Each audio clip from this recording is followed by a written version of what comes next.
Hydrogenation International Centre, I want to wish everyone a very warm welcome to World Water Day 2022. It's an absolute pleasure to welcome both our audience in person and our online audience to our annual celebration of everything water.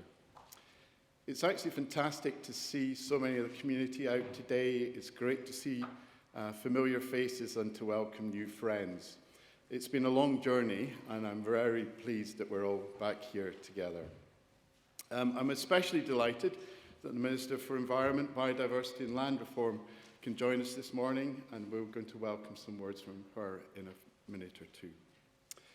I think one thing that the last 2 years has taught us is that we live in a very interconnected global community, and one where we're dependent upon each other across every aspect of the world. And even with our collective COVID struggles waning somewhat, I think it's quite clear that we're still facing an extremely challenging world. And I hope that again, we don't speak for everybody in reinforcing the need to work together to find sustainable outcomes for everyone. The other thing that's been reinforced over the last 2 years is that we have to, if we're to inform people and to help decision making, we need to share knowledge and information. And that, again, is what this day is all about. World Water Day encapsulates the need for that shared knowledge. And we really hope that you enjoy and engage with the processes and deliberations we have today. At COP26, we reinforced our ambition towards net zero. And we underscored the need to take a progressive approach and deliberative action to address both climate change and biodiversity crises. So today in World Water Day, we want to enrich the discussion around realising the benefits of Scotland's waters. How we want to understand and enhance our understanding of the natural and managed water cycles, how climate change influences and society interacts with those processes. And there's a pressing need now, and perhaps more than ever, a collective requirement for us all to change and improve our relationship with water. So I do hope you enjoy the day. We've got a number of stimulating contributions, presentations, videos, discussions and exhibitions. I'd encourage everyone to visit the Hydrogenation Virtual Water Pavilion, which you can get through your digital pack, and which is the go-to site for understanding and learning about our hydronation journey. For the people who are here in person, please do use the VVox app to record your questions and comments, and we'll aim to include them, as much of them as we can, in our discussions today. But firstly, it's with great pleasure I welcome Barry Greig, Head of Water Industry Policy at Scottish Government, to say a few words of welcome and to introduce the Minister.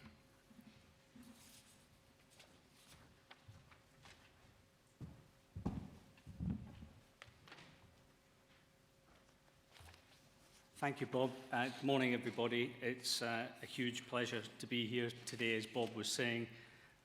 Really nice to be out in person, being released back into the wild for the first time in a while for myself personally, so it's a real pleasure. I'm really, really pleased that Hydronation is able to support World Water Day once again this year. It's a really key event in the calendar. I think, as you all know, I often refer to it as the event of the year. It's maybe not quite a red carpet event, but it's a really good opportunity to get everybody back together again, and it's so nice to be able to do that. I can very well remember the events of February 2020 when Bob and I were faced with making a decision about whether to go ahead with World Water Day that year. And I think in hindsight we made the right decision to cancel, although it was a shame to do so. And that decision was taken in the midst of huge uncertainty at the time, and we had no idea that what was about to unfold, and that 2 years on we'd be continuing to adjust with life with the virus. And of course, the water industry has always been central to public health and safety. And of course, through the pandemic, the efforts of many in the water sector have been directed with perhaps even greater focus than before on keeping all of us safe. So that's very much in line, I think, with today's event, that much of that work goes unseen. So it's particularly pleasing for me that today's event shines a bit of a light on those efforts, your efforts, the industry efforts, and many others who do hugely important work with our most precious resource. Obviously, we're not out of the woods yet in terms of the virus, and there are other challenges that we all have to face. They don't go away, but I know, and you'll hear more about many of those challenges today. As a semblance of normality, or perhaps a new normality, returns, I hope we'll see a refreshed and vigorous new approach to hydronation coming forward in the next months and years ahead, as we respond to the changes that we've seen in the world. And I know that you'll all be keen to be involved with that, and really look forward to working with you through the hydronation agenda in the foreseeable future. That's enough from me. Really pleased to be here. Great to see you all. And I'm very pleased to introduce the Minister for Environment and Land Reform, Mairi McAllan, MSP, whose wide-ranging portfolio covers water and the hydronation agenda. And she will deliver her welcoming address. So, thank you.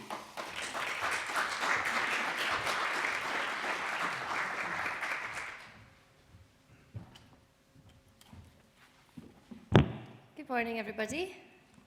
So nice to be doing this in person, seeing all your faces, looking back at me, and not to have been told, everybody go on mute. I think that's probably the biggest conversation stopper you can imagine.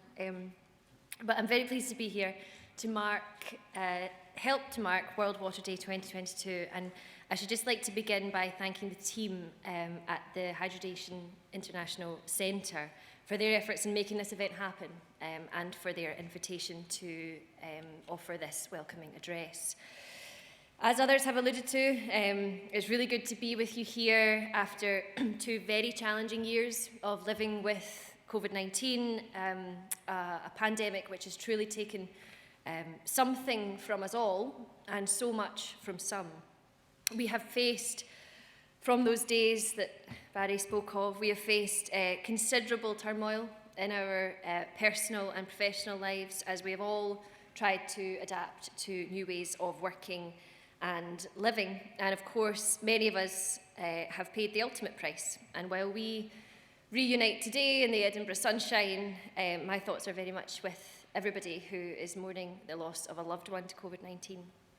And as we approach that 2nd anniversary of lockdown, there are many for whom the pain of all this remains really acute. So I'm bearing them in mind today. However, as we approach something more like normality, moving beyond restrictions as we have done this week, I am very pleased to be with you here in person at this great event, which we have sorely missed. Of course, as Bob spoke of, as we emerge from one national challenge, we can't fail to acknowledge the tragic events that are currently unfolding in Ukraine. And just with this opportunity to speak on behalf of the Scottish Government, I should like to be clear that Scotland offers its unqualified support for Ukrainian sovereignty, independence and territorial integrity. And we absolutely deplore the loss of life and the unprovoked aggression that is being caused upon them. I'm pleased that as we speak, Scotland's refugee sponsorship scheme is operating, and we will soon offer sanctuary to those who would seek it. But as we do, again, our thoughts are with those who remain in the terrible situation. And of course, among the very many things that all of these challenges show us is that cooperation is key to progress. And on that note, I should like to return to why we're gathering here today. As I wrote in my introduction to the 8th annual Hydronation report, which we published earlier this month, I have been so deeply impressed by how Scotland's water sector has admirably responded to the challenges of the pandemic. It has continued to provide the high-quality services that we all rely on, ensuring access to clean water and to sanitation, as well as providing advice and support and helping to keep communities right across the country safe at a time when that has mattered more than ever. And I should like to take the opportunity of today's meeting to highlight the work that has been done, is continuing to be done by Scottish Water, by SEPA, and by our academic partners at Edinburgh University, the Roslin Institute, Heriot-Watt and Crewe, Scotland's Centre of Expertise in Waters, amongst many others. As Barry alluded to, their important work on wastewater monitoring, providing vital information about the prevalence of the virus throughout the country, and contributing to a developing understanding about the techniques that can protect us now and in the future. That work is so greatly appreciated. So to them and to all of you for your continued work in this important sector, I want to say thank you. Now, the COVID-19 pandemic has undoubtedly raised awareness of the critical role that water plays in our society and in our economy, and I believe has given us a renewed and a greater appreciation than ever of the value of water and water services. So I very much welcome the theme of this year's World Water Day event, making the invisible visible, shining a light on water, how it underpins everything that we do, and on the wider work across the sector, and also, importantly, how society and individuals interact with this precious resource. And of course, the challenges that I've spoken of already this morning are not the only ones that we face. Climate change, amid all of the disruption of the last couple of years, remains the single greatest long-term threat that we face. As we speak, countries, including in the Global South, are suffering enormous climate-related loss and damage, despite often having done little or nothing to cause or to contribute to the problem of climate change. And we too are seeing the impact of extreme weather, with increasing frequency of these weather events in Scotland. We've seen flooding affecting businesses and households, which are distressing, disruptive, and difficult to recover from. We have become used to hearing about landslips following heavy rain, which lead to road closures, and I'm particularly mindful of the example of the Rest and Be Thankful, which has led to millions of pounds worth of investment in landslide mitigation measures. Equally, the prolonged periods of warm, dry weather that we experienced in recent summers have meant some communities' water supplies being impacted by water quality issues, interrupted supply, or for some with private supplies, including myself, these have even dried up completely in some circumstances.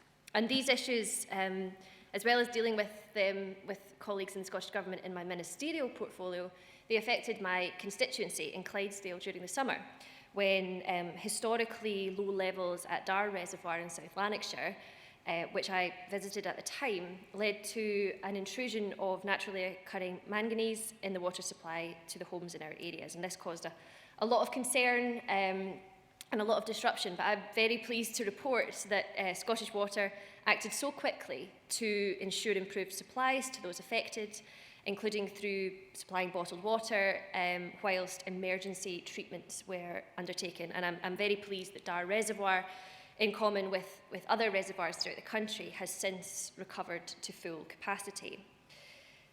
As I said, I am so proud of how Scotland has responded to these kind of challenges, but I am acutely aware that there is and there will continue to be more to be done.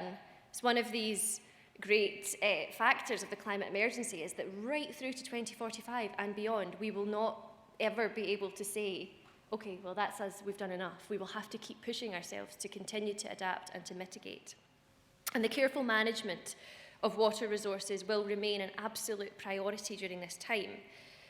And we need to up our game on the complex, multi-agency, multi-stakeholder challenges of better managing these challenges and the challenge of surface water.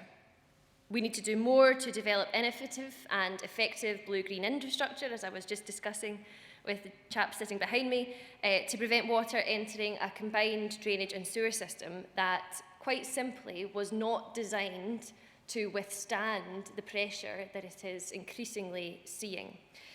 I was really pleased to make a statement in the Scottish Parliament in discussing the publication of SEPA's third river basin management plans, and at the same time, Scottish Water's Urban Waters Route Map, Together, these set out how our industry will respond to and tackle some of the types of issues that I have mentioned here and which I know will dominate much of the conversation today. Staying on the theme of climate change, I should of course mention last November's COP26 meeting in Glasgow, where it's worth pointing out that COP26 marked the first time at any COP event where there had been a dedicated water and environment pavilion. How fitting that that should have happened when Scotland was hosting in our hydro nation. And I think it is testimony to the efforts of many of you participating today that long overlooked water issues now have their fully deserved prominence in the global discourse on climate change. Because after all, it is through water that climate change impacts are perhaps most keenly felt. So I'm very pleased that the Egyptian government have committed to supporting the Water and Environment Pavilion at COP26, which they will be hosting later this year. That presents an opportunity to test how well the world has delivered on the promises and the commitments made in Glasgow in relation to climate change generally, but water specifically. And I am so pleased to know that Hydronation has been involved in that planning and will equally be involved in the delivery. The Scottish Government was pleased to support not only the Water and Environment Pavilion in Glasgow last autumn, but also the development of the Hydronation Virtual Water Pavilion by today's hosts, the Hydronation International Centre at the James Hutton Institute. I know that many of you here are watching have contributed with fantastic examples of the work you're doing, highlighting how Scotland's water community is helping to tackle climate change. And today's event, while rightly focusing on Scotland's efforts at home, will show how collaboration with our international partners and friends is an essential part of the global discourse on water issues. I'm very pleased that it focuses on how we can work together to better communicate water issues, and I am delighted that so many have registered to attend either here in person in the Edinburgh sunshine or to do so virtually. Today's programme contains a great range of speakers, providing an opportunity to hear from a wide range of voices, and indeed for delegates to contribute to that wider discussion, and I would encourage everybody to do so. Overall, World Water Day provides a really important platform for Scotland's impressive and diverse water sector to share its work and its experiences, and to tell the world how we are rising to the key challenges that our sector and society more generally are facing. And with that, I should just like to close by reiterating my thanks to the organisers, to speakers, and to all of you attending here today. I'm sure that you will find this a rewarding, informative, and enjoyable event, and I hope that for those of you here, you'll get a chance to enjoy some of this rare sunshine in our capital. Thank you very much.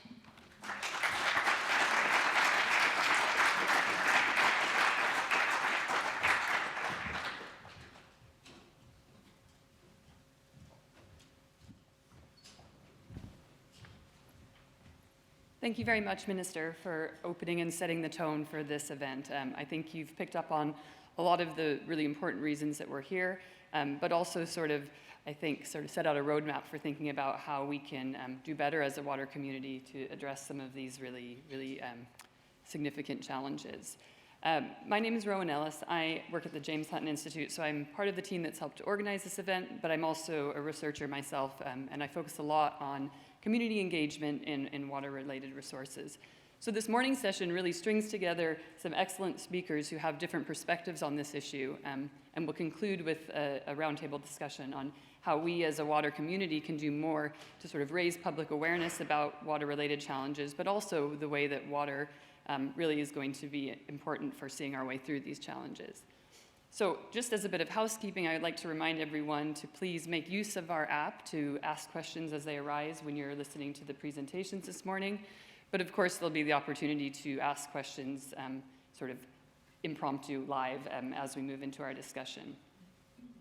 I'll introduce our speakers in a moment, but I'd also just like to say that following each presentation, there'll just be a couple minutes for points of clarification, and then an opportunity to ask more in-depth questions as we go forward.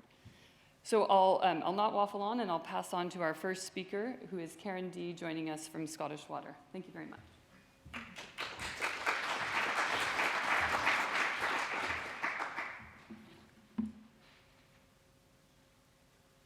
So good morning, everybody.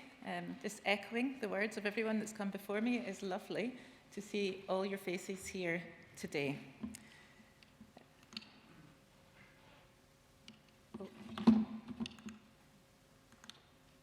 Okay. So access to the natural environment is good for well-being. So we must make sure that we have safe blue and green spaces that are of a high standard that will encourage people to visit. I'm going to describe Scottish Water's linkages to the environment and what we are doing to improve river quality, how we can help bring blue and green spaces to urban environments, and I will also give you some ideas of what you all individually can do to help. When people get closer to nature, they are less stressed and their mood improves. Being close to water is also shown to lower stress and anxiety and boost mood, which is great news for Scotland because we do have a lot of water. And culturally, we have a very close connection to water. It's really important to us. Lately, we have been looking to enjoy our water environment more through activities like wild swimming and kayaking.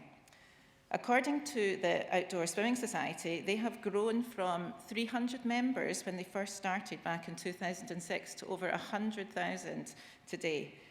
And I quite like their ethos, which is every outdoor swimmer is an advocate for their environment and access to it. And I think that makes a great connection between the enjoyment of the sport and responsibility for the environment.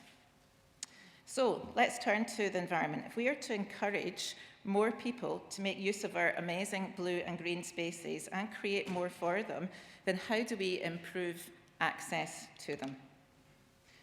So we're going to start off with a little bit of a game. Do you remember doing Spot the Difference?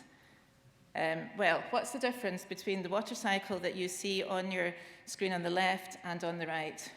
Well, clearly the right is not really what nature intended. That's our built environment. And there's a big difference between what happens on the left when it rains and what happens on the right. On the left, the water will seep into the ground and work its way to the river and into the sea. On the right, we'll see a lot of paved areas, a lot of roofs that the water will land on and immediately run straight off, creating the surface water that Mairi mentioned earlier. And when that happens, the surface water needs to go somewhere, and it tends to end up in our combined sewer systems. When it's not raining, our sewer systems convey water for treatment at the treatment works. When it does rain, the combined system is designed through intense periods of rain and prolonged rain to discharge in a controlled manner into the watercourse, and that's what's called CSOs, which I'm sure you have all heard of a lot in the news recently. About a quarter of CSOs are here in Scotland. So just to summarise, if you have spotted the difference, instead of rainwater seeping into the land and slowly making its way to the river, in an urban environment, it runs off quickly into the sewer system, mixes with sewage, and then is discharged into the water environment, all arriving much, much quicker than nature originally intended. So what does this mean for well-being? Well, let's start thinking about the weather. As our planet warms, the rainfall will be less overall, but when it does rain, it will be much, much more intense. If you live in Edinburgh, you will remember last summer when we had an intense storm right at the beginning of July. The surface water runoff was immense. Rayburn Place turned into quite a fast-flowing river, if you saw any of the pictures. Properties and businesses got flooded. People had to move out of their houses for quite some time. And the combined system being full, our CSOs were operating. Being flooded is a terrible experience, and it can cause severe mental health difficulties. At the time, we were also discharging from our CSOs, causing an environmental impact, albeit short-term, into our rivers. Now, these events are no longer a once-in-a-lifetime. Climate change will mean that they do happen much more often, and we are certainly seeing that. Our urban environments need to urgently adapt to protect us from these events. This map illustrates the points where all of our assets, all of our wastewater assets, impact on the water environment, either through the continuous discharge from wastewater treatment works within our licence conditions, or through CSOs during periods of intense or prolonged rain. In SR15, we delivered the Environmental Studies Programme, which was our biggest ever review of how our wastewater assets are potentially impacting on the water environment. To put it into context, this was about a £30 million programme that we delivered in conjunction with SEPA. The programme confirmed where our assets need to be improved and to meet water quality objectives or aesthetic objectives, so that's where there's litter. And these studies also identified the scale and cost of our associated improvements. These needs are contained in the River Basin Management Plan 3, as Mairi referenced earlier. They are both improvements, for us, they're both improvements to treatment works and CSOs that impact water quality. RBMP3 contains Scottish Water's Improving Urban Route Map, which includes CSOs that have an aesthetic impact on our rivers. The River Basin Management Plan sets out these commitments, and this graphic, which is taken for RBMP3, which I know you're going to hear a lot more about in a minute or two, shows where we are today in green and what the plan is expected to deliver, which is shown in light blue for each of the 4 themes. The red is the Scottish Water contribution, and we will make that contribution through delivering improvements to 40 treatment works and 24 CSOs that are impacting on water quality. Our key area of focus for our sewerage system must be about preventing or reducing what comes into our network. So the 2 things that really have a big impact is rainwater, especially from the intense storms that I was describing, and debris, which includes single-use plastics like wet wipes, sanitary products, and so on. Fats and oils, if we can prevent them coming into our sewers, then we can actually make a big contribution to reducing blockages and reducing overflows from our CSOs. So we have set out a route map, which is shown on the screen. Our Nature Calls campaign is live just now, and this is focused on making the connection between what we flush and what might end up in the environment. And we are also working with the Scottish Government to ban single-use plastics such as wet wipes. However, debris does get into our networks, and when it does, we will remove it through installing screens at CSOs, which help reduce the impact on the watercourse. Sewage debris in the watercourse is seen as unacceptable by our customers and by ourselves, but it is much more effective to prevent it entering at all, and we will really prioritise working with communities to reduce that. An increase in monitoring and building intelligence of our network will support improvements to our operational response and help us understand network performance and target our longer-term planning. We will also be able to provide the customers with real-time information as to inform them if our assets are discharging. And when there are spills, we are improving our aftercare to both customers who flood and the environment that we discharge into through rapid clean-up services and mitigation measures. We have also committed to work with customers in 2 lighthouse projects where we will explore how to make changes at a local level that showcase water environmental improvements, including spill reduction, surface water removal, and place-making opportunities. Every time we look at solving a problem in our wastewater network, we are now looking as to whether surface water removal is an option. That is our first choice every time. Here is an example of St Mary's in Dundee, where with our partners, we have been consulting with the community about recreating a stream through a park. And this takes rainwater, as it would have naturally done in the past, removing this water from the sewer and solving sewage flooding problems to the road and nearby properties, and, very importantly, creating a much nicer neighbourhood. We've consulted with the community about how we design this space, and we have great engagement from locals, young and old. This approach takes longer, with engagement and buy-in needed from the community and our partners, who will need to manage this area in a different way. but it really supports us building a flourishing Scotland and solves a sewer flooding problem, improving our services. Other solutions include SUDs, green walls, rainfall gardens, tree pits, all of which delay or divert surface water in urban environments. This brings blue-green spaces into urban environments, bringing people closer to these spaces and leading to improved well-being. But this is not easy. Retrofitting and changing the built environment at scale is complex and involves many, many different parties. On the left of this slide, you can see for a relatively small urban space the number of partners who have an interest. To get successful transformational change, we need to come together with organisations that we wouldn't normally work with and see how we can create positive partnerships. Now, an example of this might be a retail park, so just indulge me for a minute or two and think about what you experience when you go to a retail park at the moment. There is a lot of areas that have got runoff from roofs and from car parks. Now just imagine a car park where you park your car and you walk maybe by some SUDS features, by some trees, and maybe you walk past a green wall as you walk into the supermarket. A very, very different environment, but bringing people closer to nature and also treating surface water and preventing it from coming into our sewers.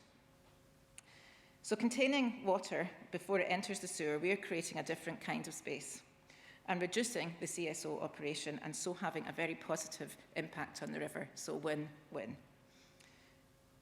On an individual level, we're often asked what we can do to make a difference with net zero and climate adaptation. With water resilience, there are some important actions that everyone can take, which really will make a difference. The first action is to yourself want to make that difference because you will need to change your habits. And if you're prepared to do that, two of the items that can make a really big difference is not washing fats and oils down the drains and also binning wipes, especially those that contain plastic. If you do these two things, you will make a big difference to how the sewers operate and reduce the risk of blockage that could cause an overflow or debris getting into the water environment. Thirdly, you can look at how you manage the surface water on your own property. Is there an opportunity to use a water butt or collect water for reuse in your garden? How does your driveway drain? Can you prevent water that falls on your property from actually leaving your grounds? These actions may seem small at an individual level, but we know that volunteering and doing the right thing is also good for how we feel about ourselves. It's good for well-being. And just imagine the difference you could make if everyone in this room made the same commitment.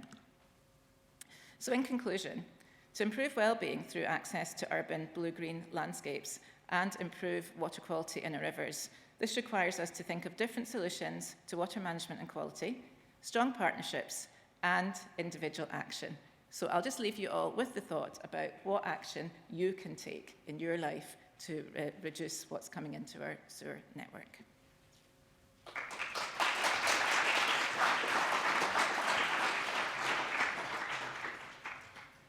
Thank you very much, Karen. Anyway, I can speak loudly, I think. Thank you, that was really interesting and gave us quite a lot of sort of nice visuals to imagine spaces in a different way. I just invite anybody with quick questions related specifically to Karen's presentation to pose those now before we move on. I can actually share one that's come through the app if that's okay, because it's very related to your presentation. The question is, I'll speak loudly so everyone can hear. Surface water has many stakeholders, a number of strained. What's being done to deliver partnership surface water schemes quickly in a cash-strapped environment? So that is, surface water is a very complex issue to resolve, and I think my slide earlier indicated the number of partners they were having to work with in a small area. What we're looking to do is find some win-win partnerships. So the example of the retail park that I gave earlier does encourage a different way of perhaps when you were going to do maintenance at a car park anyhow, doing things differently, and we need to kind of encourage that. For other solutions, we can look at different types of financing, so green financing can help, and we're working with a number of partners to enable that to happen. Right. Thanks very much. Yes, I see a question back there.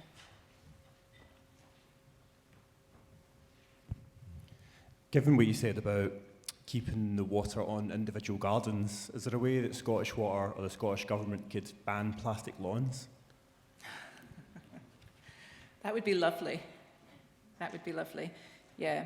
You're not supposed to drain your, like if you pave over, for instance, or plastic grass would be the same. That's not supposed to come into our combined system. But unfortunately, it does a lot of the time. So there is an action there about how carefully we maintain the planning applications, but there's also allowing people to have alternatives and making alternatives available, such as water butts and reusing water on your premises. What Scottish Water are doing, well, we are running a few. We're starting to engage more with communities about supplying water butts in areas which do have issues with surface water, and they will.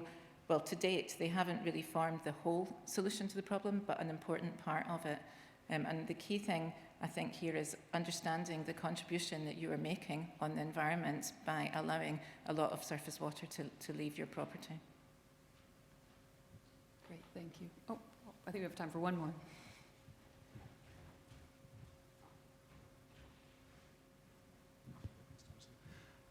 Thanks for a great talk. Thank you. Just because today, World Water Day, is about groundwater, I was just wondering if you had any thoughts on what keeping more water in people's houses or in plots, encouraging to infiltrate, what impact that might have on the groundwater and how we can help make sure it's not contaminating the groundwater system. Yeah. So there is advice around what's in your garden, what types of plants, and you can choose carefully about where you direct the water, perhaps into a planter, with some plants that have got some long roots. So there is advice there on how you actually would manage that in your garden, rather than just thinking that you would just dump a whole load of water suddenly onto your garden, because then you would just be moving the problem from your roof into your garden. Great, thanks for, is it a quick one? Very quick. Okay.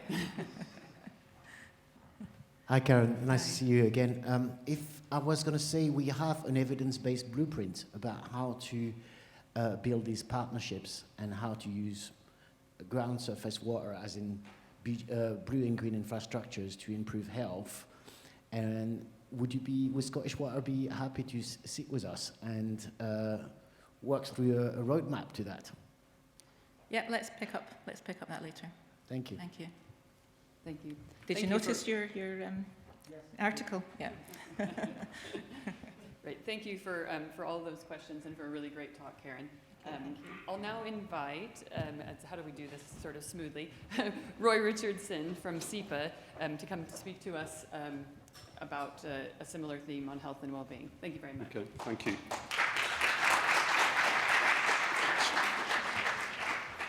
Okay, yeah, it's great to be here.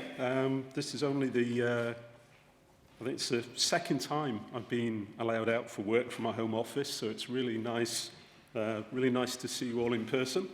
Yeah, I'm Roy Richardson. I'm SEPA's River Basin Planning Manager, and I'm here to talk to you about how the latest River Basin Management Plan is helping to transform Scotland's waters for the benefit of wildlife and for people. As the Minister was saying, the plan has just been published. It's Scotland's third River Basin Management Plan, and it takes us up to 2027, which for those of you who are familiar with river basin planning will recognise that as quite a significant date. So ever since the Water Framework Directive was published back in 2000, we've been working towards that date to get Scotland's water environment into good or better condition using all kind of proportionate and feasible actions.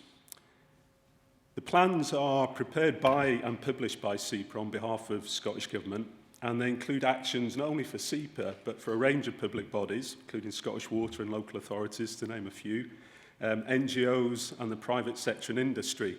And the successful implementation is really heavily reliant on collaboration and partnership working across those groups. You've seen a version of this graph in Karen's talk. It's the same numbers, just presented slightly differently. One of the real strengths of river basin planning is that actions are planned and tracked and monitored on the basis of where we find harm in the environment. And to do this, we break the water environment down into the elements of, for surface waters and groundwater, water quality and water resources, and then for surface waters, also physical condition and fish migration. And what this graph is showing is the percentage of the water environment that's already met that target of good or better at various dates. So what you can see there is the percentage at good or better when we published the second plan 6 years ago, the progress we made over the past 6 years, and then what we have planned up to 2027 and beyond. Now, the actions, where there's harm, are planned taking a whole systems approach based on the principles of a circular economy. So what we're looking to do in thinking about the actions is minimizing resource use, eliminating waste, and taking every opportunity to restore natural capital. And in doing so, they'll contribute not only to SEPA's wider regulatory strategy, One Planet Prosperity, but also play an important role in helping Scotland to deliver a net zero circular economy to put us in a good place to tackle the climate emergency and biodiversity crisis. Now, while I think we're in a fortunate position in Scotland, where you can see, ranging from about 87 to 90% of the water environment, depending on which element you look at, is already in good or better condition, there's still, highlighted in blue, a lot of work to do. And those areas principally around where people live and work. So there's a lot of benefit that is still to be achieved and delivered, particularly for people. Okay, so the actions themselves, press that again. The actions themselves are structured around 4 themes. The first of those is creating healthier, more resilient communities. So the River Basin Plan sets out a programme of up to 51 urban river restoration projects, creating blue-green spaces close to where people live and work. That will help protect them from flooding, but also provide opportunities for recreation and for active travel. And importantly, bringing people together with wildlife and all the health and well-being benefits that Karen mentioned that delivers. Now, during the second plan, SEPA, working with local authorities, delivered 5 of these projects, including here at Toll Cross in Glasgow. And it's great to actually see something that's not a kind of an artist's impression of what a restored river could look like, but actually people using part of this blue-green infrastructure. So the Toll Cross burn was buried in a pipe for several hundred metres in the middle of a deprived community. And working with Glasgow City Council, we're able to take it out of the pipe and restore the habitat. And you can see, the value that's providing for the local community, and already seeing, how people are using that space. So we have another 18 of these projects currently at various stages of development and design, including 4 that are being built this year. So I don't know how many representatives we have from local authorities here today, but if you are from a local authority, I'd encourage you to pick up the plan and have a look at where we're thinking of working and come and talk to SEPA about working together on some of these exciting projects. So the second theme, and I won't spend a lot of time talking about this because you've heard already quite a bit on this, but the second theme in the plan is around water supply and wastewater sector, where we're working very closely with Scottish Water to improve that whole system, that whole built system of how we take water from the environment, we treat it, we supply it to homes and businesses, how it's used, and then how it's treated again before it's returned back to the environment. So there's a range of improvements planned by Scottish Water, including the new route map for improving urban waters, which SEPA really welcomed.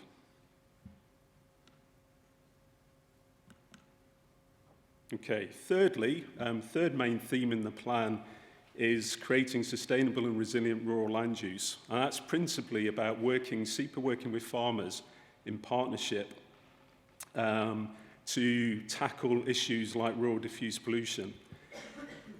And I think this is a good illustration of the kind of the circular economy approach to thinking about problems in the water environment, because the harm that we're monitoring, detecting, organic material, nutrients, soil, other chemicals, they're things that what we're doing is working with farmers to keep those resources out of the water environment and on the land where they can be productive and hopefully deliver not only benefits for the water environment, but also benefits for those farm businesses.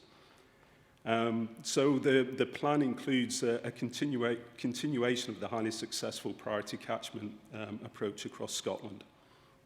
We're also working with farmers to help them manage water resources as efficiently as possible, providing tools and data and support to help manage water, especially during periods of drought. And I'm pleased to say SEPA, I think today, just published the latest water situation report for Scotland, looking at how groundwater has been recharged over the winter. Okay, and the final theme then is about removing man-made barriers to fish migration. And this is an ambitious programme within the plan to remove up to 240 man-made barriers to Atlantic salmon, sea trout, eels, and lamprey, which will open up thousands of kilometres of habitat that's currently inaccessible for spawning and rearing. And it will make a big contribution to helping these species recover and hopefully become more resilient to climate change. Okay, so I hope very briefly giving you a kind of a whistle-stop tour of what's in the River Basin Plan and a sense of the level of ambition and the actions that are designed to contribute to helping transforming Scotland's waters. The details of the plan and the supporting data are available on our website. If you go to Environment and then Water, you can access the material. And there's a very useful interactive data tool on there that allows you to download information, it allows you to cut it by theme, allows you to cut it by catchment area, type of water, so surface water, groundwater. There's all sorts of ways of manipulating the data and then downloading it. So I'd encourage you to go and have a look at that. So all that remains is for me just to thank you for listening, and yeah, happy to answer any quick questions.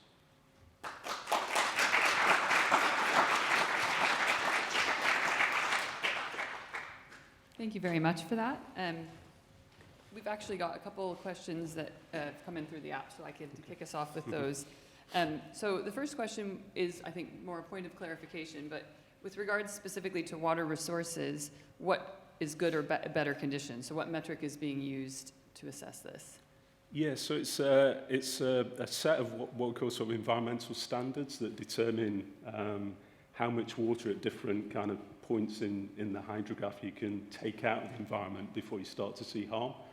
Right. So I don't know the exact, it varies depending on type of river or type of surface water, but it's kind of driven by a set of environmental standards. There's more information on those standards on the SEPA website, and I should probably say, yeah, they're also kind of developed uniformly across the UK, so yeah, we work jointly with the Environment Agency and others on those kind of standards. Okay, thanks. Anybody in the audience like to raise a question before I move on to this next one? Okay, that's great. So another question that's come through the app is phrased in the beginning as a statement. So it's very ambitious to target to achieve good or better water quality after the third River Basin Management Plan. Given climate change scenarios, how confident are we that we will meet this 98% target after the third RBPM? Well, I'd say the plan, well, before ministers would approve it, before SEPA would publish it and get behind it, there's a lot of work that went into the detail of how it would be implemented. So the target for good or better by 2027 is a real one and is a serious one. We recognise in some areas, such as the removal of fish barriers, it's going to require kind of a step change in effort, but it is, yeah, it's a serious plan with the kind of the detail and the resources behind it to deliver. But it's not just for SEPA, you know, it's for Scottish Water, it's for local authorities, it's for NGOs, and for industry as well. Great, thank you. Okay. Anybody else have anything they'd like to ask Roy? Oh, yes, Amanda. Thanks. Yeah, that was really interesting to hear about. I wonder what the, in terms of the consultation so much is about how to engage communities. And I mean, there's been some interesting examples of things like citizens' juries to kind of make decisions and help. Yeah, I just wondered whether SEPA are exploring some of those.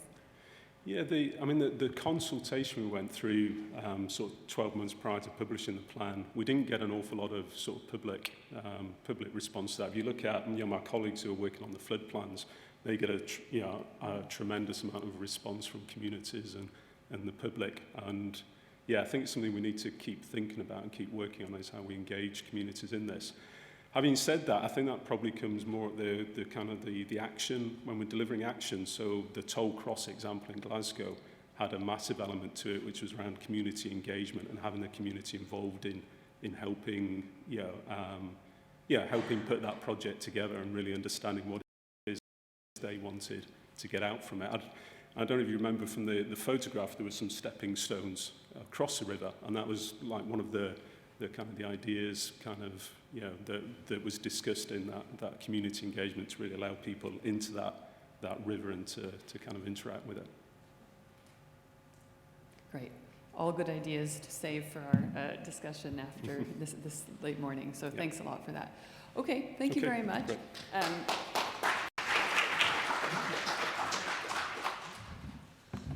Great, as we're moving along at quite a pace, I'd like to now welcome Dr. Mark Williams, also from Scottish Water. Thank you. Thank you. Good morning, all, and lovely to be here, and thanks for the invitation to come along. I'd like to talk a bit about what we're doing at Scottish Water around sustainability, and primarily to focus on the carbon agenda, which COP26 was only a few short months ago, and we have to really make sure we keep this alive as a key theme and a key outcome we're trying to deliver in the coming years. But to get some context here, we have to understand the scale of the water sector in Scotland. How much and how big is our asset base? How much does it take to invest in that asset base to keep it going year on year? What energy do we need to input into our services to provide them to customers? And all of this is part of what I would call maybe the hidden cost of water. And water and wastewater services, I should say. So across a very vast asset base, hundreds and hundreds of treatment works, water and wastewater across Scotland, thousands of kilometres of pipeline, conveying millions of litres a day, or billions, I should say, of litres a day of water and wastewater to provide the service to our customers, which is vital to underpin a sustainable society.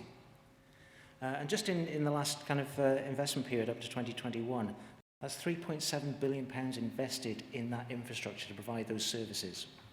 And you think about the carbon that's within that investment as well, and to keep the asset base going, there's a huge conversation to be had around how we're doing this and how we're working with supply chains to take carbon out of investment. I'm not going to go into that particularly today, because I'm going to focus more on the actual services themselves, but it's something to maybe revisit in the future around the infrastructure impacts of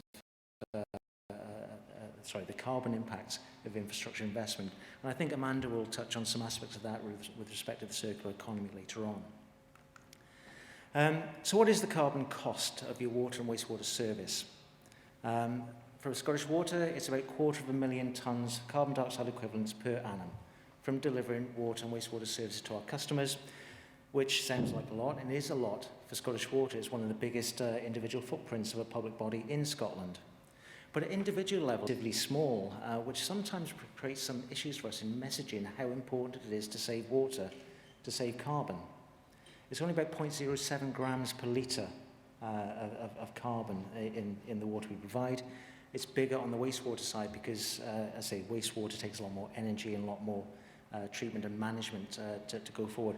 But it's really critical that we really embrace the messaging with customers to ensure that they understand the role they can play in driving down water use, in preventing issues in our wastewater network. And the messaging really to date is one that's it was touched upon by the Minister, has been touched upon in the last question to Roy.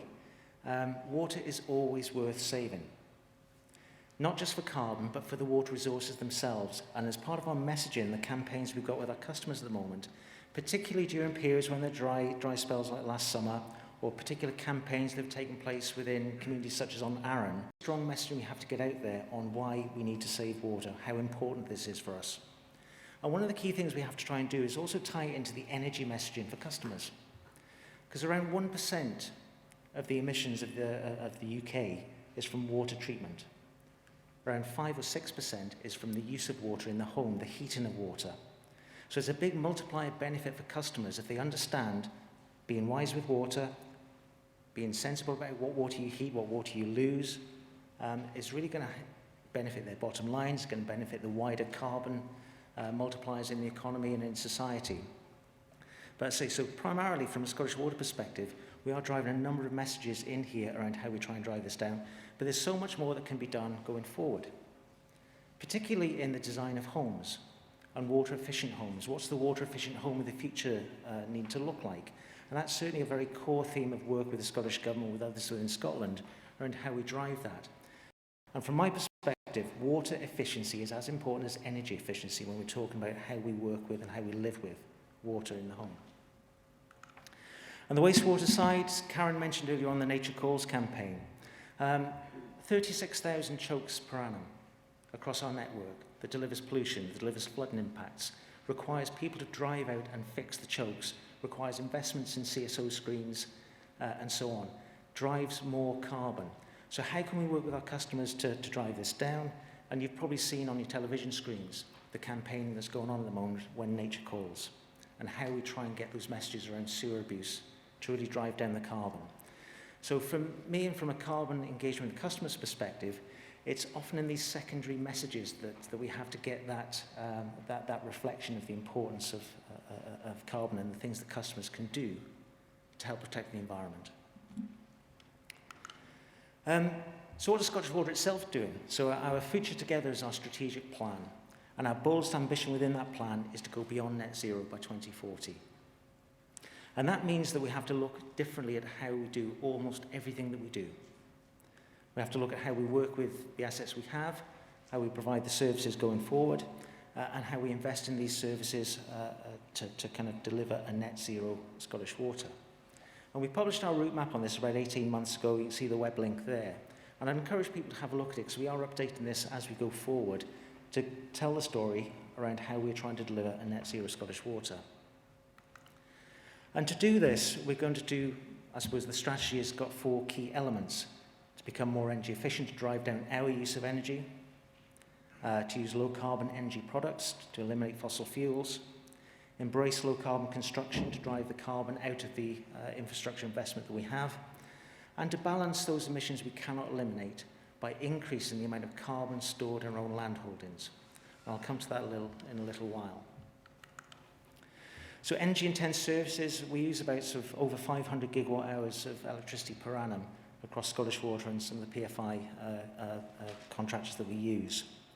So there's a huge focus on how we drive down our demand on energy in our asset base, how we introduce new technologies, real-time control of treatment works, be as optimized as we can be around the energy we use. Similarly into the how we kind of manage demand at the customer end, how we drive down leakage. All of this is part of the journey that we've got to go on to make sure that we are playing our part in minimizing the emissions from energy use. But it's more than just that. It's about maximising the energy recovered from bioresource, but also increasing the renewables on our land. And if I focus on the renewables in the first instance, we've got a huge programme growing around how we generate our own power. You see the big picture there, Perth Wastewater Treatment Works. Huge solar arrays have gone in there to help us to kind of minimise our demand for grid electricity there. And we're using new technologies, we're using battery technologies to try and maximise the amount of power we capture and use on our own sites. We've got goals to kind of exceed around 90 gigawatt hours of new renewable generation by the time we get to 2030.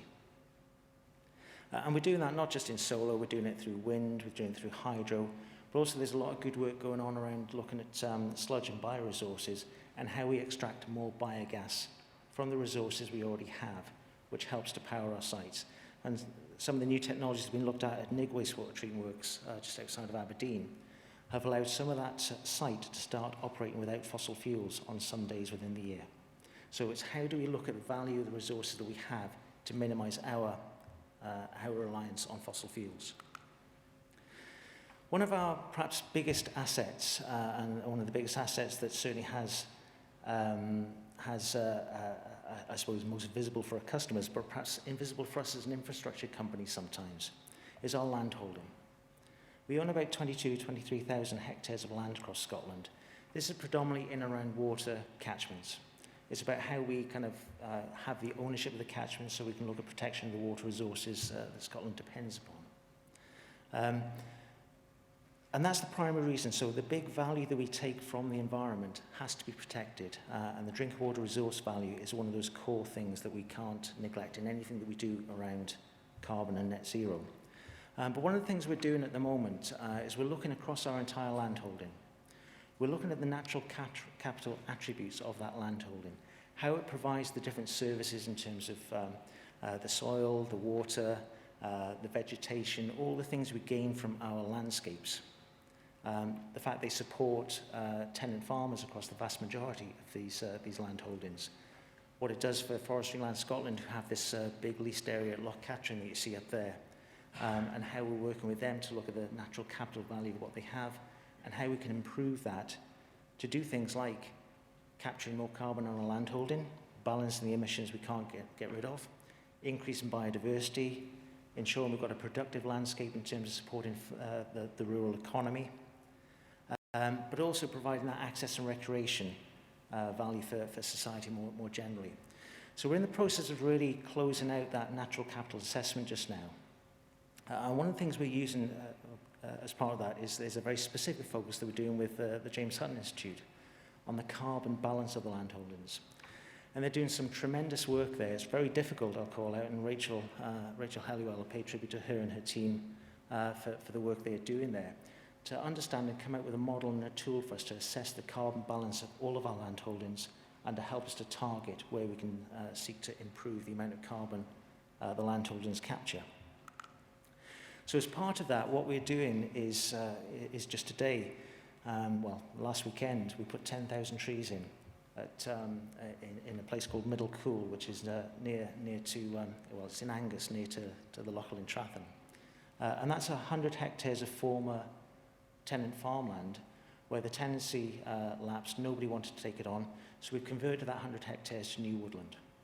And that'll be complete by the end of this month. We're going to do that at that scale. We're doing it at the scale of small treatment works. So a couple of my team are going out to do a day's planting on Thursday this week at Shotts Wastewater Treatment Works. There's about a hectare of land adjacent to that. The contractors are coming in. We're going to do some tree planting there. We're looking at all scales of how we increase the amount of carbon we capture on all forms of our land. And on the Loch Katrine picture you saw previously, we're working with Forestry Land Scotland. They just finalised their new land management plan for that area, where we will seek to make sure we are increasing the amount of carbon we capture through woodland, looking at new planting, looking at natural regeneration, but also looking at very substantial peatland restoration in and around that catchment. So that'll be coming out for consultation later this year. And that obviously delivers a lot more in terms of biodiversity value as well. And one of the key things we want to do is make sure we're getting better at communicating the value of our landholding, what we are doing, and what it actually provides to us.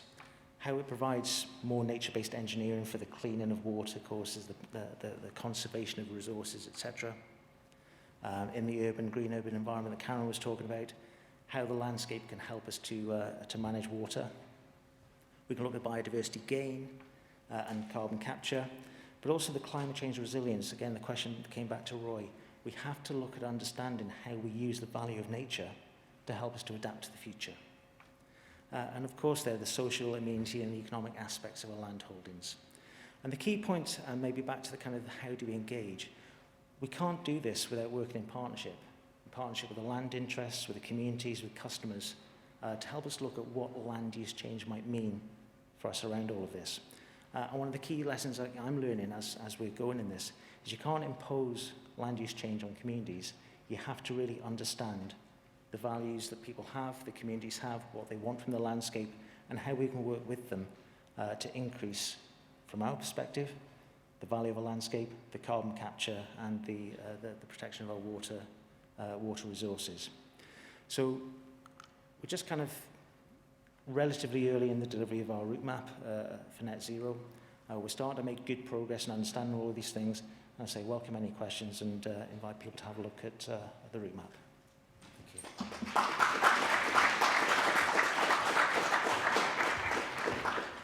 Thanks for that, Mark.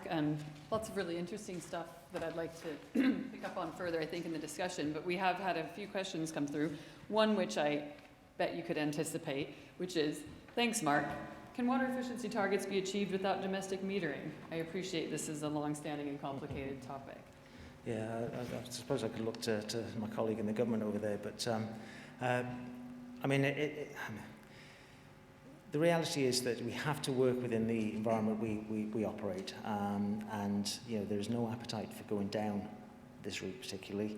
I think there's not been enough focus on providing the actual knowledge or providing the information customers need or on how much they actually use. I think the whole kind of approach to water efficiency in the home and the standards we set have got as much to play as metering.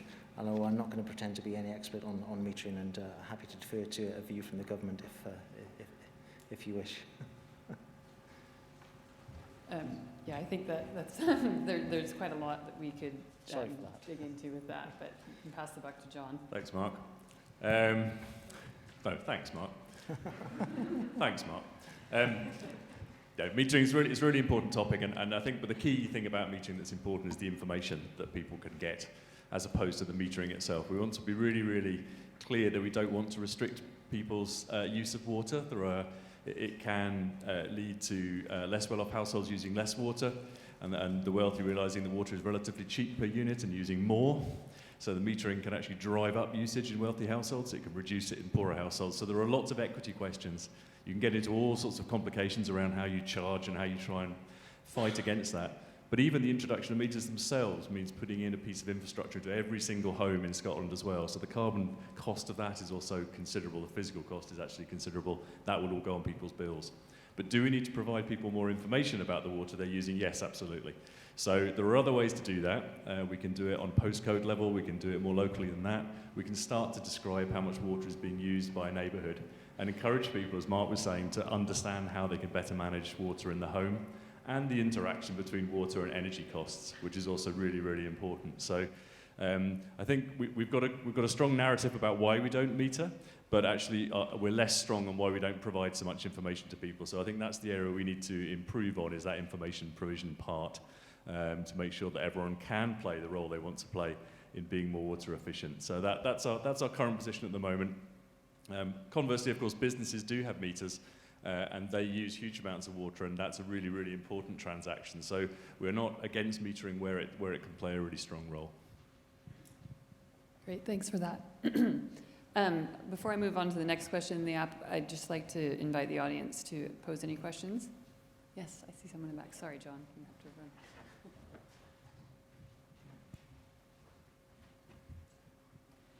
Thanks.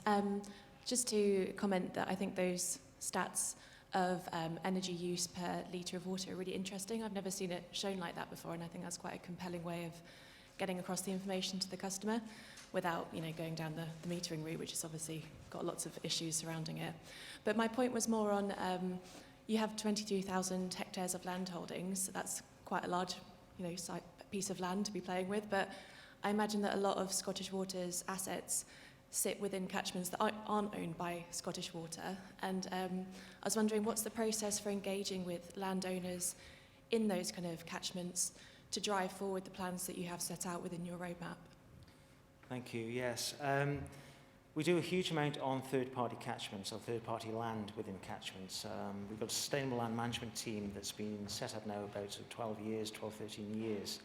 And they've got a lot of experience now of going out, engaging with landowners and their tenants, and working with groups such as Peatland Action to look at how we restore that third-party land to the betterment of our water resources. So from a Scottish Water perspective, that doesn't do anything for our carbon bottom line, but it's really fundamentally about how we protect and enhance the drink water source.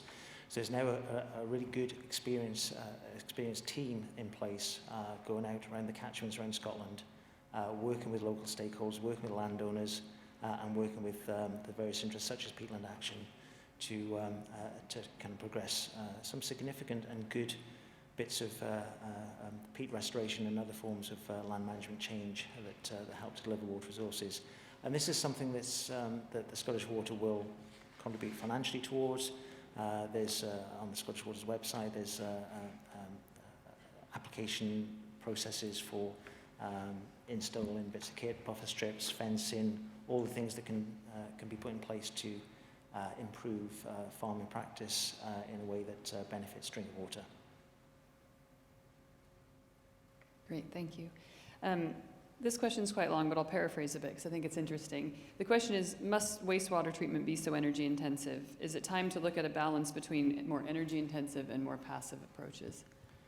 I think this has been something that's been, over the years, we've seen, I suppose, with various quality standards, things that come in, we've seen intensification of treatment. We see a centralisation treatment, and that makes sense in large conurbations, in areas where it's appropriate for us to kind of have one big main wastewater treatment works.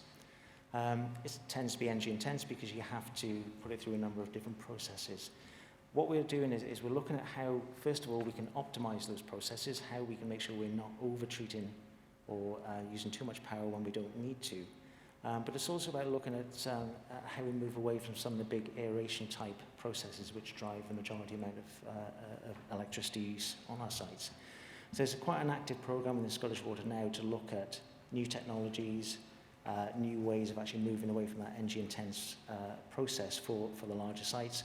And at the smaller sites, there's always going to be that tension between how we kind of look at the land take that we have, how we look at more passive systems to be employed in sort of smaller communities, rather than sort of more high energy intense type processes. This is not going to be quick. We have the asset base that's been installed over the last 50 to 100 years, a lot of it over the last 20 to 30 years. So it's going to take us a number of years to overturn our asset base to get something that we would regard as sustainable, low energy, and still delivering the quality we need. Thanks for that. I think we have time maybe for one more question from the audience, if anyone's got any burning questions. Okay, that's great. Thanks for that. Very interesting.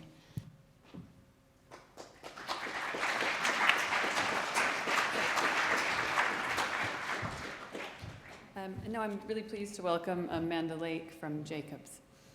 Thanks very much. And I think we've got a short video to start off, I'm hoping.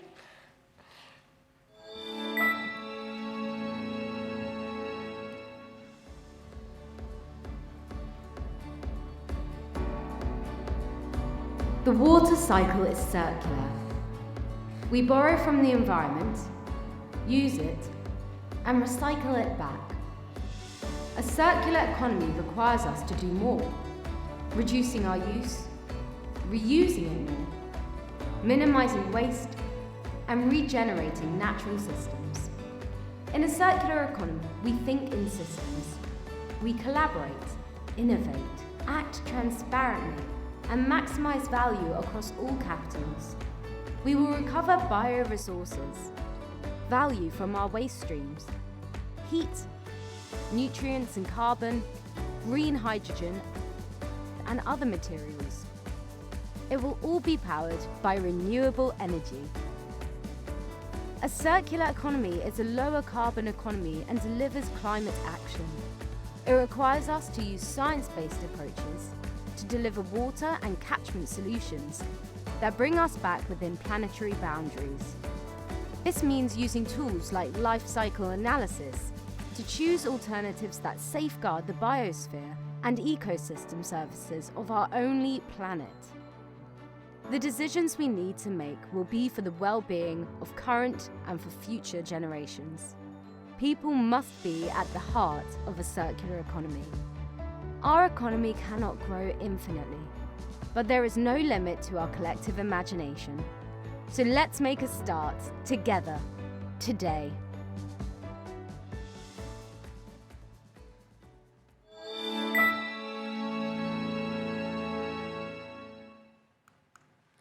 So thanks very much, and really great to be here today. I wish we'd included a lovely Scottish accent in that voiceover, because clearly I don't have one. But I thought I'd introduce myself briefly also, just a little bit unconventionally, by I guess the water that has been part of my life. So this is the Moore River catchment. It's about an hour north of Perth in Western Australia. That's a different Perth. And I spent my childhood years here playing on the banks and fishing in the river and having fun on the sandbar and in the sea, and having even more fun when the river levels rose and broke the sandbar and flushed all the river water out to sea, which was when the fishing was best. Up on the top corner there is also some Indigenous Australians, and those kids also played in the Moore River, but an infamous historical aspect of Moore River is that it had a settlement there where Aboriginal children and families were actually separated and lived there and educated. And it's quite incredible to think that this happened in the same river, and actually that only closed not that long before I was born. A bit of an awkward aspect, but I guess the stories and the history that is in our water is important. So this is the water that I'm part of now. So this is the water of Leith, and one of the two little people in my life made a home in Scotland. And of course, that's the port of Leith there, and I think it's interesting when we think about us stories in water and the legacy and the history that the colonial times and shipments coming in and out, and actually also in a way are the reason why I was born and lived in Australia before making Scotland my home. I think we all recognise the inherent value in our childhoods and lives near blue-green infrastructure and in water, but today I want to talk about something that's more hidden in water, I guess, and in particular talk about why principles of circular economy really allow us to move towards decisions in water and a water system that actually is better for us and the planet. So the video gave a bit of an overview of circular economy. I guess another definition for it is what is it not? So circular economy is not the linear economy that we live in. So right now we take resources, we make stuff with them, we use those things, and we dispose of them and create waste. And by and large, most of what we do is in that linear economy that we're part of today. A circular economy requires us to think differently, and as Mark alluded to design out waste and pollution, to keep products and materials in use, and to regenerate natural systems. And what that translates to is also a lot of re-words like refuse and reduce and reuse and remanufacture, and really minimise what we take out and minimise the waste that we create as well. So the good news is that water is really great at the circular economy, and there's a lot that we do already. As my 3-year-old says, the poo goes down the sewer into the treatment plant and then gets made into compost of sorts, and the rest goes into the water. And maybe because he has a chemical engineering mother that he knows a little bit more than some 3-year-olds. But it's inherently a cycle, and we reuse it, and we do return a lot of water to the environment. Obviously, we return nutrients to land systems and soil carbon as well, which is really important. We do a lot, as has been discussed today, around renewable energy, so renewable biogas and renewable heat, and in Scotland there's some fantastic examples of that in the work that Scottish Water and Horizons are doing. But I guess we need to really do more to transition to a circular economy and the low carbon future that we need. And I think it's interesting to recognise that wastewater actually has 5 to 10 times the chemical and thermal energy that we actually use to treat it just now. So although not all of that is easily recoverable or recoverable at all, there is a lot more energy in the wastewater that we produce compared with, and right now we actually expend emissions treating wastewater and energy treating it, whereas actually it has a lot of inherent energy in it that we could more fully utilise. And I think in addition to those energy and flows of water between within our cities and across sectors, if we think about the energy sector, the industry, agriculture, we can really think about flows of other materials as well. And there's a lot more than just energy and water in water. There's also chemicals, there's nutrients, there's potential building materials, and there's a whole lot of other things in there that are hidden and we don't think about much. But actually, we can actually recover, and we can start thinking about the wider value within our water flows. And of course, we also need to do more about the emissions of waste. And in particular, when we treat wastewater through those big aerated processes, as Mark just mentioned as well, we actually emit nitrous oxide in some of those tanks, and then when we digest sludge under anaerobic conditions, we produce methane, and both of those are really potent greenhouse gases, and we can do more to mitigate those, and indeed we need to.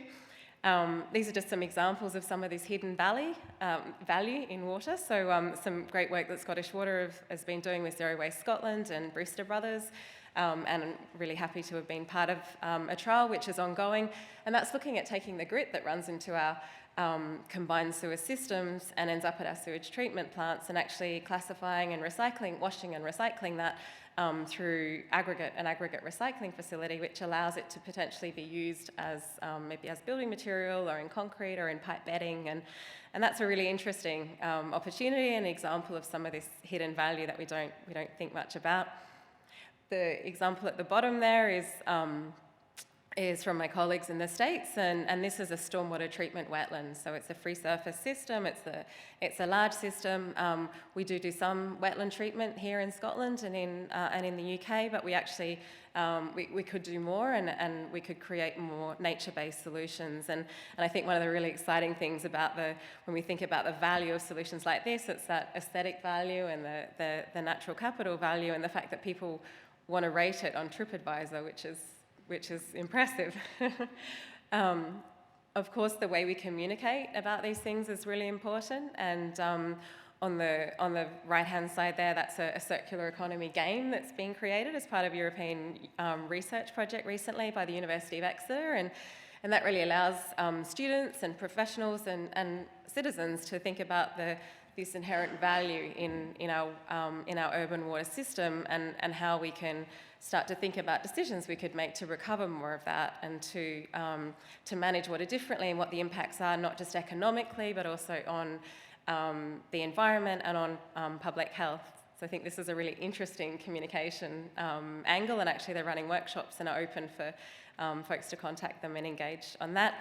On the other side is, I guess, an Australian version of a Don't Waste Water campaign, which, as you might expect, is probably a bit cruder. And so this is Turn It Off Bob, and Bob's having a long hot shower, and his neighbours call the fire brigade, and there's a great slow motion sequence of them busting into his shower and just telling him to stop using so much water.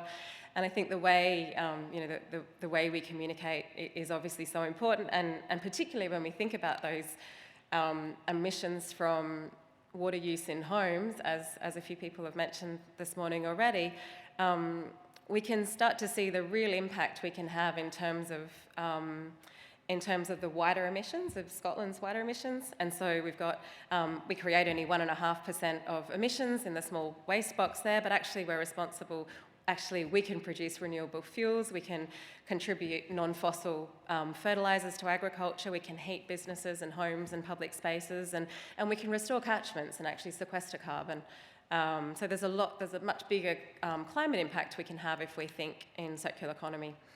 And of course, I don't need to dwell on this, but it really is time to be visionary. And these two graphs are the rising emissions and climate warning stripes, as some people might recognise.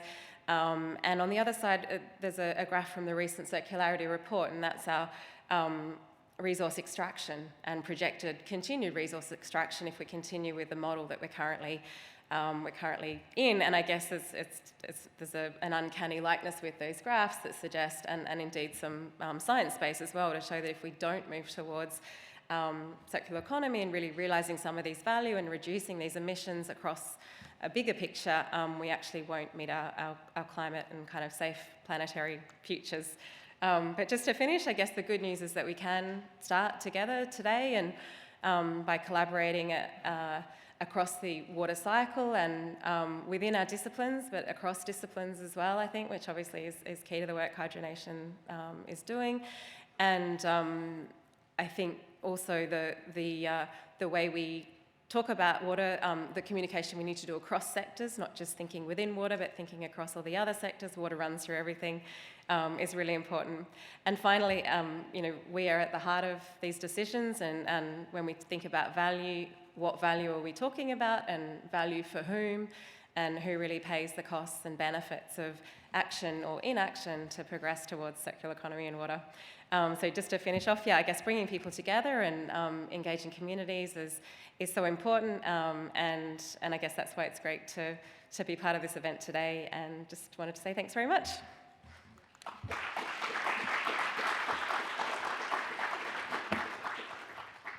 Thank you very much, Amanda. Really quite interesting to see infrastructure effectively being reviewed on TripAdvisor. That might be the first time.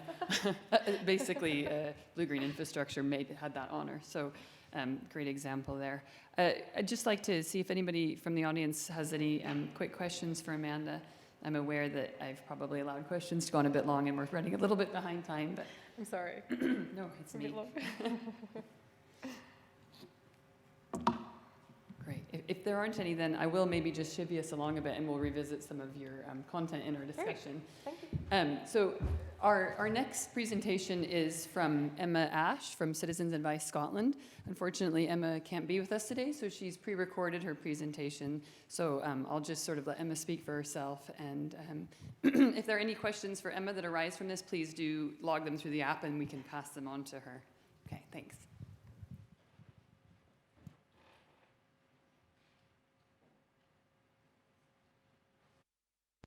Thanks for inviting me today. I'm the Senior Water Policy Officer at Citizens Advice Scotland. We're the recognised consumer body in the water sector. We cover a broad range of consumer policy issues, and most recently we have begun to explore the use of blue-green solutions in communities. And I wanted to share why we see community engagement as valuable. So to set some context, the risk of flooding is one of the most severe climate hazards that Scotland will face. This is according to the UK Climate Change Risk Assessment Report. Whilst the water sector is working to adapt infrastructure and systems to cope with this risk, some of the changes needed require a paradigm shift in how we all think about and manage water. Currently, much of our drainage network is designed to take rainfall runoff from our urban spaces, which has been constantly growing and creating more hard surfaces, more roads, more roofs, patios, more driveways. But alongside this, there's now increasing pressure on the drainage network from changing weather patterns, which means we are seeing more periods of intense rainfall. These two issues combine to put pressure on the drainage networks, which in turn are at risk of being overwhelmed and causing flooding. One of the solutions that is increasingly being used is blue-green infrastructure. It can more naturally collect rainwater, it can filter it, it can slow its runoff, and this can reduce the likelihood or the impact of floods. But blue-green solutions work differently to traditional drainage solutions. They are using space in the community to function. It's bringing water back above ground, it's making it visible. Water and its value is an asset, is being moved back into the heart of community spaces. And this is what makes engaging with communities both necessary and valuable. We would see it as necessary to engage well because it allows this new approach to water management to be explained, allows it to be understood, and it helps build trust in blue-green solutions as an effective water management solution. But it's also valuable to engage because blue-green solutions can do more than just drainage. They can create better places to live, with more planting, with rain gardens. It can improve travel routes. They can build in play parks, cycle paths, skate parks even, that are also basins to collect floodwater. So when engagement uses collaboration, co-design and partnering with a community, it can create opportunities to help people live well or even better in their community, but it also raises awareness of the reasons for using blue-green solutions. When we looked at some blue-green projects in progress, we could see some of the tangible benefits of engagement.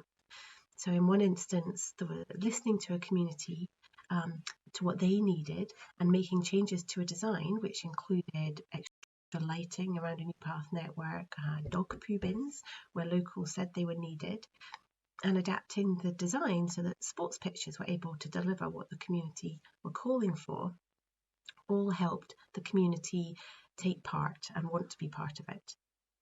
The value of this process, however, did not only benefit the community, but by engaging with them, the community's questions and concerns were addressed, and the plans became community-driven. And ultimately, the surface water management issue was addressed, which in this case actually had the potential to be fairly radical, because it involved opening up an old culverted waterway in the community park to address flooding. But engagement reduced objections because it addressed concerns, and with co-designing it with the community early on in the process, it had a really positive outcome. When considering how to initially engage with a community, it is important to acknowledge that blue-green solutions differ from traditional surface water management, both in terms of how it operates, but also in terms of the additional benefits that they can bring to a community. The first thing to recognise is, will the community be interested in flooding issues or drainage management? A community may be upstream of flooding or surface water management problems, but they might be part of a solution. If they don't directly experience flooding, will they be keen to give up time to sort flooding issues? We also found that people don't see a role for themselves in drainage and flood management because they see this as the responsibility of local authorities and Scottish Water.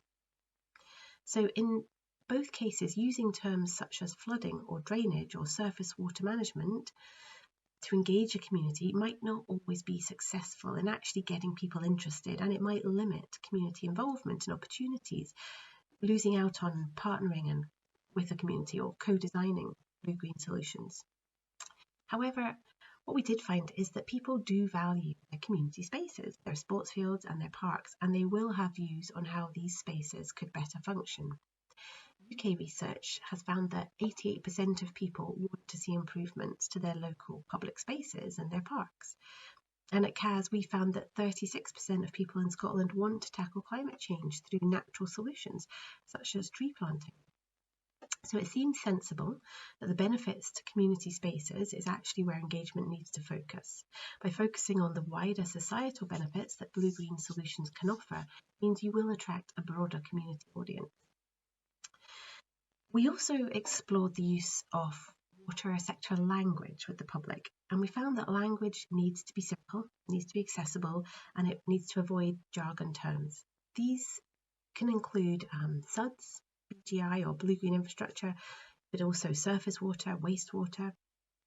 So for example, SUDS is a fairly common concept in new housing developments, yet only 16% of people we asked said they understood what it was. And actually, some of those people thought that SUDS dealt with raw sewage, which is fairly significant if you're perhaps telling a community you want to build an open SUDS basin in the middle of their green space. Even terms such as surface water can also be misinterpreted. Some people we asked believe that it only related to water on the surface of the earth, so the lochs, the rivers, the seas. And whilst this can be a correct definition in other situations, it won't be what those engaging with the community on surface water management. So as a principle, language matters for two key reasons. Firstly, by using terms such as BGI or SUDS or swales or surface water, risks influencing whether a community understands what you are proposing to do and create, and it might turn people off from engaging. It might also create concerns. But secondly, terms such as flooding or surface water management or drainage solutions can reinforce the idea that water management is the responsibility of local authorities and Scottish Water, and it leaves no obvious role for the community to play in the design of a blue-green solution. One final aspect of community engagement I wanted to raise here is that of ongoing management and maintenance needs. At the end of the day, blue-green solutions must exist in a way that fulfills the job. and that is to manage surface water. This needs a clear plan in terms of ownership and maintenance that can ensure that there's long-term community resilience to accommodate climate change. If blue-green solutions are neglected, they can stop delivering benefits. So maintenance needs to be embedded within the process and not be an afterthought. Clear roles and responsibilities need to be defined, and this needs to include careful consideration of the role of the surrounding community, how they are engaged and how they are supported in any maintenance and protection of blue-green space. Communities need to be made aware if they're being asked to fill a role, and engagement should really seek to establish what is appropriate for that community. Ultimately, though, the benefits of blue-green solutions have proven to be positive because rainwater can be better managed, stress on the drainage network can be reduced, and they can improve community spaces, making them a better place to live and work. In fact, the World Economic Forum found that living near water environments can improve both mental and physical health of people. So I thought it would help at this stage just to bring to life some of these aspects of engaging with a community and why designing with a community and for a community can be positive. So here is a short conversation I had with Alison Devlin, who is the chair of Friends of Halfway Community Park, and they took part in a blue-green project in their community in Cardonald in Glasgow. Alison, can you tell us what your community was like before this project happened? Well, before the project had happened, the community wasn't really a community. It was people knew each other, but they weren't really involved in anything, and there was nothing here for the kids to do. There was no parks, no nothing. So I think the project has made a big difference to this area. It's gave us somewhere for the kids to play safely. I mean, our area was dominated by road, so now that that's all been taken away, so you don't have to worry about children getting hurt by cars or anything like that. It was like they asked you how you felt about them coming in and putting parks in and things like that, which was really good. So it wasn't like they decided they were just going to come in and do it and leave it at that. They wanted everybody's in the community's ideas and what they thought about things like that. And did many people come along to those meetings? Yeah, they were actually really quite busy. So I thought it was quite surprising. You just generally think, oh, they put a park in, that's fine, but something for the kids to do. But I think it was generally quite surprising to realise that so many people were interested in the fact is that they were planning on doing this major change and how it was going to affect the area that we were living in. So how did it make you feel, like the process of being involved? Like, did you feel like you were listened to when you came up with ideas or suggestions? Oh, yeah, it was. We did, as I say, we started just regularly going to meetings and things like that, and then through the process, Southside had started to develop a group called Friends of Halfway Park, which I am obviously the chairperson of. I don't know how that one happened, but that's a different story. We started making regular meetings and sitting asking people in the area what they would like to see in the park and things like that. And we did so the housing would involve the committee for our group, the Friends of Halfway Park, plus the regular community. And everything that they were deciding, they send regular updates, regular newsletters, and say, well, this is how far we've gone, this is how we've got on with funding. And so we were well informed about everything that was happening. And so what's changed in your community as a result of everything that's happened? Do you know, I found that the community has came together a lot more, because before, obviously, families weren't really out. It was just kids out running about. But now there's so much space that families will go out and they'll sit outside. I mean, through lockdown, a couple of families were having barbecues and things like that. And everybody was just involved, and you get to meet more people. Yeah. Before, I think it was just you saw somebody say, hi, that was it. But now it's like you will sit and you'll have an actual conversation with somebody. So the park has been super busy, and it's not just for our community, it's for anybody. So anybody from another community wants to come along, and that's good, because it means that other communities are coming over and going, well, look at this space, that's quite interesting. So yeah, we would like to now try and get like a wee community garden, because we were talking about using it so the rainwater would be coming off the roof and we could reuse that water. Yeah. So that's something that we can still look into, obviously, down the line, because I think they did put the structures underground for us. So for that, being involved in the community and all this work that's happened has actually really helped me. It's helped my mental health. So I think that's another side to it as well. Yeah. So I think just going from just being a resident to actually being part of a community. We were a part of that. Yeah. We made a decision on things like that. So yeah.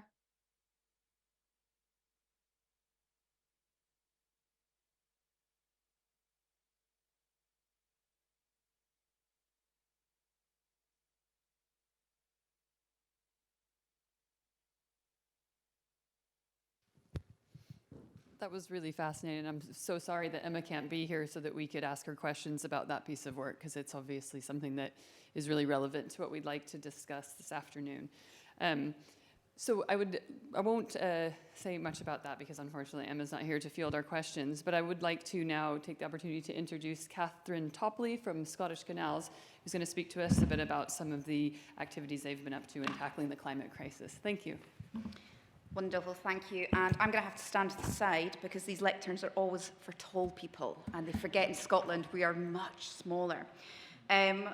Fascinating presentations, amazing to see some familiar and friendly faces. Roy, I loved your comment about being out. I'm just going to add a sustainability element, which is work clothes for the first time in 2.5 years, and they fitted. That is sustainability. I'm so proud. But yeah, I mean, it's been wonderful. I'm going to talk to you today about some of the key things we've heard already. So green and blue space. I'm going to talk to you about water management. We're going to talk about community. And we're going to have a look at what Scottish Canals has done and delivered in this space. So, there we go. Scottish Canals are fundamentally a community-based organisation. We live, breathe and work within all of the communities that are accessible and have accessibility to canals. In terms of big picture, focusing on opportunities our assets can unlock, there's a breadth and reach within Scottish Canals that goes right from the city centres to nature-type environments, right out into the Green Glens, up to the Caledonian Canal, right down to the Crinan Canal. So we've got quite a broad area to cover. We've got 140 miles of waterway network. We've got 1,500 hectares of land. We span multiple councils, which you can imagine is extremely fun in terms of engagement and collaboration. We have access across rural landscapes and cities, and I'm going to give you some examples of both of those today. What we are, though, is consistently delivering and reimagining what the canals do and deliver in Scotland. So, Scotland's canals stoked the fires and were the catalyst for the Industrial Revolution. Towns were built up around them, they created jobs, connectivity, wealth, tourist, trade, housing, etc. For over 200 years, we've been dynamic, evolving, and we've remained relevant. Of course, you have to ask, when did all of this start? And here, we take you back to the beginning in 1768. But actually, Scottish Canals have been delivering environmental and economic benefits since the beginning. We are the original green and blue network. And so we're really proud to stand with others today, and as we go forward with hydrogenation, to talk about how we have used that green and blue network to constantly evolve and provide for the communities. We've got a couple of case samples to share with you today to talk about more recent examples than 1768. In terms of creating a shared vision, you heard a few times today already around engaging with the community. I've really liked some of the language that's been used and actually normalising it. In terms of Scottish Canals, we call them charrettes, community engagement events. I really liked what we've just seen there, which is actually just getting involved. We really must remember about using language that people can associate with. Scottish Canals' ethos isn't to do things to people, but to do it with people. Our canals, for those of you who may live near a canal, and I certainly did growing up, I remember them when they had mini metros in them. I remember them when they had couches in them, and they were orange. They were like that rusty orange colour. And as a child, the game was to try and get across the canal without getting in, and then go home and explain to your mum you didn't jump over the canal, you fell in, you just fell. And of course now what we see with our canals is they are clean, they are vibrant, they are healthy, they contribute to society in a very different way. And people meaningfully go in our canals, sometimes more than we wish, actually. We're seeing a lot of open water swimming. We're seeing paddle boarding. We're seeing boating, canoeing. These are activities that are regularly undertaken in the canal. And I'm going to use one of those words again, those buzzwords. You know, we are providing active transport in a green infrastructure in Scotland based on a canal that was built in 1768. During the process of regenerating the canals, we've undertook to engage with communities to understand the barriers, their wishes, their aspirations.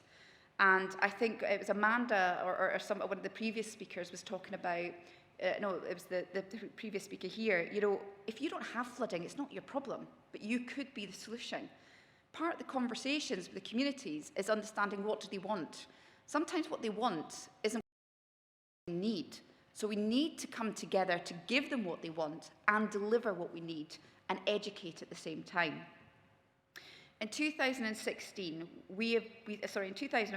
discussions began to create a shared vision for the future of North Glasgow, and that's one of the examples I'm going to show you here today, where we had local people, children, stakeholders, schools, and much more that came together with planning and research experts to build a master plan for the area. This allowed partners like us to work in harmony and to find the appropriate funds to deliver what they needed. In 2016, an update on progress was widely shared, ahead of a number of key projects. And from 2017, there's been real focus and momentum on delivery. There have been many, many challenges on the way. Master plans take time. They don't fit in yearly Scottish Government budget cycles. And so it's important that you have those relationships, you have those community commitments, that you have the understanding of the long-term vision that you're trying to create.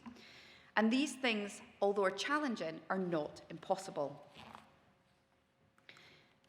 So here, what you will see is Spears Lock. This is really important to share with you because people wanted tangible change. They wanted to see what their investment in time had created. And our charrette took a zone in the city centre of Glasgow where you had limited activity. It was very, very built up. And what we wanted to do was create an environment that was very sustainable for the community.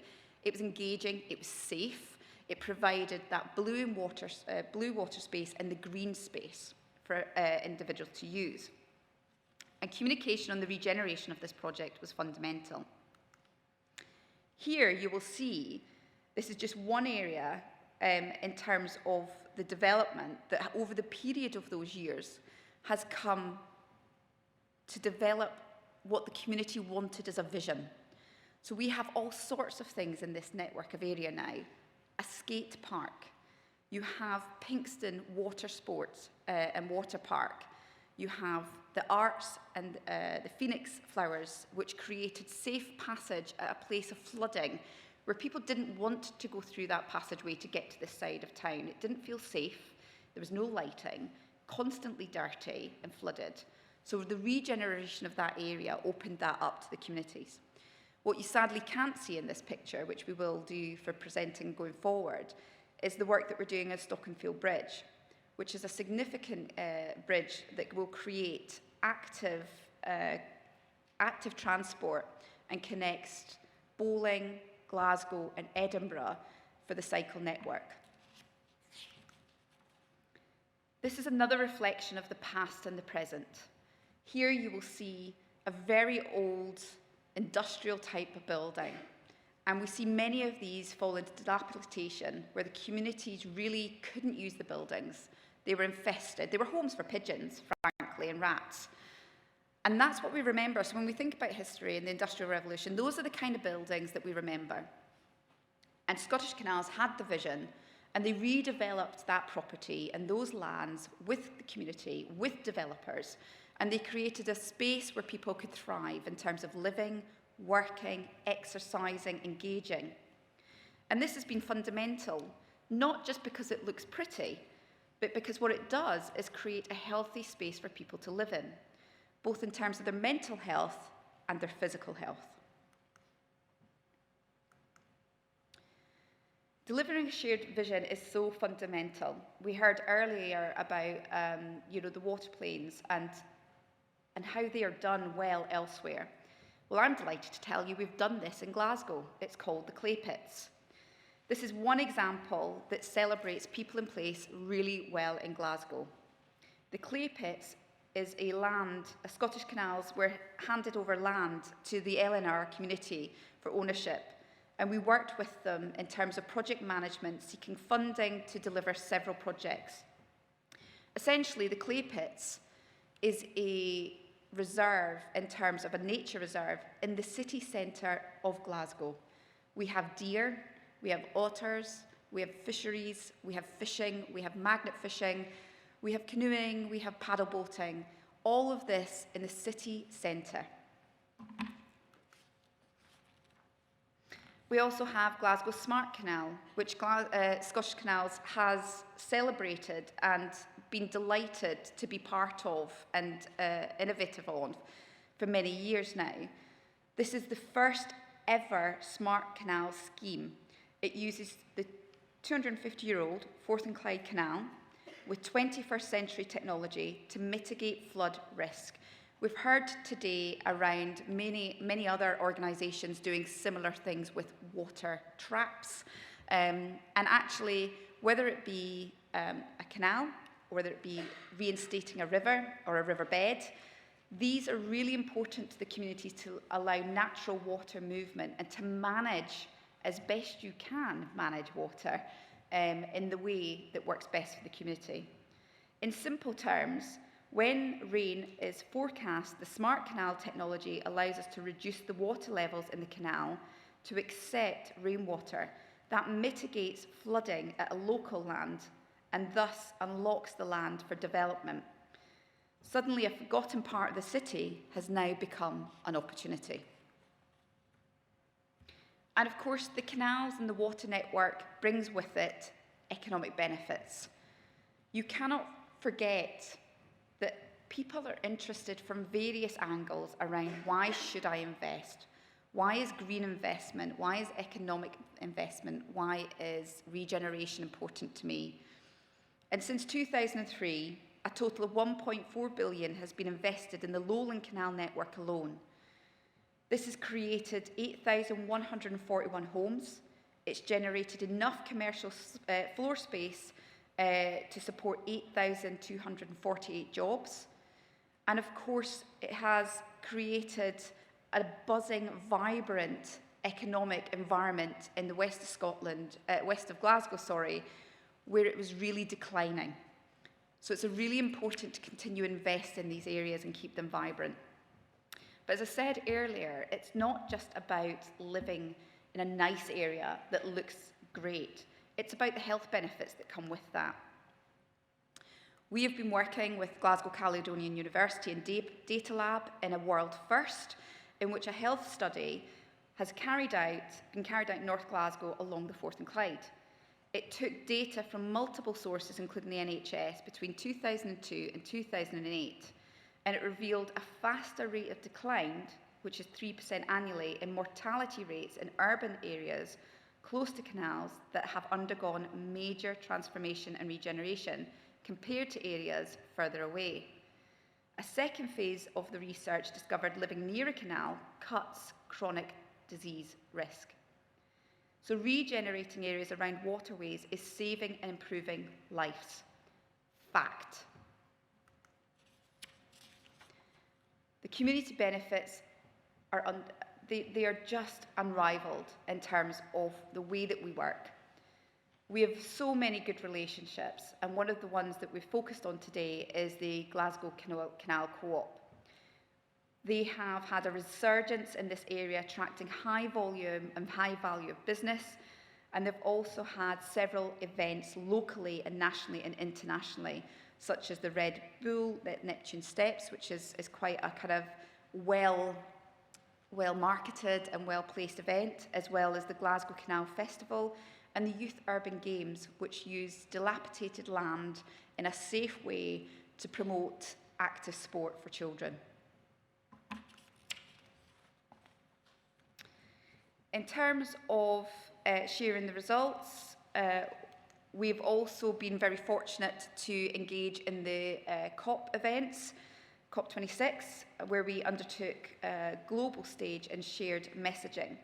We did a TED-style panel discussion where we streamlined live with officials talking about water, biodiversity, energy, travel, transport, sustainable places, everything that we've heard today. So, why is this important? Mass flooding, droughts, these are not things of the future, they are happening now. My Chief Operating Officer, this is the Muravenside breach that happened during COVID, where essentially, owing to other factors, the canal was over-flooded with water, it breached, and it washed away an entire part of the railway in Lithgow. Thanks be to COVID, because the trains were not running. Had that happened, that could have been a significant event, albeit it was for us, but for community and life preservation, that could have been dangerous. Scotland's canals are part of the solution. They're part of the opportunities.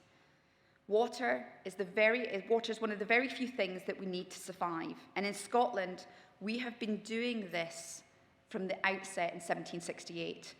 We had created canals that push forward the Industrial Revolution. In 2022, we have implemented smart canals. We have undertook to understand the health research and the impact of healthy living across the canals. Scottish canals help people thrive. Water helps people thrive. More importantly, in terms of International Water Day, what we have to understand is everything that we do, every small thing that we do as individuals and as organisations keeps people thriving and alive. So today has been really important to understand not just what one organisation does, but how we can do things together collectively to move these things forward. Thank you.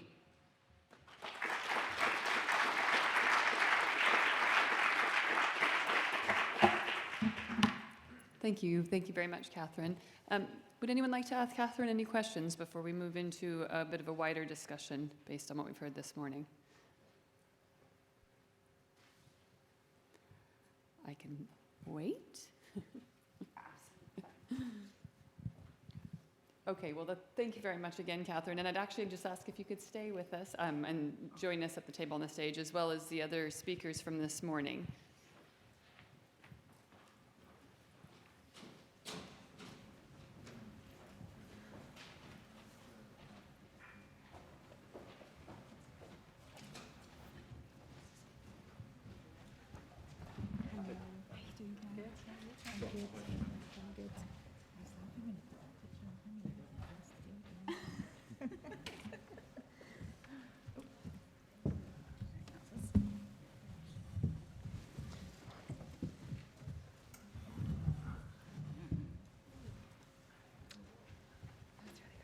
Well, thank you again for all of your really interesting, well thought out presentations, and I appreciate all the different ways that you sort of connected to the themes of the day. So I think there's lots of food for thought in there.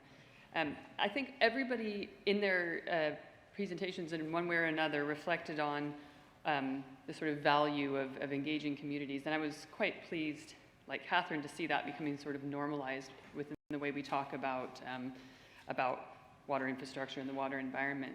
But I'd just maybe like to invite each of you to say a little bit more from your own perspective about why public engagement is valuable. What does it bring to our kind of collective endeavors towards realizing the benefit of our waters?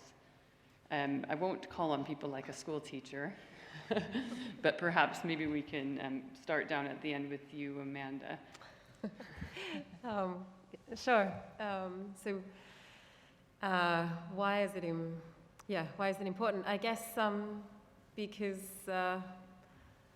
we're people and we have this wonderful planet, and we have a legacy to leave, and we have history to reflect on. And I think when we bring people together and evidence shows this, I think, from things like citizens' juries, that people can actually make really beneficial decisions when they are brought together and when they're given information and when they're able to deliberate in a safe space. So I think there's when we think about water systems, we need to think long term. We need to think beyond political cycles and beyond river basin cycles even. And I think it just gives us an opportunity to come together as humans and talk about these things. Not sure if that answered the question. Yeah, no, I think that's great. Thanks. So I think for me, I've worked in other parts of government, and what I've seen time and time again is that we think we know the answer, and when you go to the community, you realise maybe you don't quite understand the problem.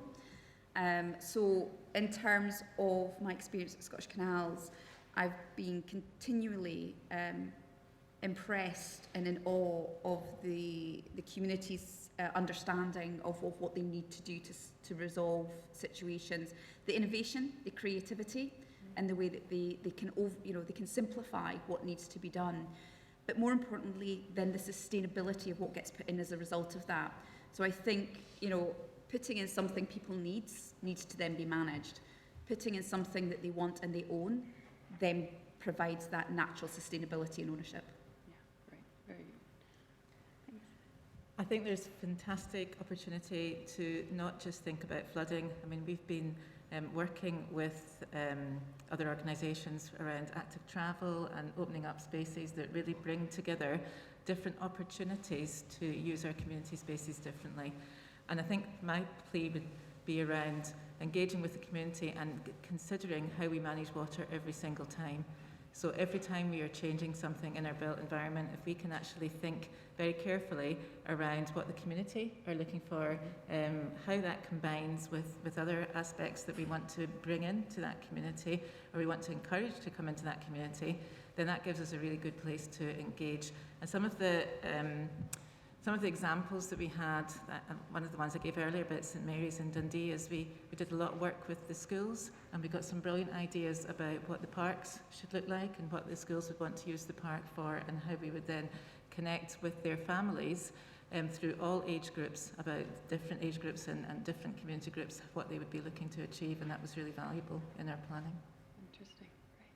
Thank you. Yeah, I think I touched on it a little bit earlier in kind of response to one of the questions. It's quite hard to get communities engaged in a very dry process like river basin planning. It's full of jargon, it's full of sort of technical detail, and I think the sort of the key is at, like I said, with the projects like the Tollcross River Restoration, it's at the kind of the project, the action level. And you can see that that's where the real value in the community engagement comes, whether it's for urban river restoration or trying to clean up rivers so that people can use them, can kind of swim in them. I think it's only by having that engagement you can really have actions that people will sort of will use and will benefit from. One of the projects that we've got in development at the moment in Edinburgh is on the Birdie House burn, and I remember going out with a colleague just to have a look at opportunities for improving that river, and it's an awful stretch of river in places. It looked like the photographs of the canals from the sort of 1970s. It was absolutely full of litter, old mattresses, shopping trolleys. There weren't any mini metros, but I kind of wouldn't have been surprised to have seen one. And I think it's only through community engagement. And I remember walking along that stretch of river, being people coming up to me because I had my SEPA jacket on and talking to me about this, about the river and why it was in such a poor state. And you can see. Yeah, I could see through a process of community engagement there how you could create something that people would value and would use and feel a kind of sense of ownership of, rather than what they kind of have at the moment. So like I said, I think it's that action level rather than the jargon-filled process. Yeah, I would only add a couple of things here. So water management is fundamentally about land management, whether it's in the urban environment or rural environment, and that's inevitably going to be very emotive, and people are going to be very interested in what this space looks like and wherever they live. So that engagement piece is tremendously important. I was really struck by the presentation from Cass there around the language we use. So do people understand what surface water, suds, all those things that, you know, the importance of understanding what's meaningful for people in communication. We have to get through this because actually fundamentally we need to deliver the solutions, we need to deliver the improvements.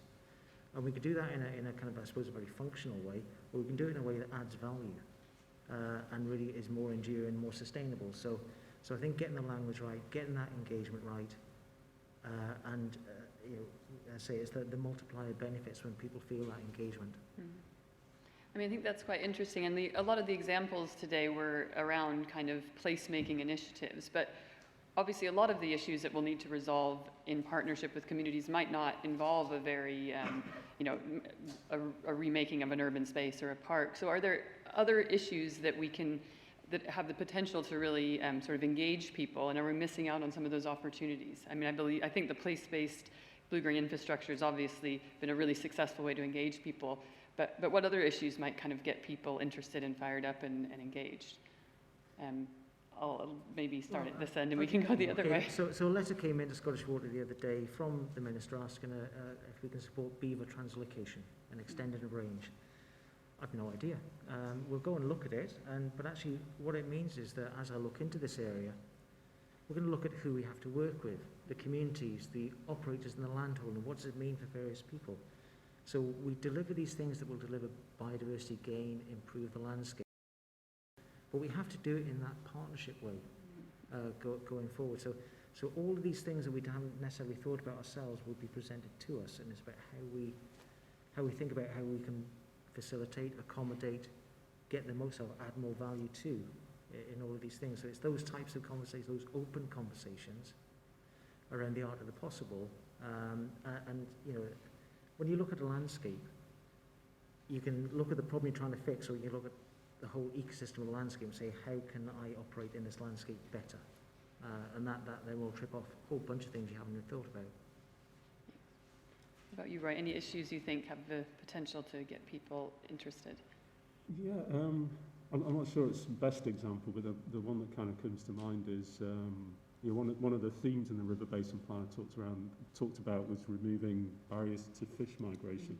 Mm-hmm. And naively, just kind of thinking about that work and planning it, I assume that it'd be, particularly with about a third of these strictures are sort of redundant historic features in rivers that, you know, no longer have a use, but people actually value them, you know, as part of the local environment, part of their local landscape. And I naively, you know, assumed you could just go in, remove these things, and fish would pass upstream, and everything would be great. But it was that kind of interest they had in the built aspect of the water environment, which was, I guess, something, yeah, that community interest was something that was came out of that work and that process that was a little unexpected. Mm-hmm. But like I said, I'm not sure quite what you're looking for. But no, I just think, you know, there may be opportunities that we don't make the most of, where people actually, you know, connect with these issues in ways that that we don't always expect. And yeah, it was certainly, it's slightly unexpected, but yeah. Okay. Any example? So I've got kind of two things that come to mind. So now when we're looking at where we need to make improvements to our asset base, we identify early on the ones that are more within the community, and that encourages us, I would encourage to engage with the community and the businesses around what the potential solutions are to solving these problems. Obviously that takes a lot longer than us just coming up with an engineering solution, but what it does is it creates completely different and diverse ideas early on in the project that we can explore with the community to see what we can deliver. And it may be part or all of the solution, or it may be something that leads us on to thinking about something else, but it does create that kind of environment that allows us to bring kind of new ideas in. Another area is not just with the community, but when you think about different businesses and how we work with businesses within that community as well, and also maybe larger companies. An example around sewer health, because I do think quite a lot about sewers. I know not everybody does like to do that, but an example around sewer health is where we could perhaps work with maybe insurance companies, because it costs a lot to insure properties that flood. So what about if people took, or the community had some preventative items in place to slow down surface water, slow down flooding, a bit like you have a black box in the car. Then how could we work with insurance companies who, with that in mind, would help the community as well. So I think it's thinking a bit broader about not just engaging with the community, and there is aspects where that's really beneficial, but I think Catherine illustrated a much wider kind of ecosystem to work within, where everyone can make different contributions and we can create these partnerships that really win for everyone. Yeah. Sorry to interrupt the panel, but could I just ask you to pull all the speakers to pull the microphones towards you a little bit, please? A bit so everyone can hear. Thank you very much. Thanks, Jonathan. It's never been a problem as being heard from my perspective. And Roy, I just want to assure you your story was absolutely relevant. So you're talking about how the community get interested in different ways. Yeah. I remember during COVID, dealing with the height of COVID, and I got a phone call to say, we've got salmon in the canal. And I said, oh, wonderful. And they said, no, they're not allowed in the canal. They've got to leave. I said, who's going to talk to the fish? Who's evicting them? So, it's great that we want to get those fisheries right, but fish need to be in the right place. And apparently they're not allowed to be in the canal, just so we're all clear. And I say that in a bit tongue-in-cheek because it engages the community. They like stories. And I think when we use the word community, we have to remember we're not talking about one group. We're talking about lots of varied individuals with varied interests. And I think that's what you're reflecting there. So from our perspective, the canals is the infrastructure that runs through the middle of our business. Actually, there's a significant amount that Scottish Canals does that circulates around that in the same way with Scottish Water and other examples today. So, we have significantly strong relationships with Sustrans, for example. We have paved our entire towpaths along the canal network to allow that to be a good, sound cycle network and towpath. That was a godsend through COVID. And actually what we do is we maximise those situations to say, we've got you on the towpath, you're using the towpath, what do you want from that situation? How do we monitor that information? And then how do we then build the ecosystem to then correlate that to other things, such as health? So we've now got people on the towpath, they're walking regularly, they're using it regularly. What does that mean for their mental health? What does that mean for their physical health? We then take that to the wider construct around, well, if people are on the towpath and it's an active site, what does that mean in terms of business? Does that mean it's a place that people want to kind of come and locate? And how do we kind of facilitate that in an environmental way? But also recognising that there'll be other people that will engage with us through the nature, lens. They'll engage with us through infrastructure. They will engage with us through active travel. So I think what I hear all the panellists saying is we recognise our audiences are wide and varied. So the challenges for us, I think, or for me certainly, is always making sure that you've got enough resource to engage with them and hear their voices. Yeah, great, thank you for that. Lots of great points there. I guess the two that I would make are, I think we can engage with communities and people through their children.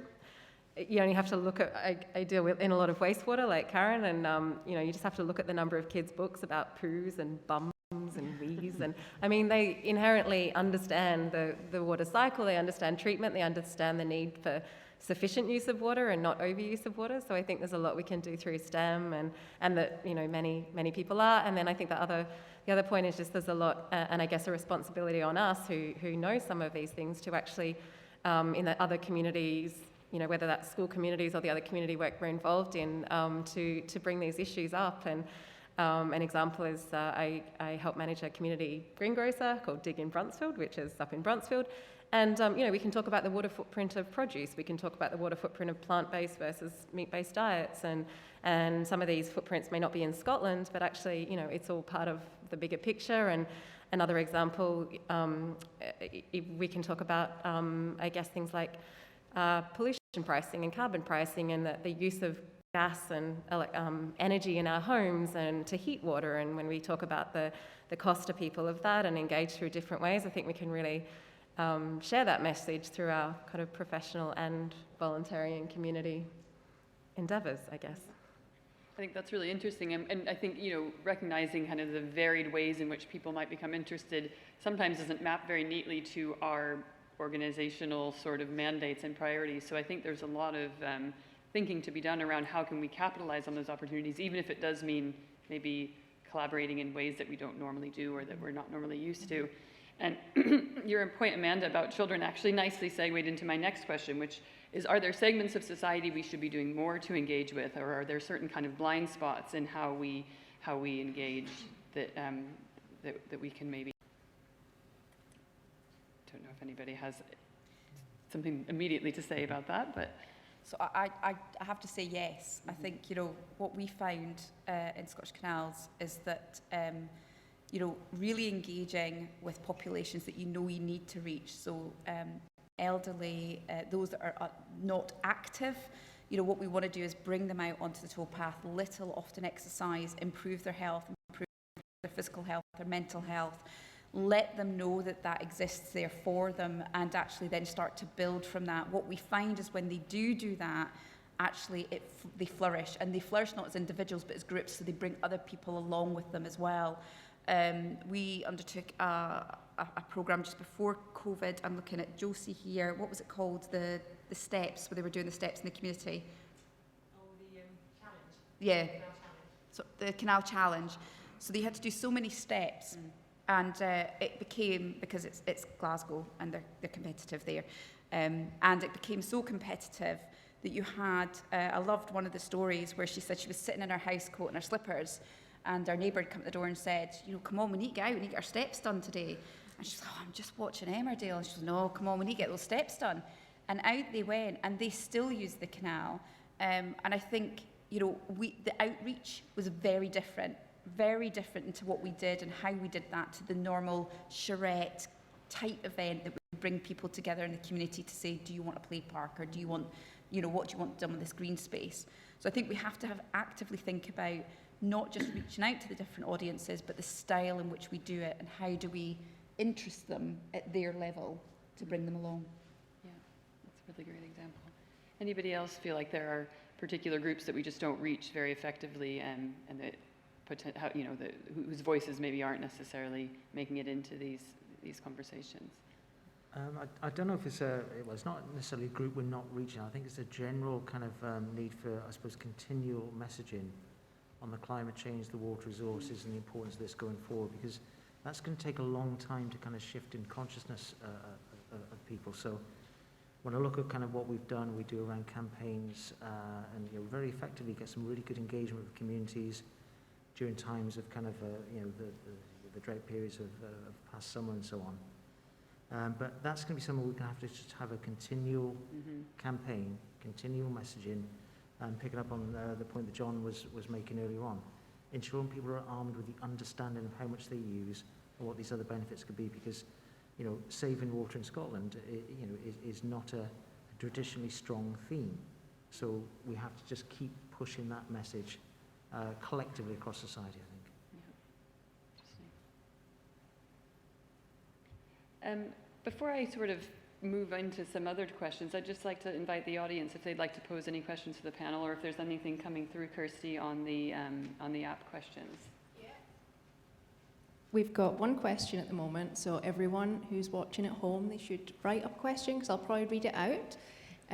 So our first question is, are we leaving too much for communities to do, or citizen scientists to do, rather than being policy and legislation driven?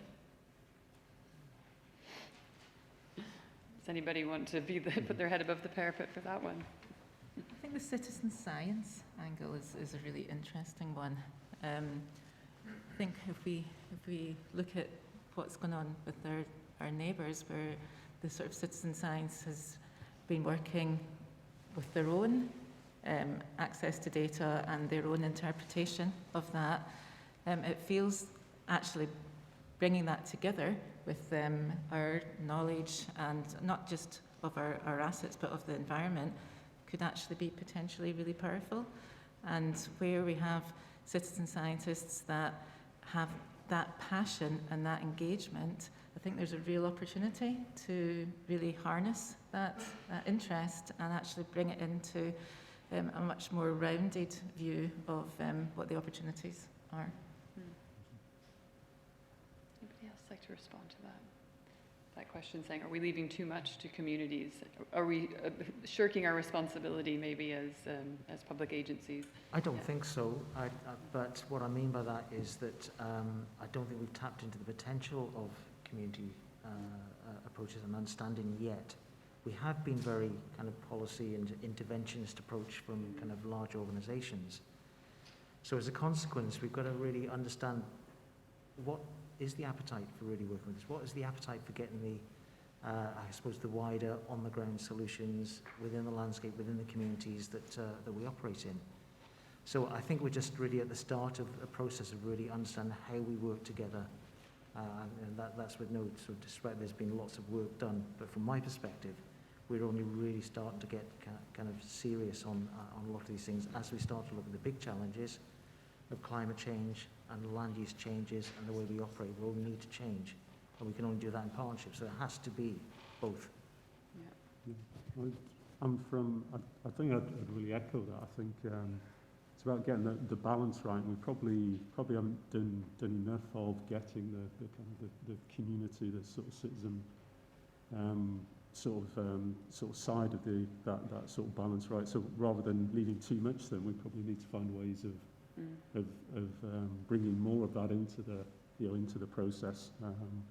So I'd say it's like as Mark was saying, something we're certainly learning about and sort of exploring more. And just on the citizen science aspect, there's lots that I talked about that one of the strengths of river basin planning being the evidence base to it, and there is a real role there for communities and for sort of active citizen scientists to help with that and to get involved and provide information into that. Yeah, interesting. I mean, I suppose there's always a risk that you engage people, and if they don't have a positive experience or they don't see change in the timescales that they might be expecting, you've sort of lost them. So there is balance to strike as well, I think, in kind of being ready to listen. And so I think that sort of, I have a question here that kind of picks up on that, which is what sort of institutional transformation is required to kind of embed engagement or engagement kind of led approaches, because I think organizations are very good at reaching out and talking, but maybe not as good at listening and responding. So I don't know if anyone has any thoughts on that, what sort of institutional change is required to make this sort of a more enduring feature of how we work. So I think that's a really good question, and I've seen lots of examples where that kind of has been really successful and failed spectacularly. Mm-hmm. And I would take the personal learning from that, from many years of doing this, that setting expectations from the outset is fundamental. Mm-hmm. So when you engage with communities and with schools and just really interested parties, I think the basis in which you're engaging is fundamental from the outside in terms of what you're committing to. And then if you're doing true co-collaboration, then nothing should be a surprise in terms of when you get to a particular difficult area, because certainly my experience is that true co-collaboration means that if you get to huddle at a point in that journey where the funding isn't available, or there's been a change in direction, or something has gone wrong with legals, actually they've been with you the whole way through. So you've not gone in, listened, said, thanks very much, I'm Superwoman, I'm going to go away, I'm going to make that happen, look at this, isn't it wonderful? They've come along with you on the journey, so they understand it. And I genuinely believe, that whole places and people piece has got so much better, certainly in the agency government framework and within the relationships here in the panel that, I interact with these individuals as well, these organisations. We don't always get it right. Absolutely, we don't always get it right. But I would like to think we get it more right than wrong these days. And I think that learning is the institutional change. Yeah. It's how you present and position at the outset. Mm-hmm. I suppose the key theme behind all of this is how we collaborate across a whole load of businesses and communities that we haven't previously worked with. I think there's probably a history of This is our responsibility, this is your responsibility, and I think now we're bursting that open, and it gives us that opportunity to innovate and collaborate across us all.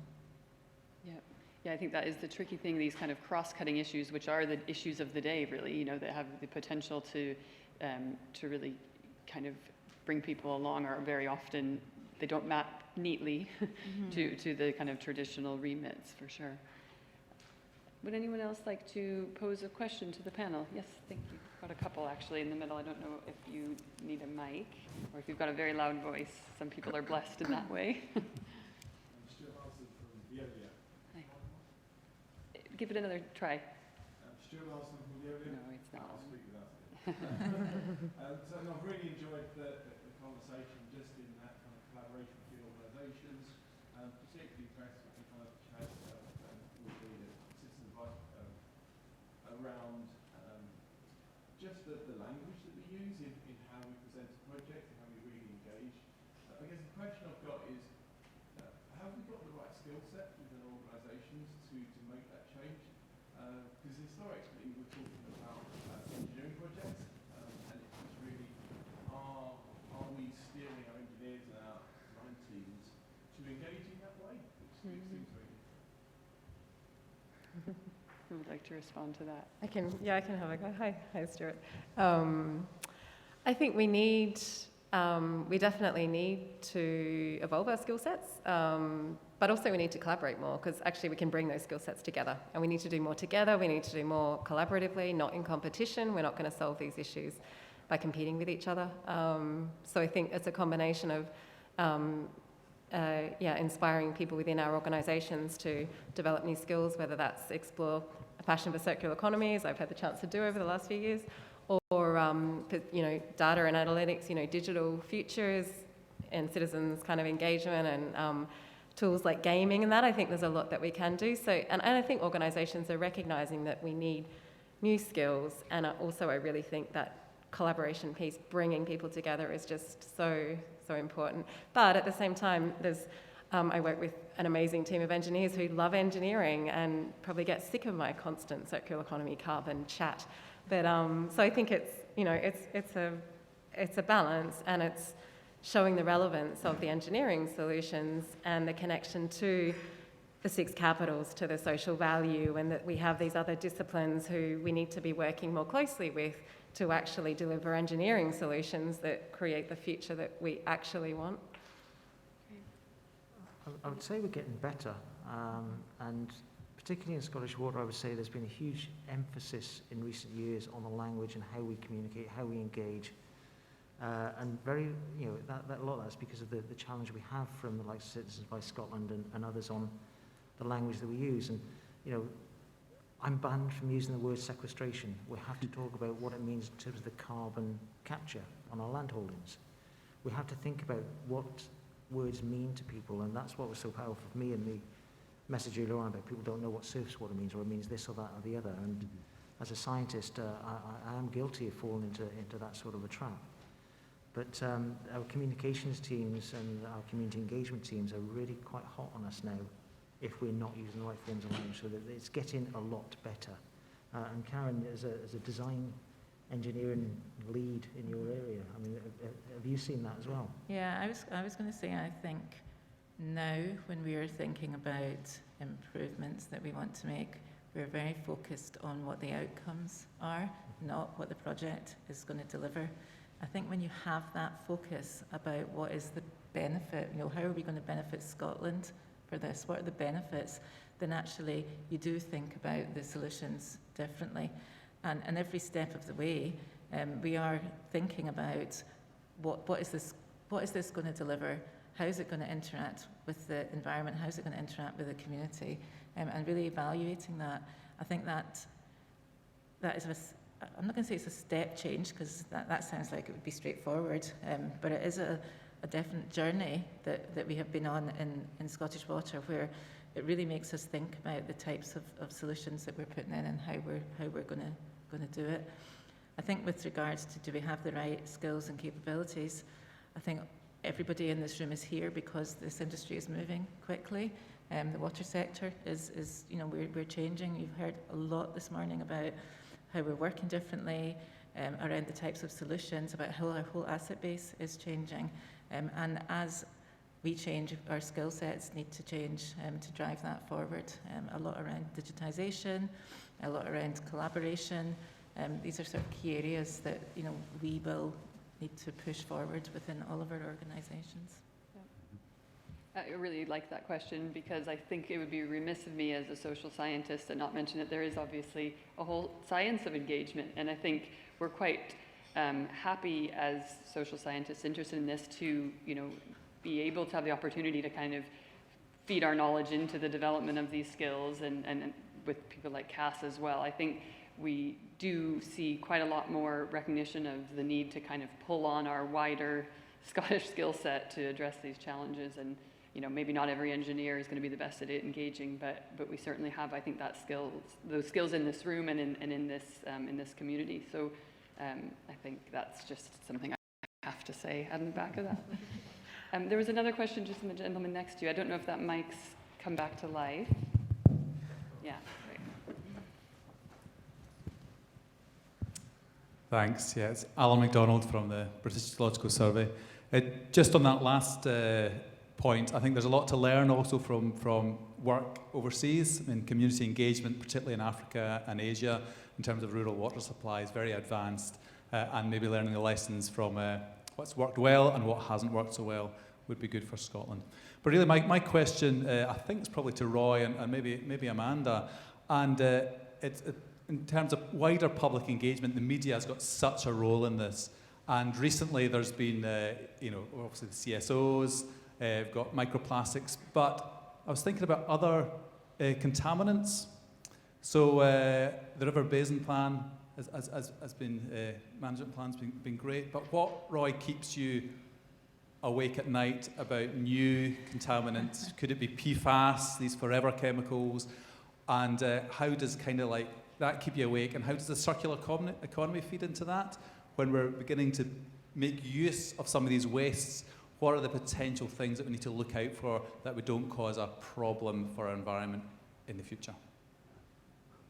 Yeah, thanks, Alan. I mentioned groundwater twice, I think, in my presentation, so I thought you'd be kind to me. No, I mean, it's a really excellent, really good question. I mean, I guess I'm fortunate in that not much does keep me awake. I tend to sleep well.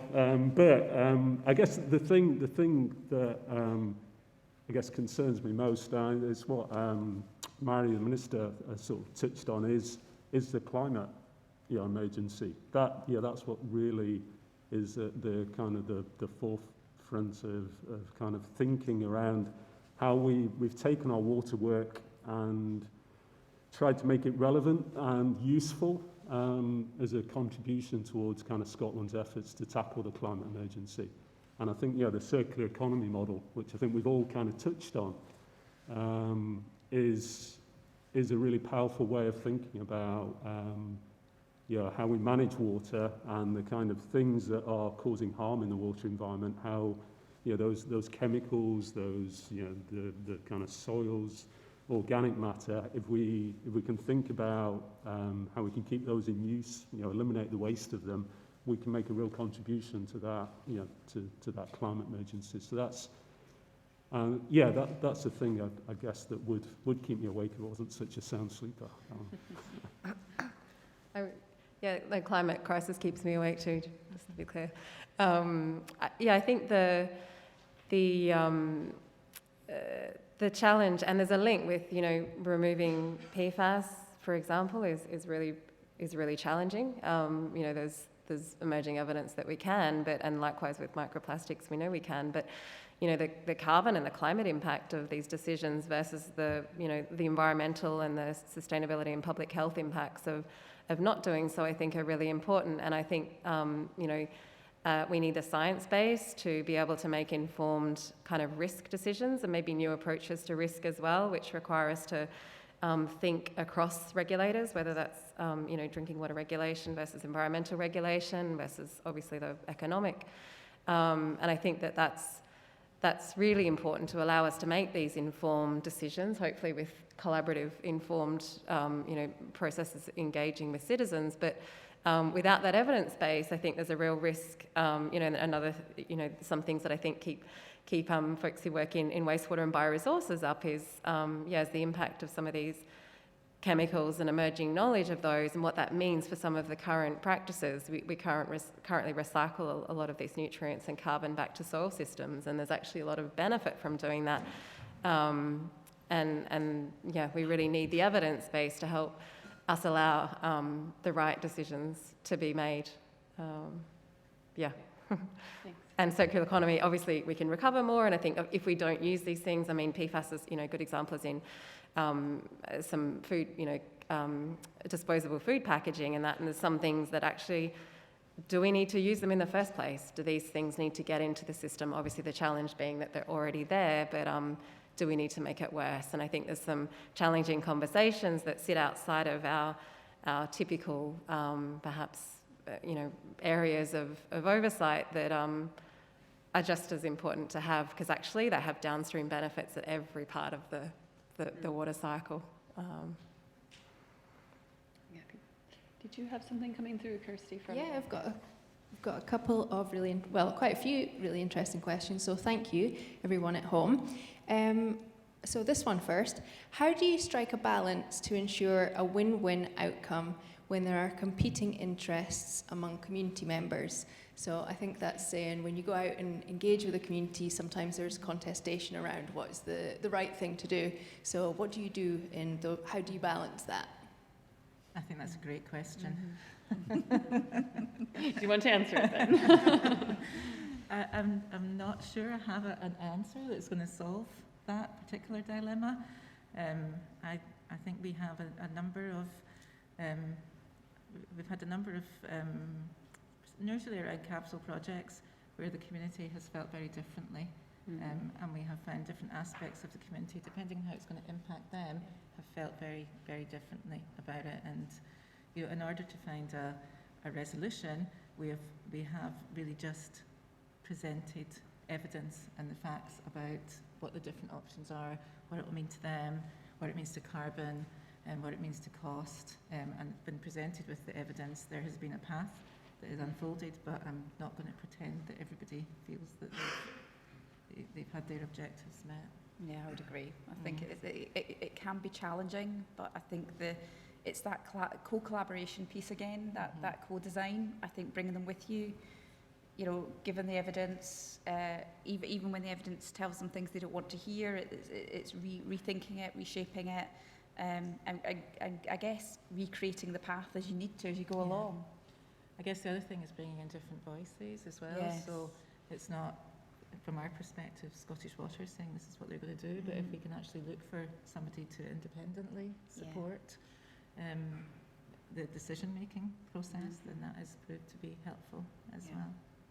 Yeah, I guess that kind of brings us back to the skill set question. I mean, conflict resolution and tools for that are something that are really useful in these spaces, but not something that maybe everybody has experience with. And I think it's quite a good point as well, because a lot of the engagement we've been talking about has been purely on the basis that engagement is a positive experience for both parties and that people want to engage because they get something out of it. But there'll be just as many examples, I suppose, of the need to engage around something which you might be dragging people kicking and screaming into a new way of living and a new way of being in their environment. So I think it is valuable to raise this point of kind of conflict and tension, and it's not a smooth, harmonious road to better engagement. So thanks for that question, Kirsty. Have you got anything else you'd like to? Sure. How can we retrofit the built environment with SUDs in a cost-effective manner which maximises the water quantity and quality benefits while delivering additional amenity and biodiversity benefits? Just an easy one. Well, I think that in the first instance, it comes back to a lot of areas that Karen touched on earlier on. But when we look at the urban environment, and you look at the land use plans, the local authority plans, who's responsible for these different areas, It's that partnership approach that's fundamentally required. So if you go back to some of the big changes that took place in Glasgow, the Metropolitan Glasgow Strategic Drainage Project was a combination of some very heavy engineering from Scottish Water in terms of the sewer infrastructure and everything else. But the wider partnership, working with the likes of Scottish Canals and others, Clyde Gateway, all these different other developers coming together to effect that, I suppose, change at scale, which you need to see to get the true, I suppose, benefit across the urban landscape. So it's that partnership approach, because you have to align the interests of and the responsibilities of the different players in there, whether it's the developers who are looking to achieve an outcome for their, their shareholders, whoever's wanting to do something with that land in the future, whether it's the bringing the water quality interest in there, SEPA being a core part of that partnership. Scottish Water with obviously its own infrastructure in there, the roads interest, the local authorities, all these different parties have to come together to look at the landscape scale change in any type of meaningful project, I would say. And that's certainly the lesson I know that Karen, you're taking forward in a number of parts of Scotland now. Yeah. I mean, retrofitting is tricky. There's no other way to describe it. I mean, we've got probably a good track record now of putting SUDs in with new developments, but that's easy in comparison. Retrofitting is hard. You really need to understand how the water wants to behave, because what we've tried to do for centuries is make the water behave in the way that we want it to behave. But actually, you know what? It's got a mind of its own. It's like having a small child, like they'll just find their own path. And I think what's important is really kind of recognising where the opportunities are within the built environment, because there are many and varied opportunities that provide at the different level of benefit. And I think when we're looking at the whole system, so we're not just talking about our network, we're talking about culverted rivers, we're talking about surface water drains, we're talking about natural features that are already there. When you look at all of that together and you understand the way the water moves, or the way the water wants to move, then that begins to bring out some opportunities of where you can do things differently. And I wouldn't say where, but the retail park example that I gave earlier is a real example, and we know that if we work with that retail park, then they can actually and take out the surface water that's generated from there and create a better environment where we have the land, or they have the land to do that. Then that will actually significantly resolve some surface water flows that we experience in the built environment. So I think it is around understanding how the water flows and understanding where the opportunities are, and not being afraid to build partnerships with different organisations and companies that maybe have never even thought about taking out surface water before. I'll just invite the audience if there are any further questions for the panel. Yes, I see a couple come up on this side.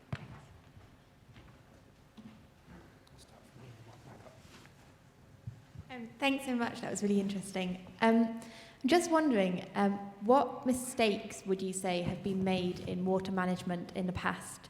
And if you're feeling really brave, have you personally got any examples of those?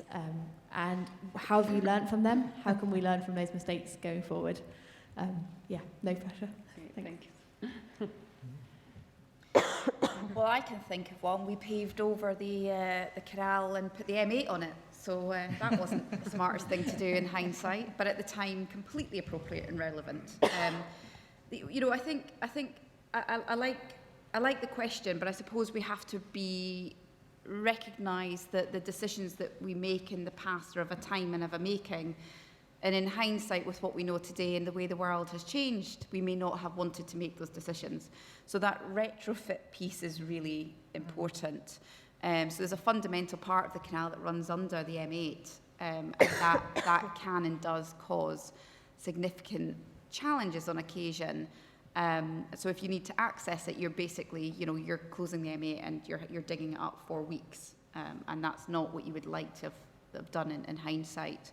I think the other element, certainly for me, is Scottish Canals looks after reservoirs, it looks after water, land water, canals. It's got a whole spread going on there. I don't know if it's a mistake, but an opportunity is that, you know, we were talking earlier around it's not just one organisation. And many countries often put their water together. So actually, you know, maybe canals, rivers, lochs, and actually what we tend to do is it in isolation.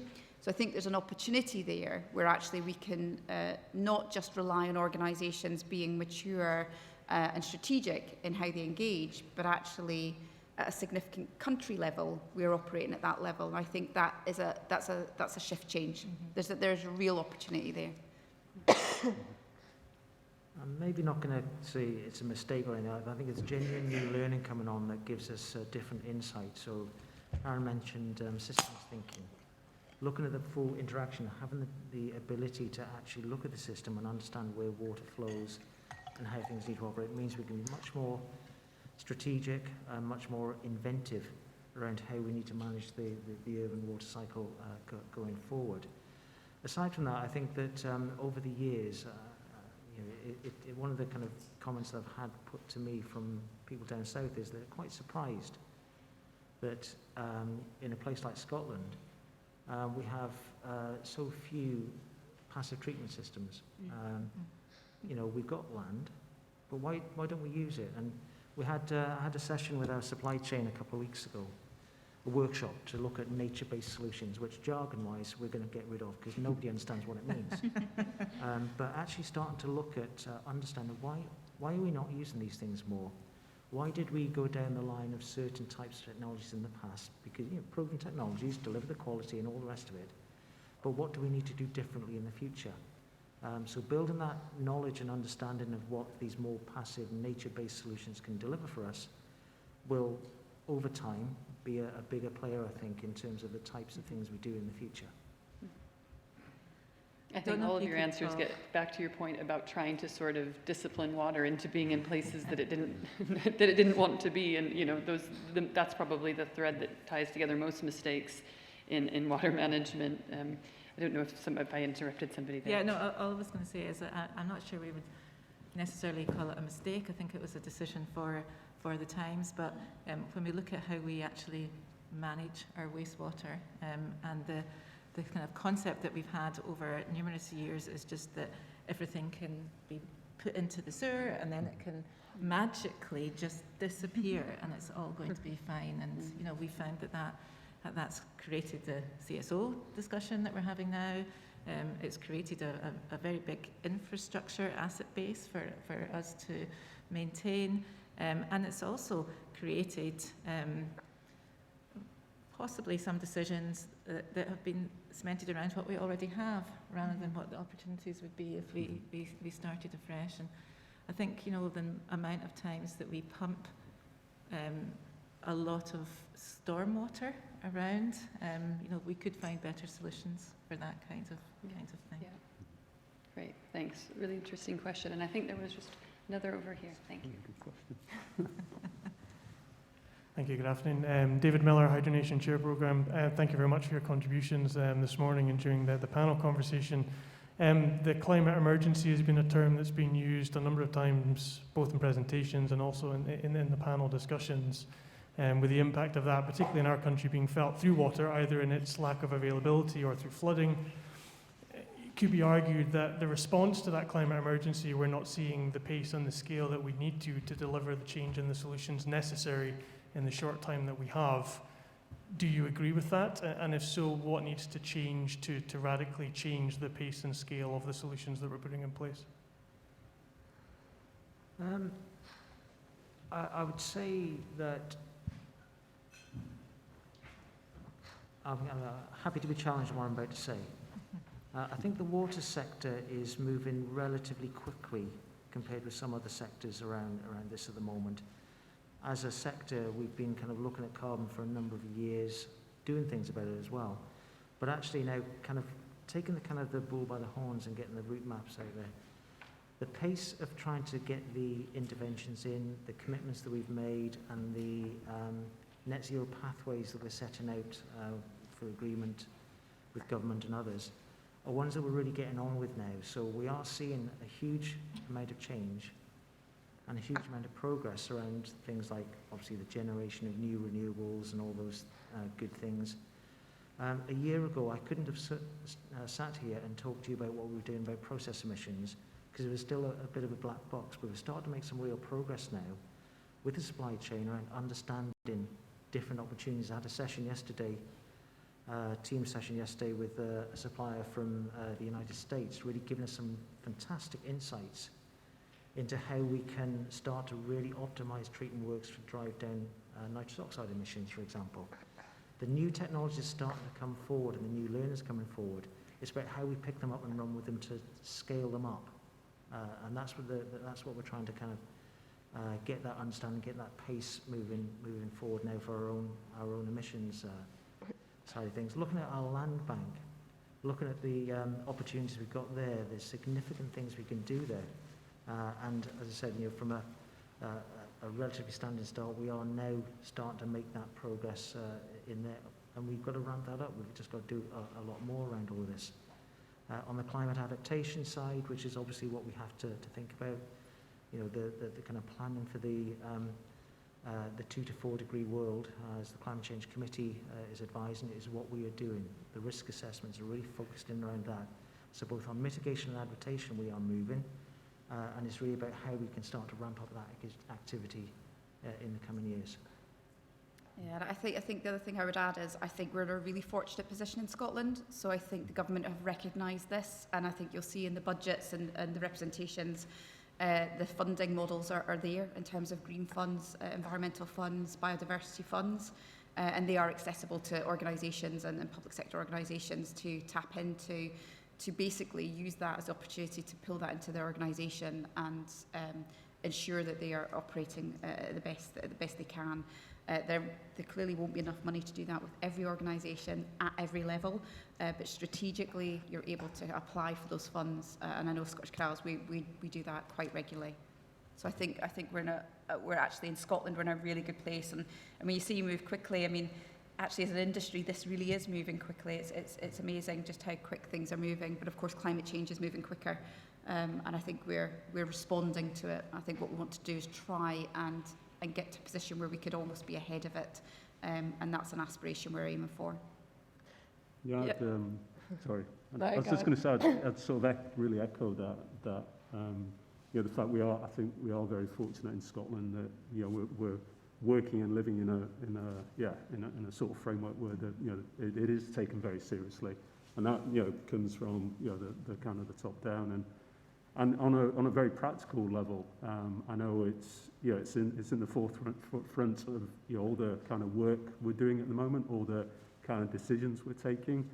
Practically even looking at these urban river restoration projects, we're busy trying to figure out how over the next couple of years we can make all of those net zero, so that we're, as well as creating all those benefits, we're not contributing to that the wider kind of climate issue. So it's very much every day coming to work, it's the one thing we are thinking about and kind of working on. Yeah, I would just say, excuse me, it's not COVID. There's lots of good stuff going on. We're thinking about it a lot, but I mean, I think it's clear from the science and the trajectories that no way are we doing enough, and we're not meeting our. We might be fortunate in Scotland, but it's the planet's warming that we need to halt, and we need to think. I think so differently about that, and I guess I'm speak from perhaps a privileged position, not in terms of an industry professional organisation or regulator, but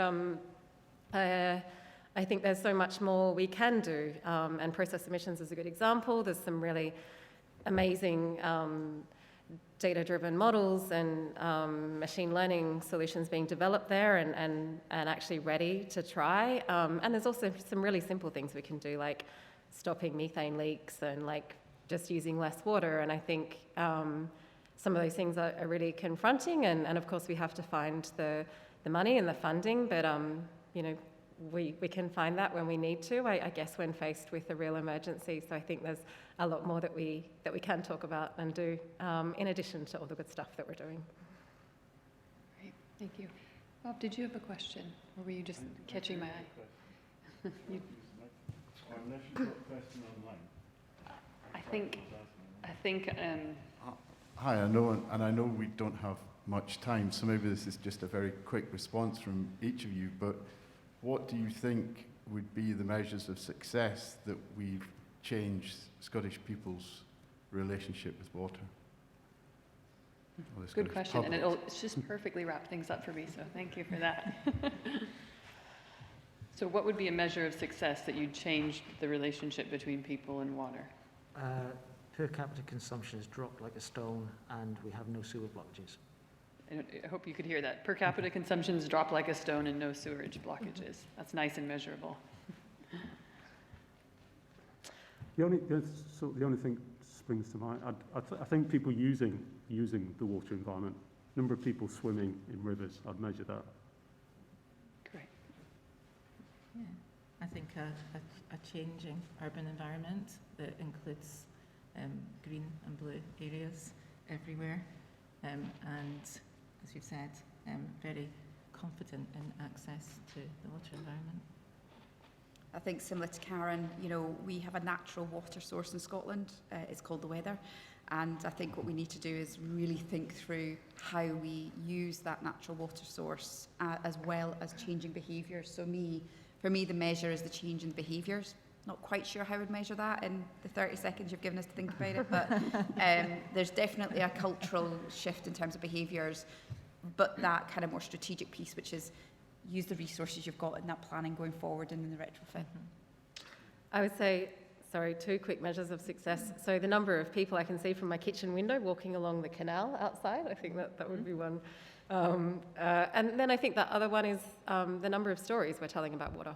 And I think you could argue that's hard to quantify, but actually it's probably not if we think about the way we can tell stories and the sort of campaigns and things. So I think that would be a really successfully communicated and engaged with stories about water would be a really interesting one, I think, as well as all the perhaps more typical ones. And I'll just add to that, the giant queue outside the door at World Water Day to learn about all the fantastic things going on in the water sector would be a good measure. So on that note, I'd really like to thank you again for all of your brilliant contributions today, and to all of you who have asked questions that really kept the conversation going. And so please can we have another thank you in the formal way to our panel.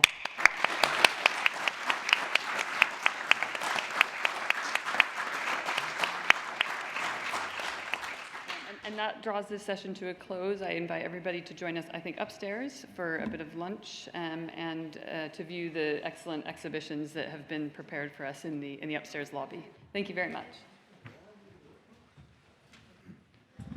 Thank you. Guys.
back to the afternoon session.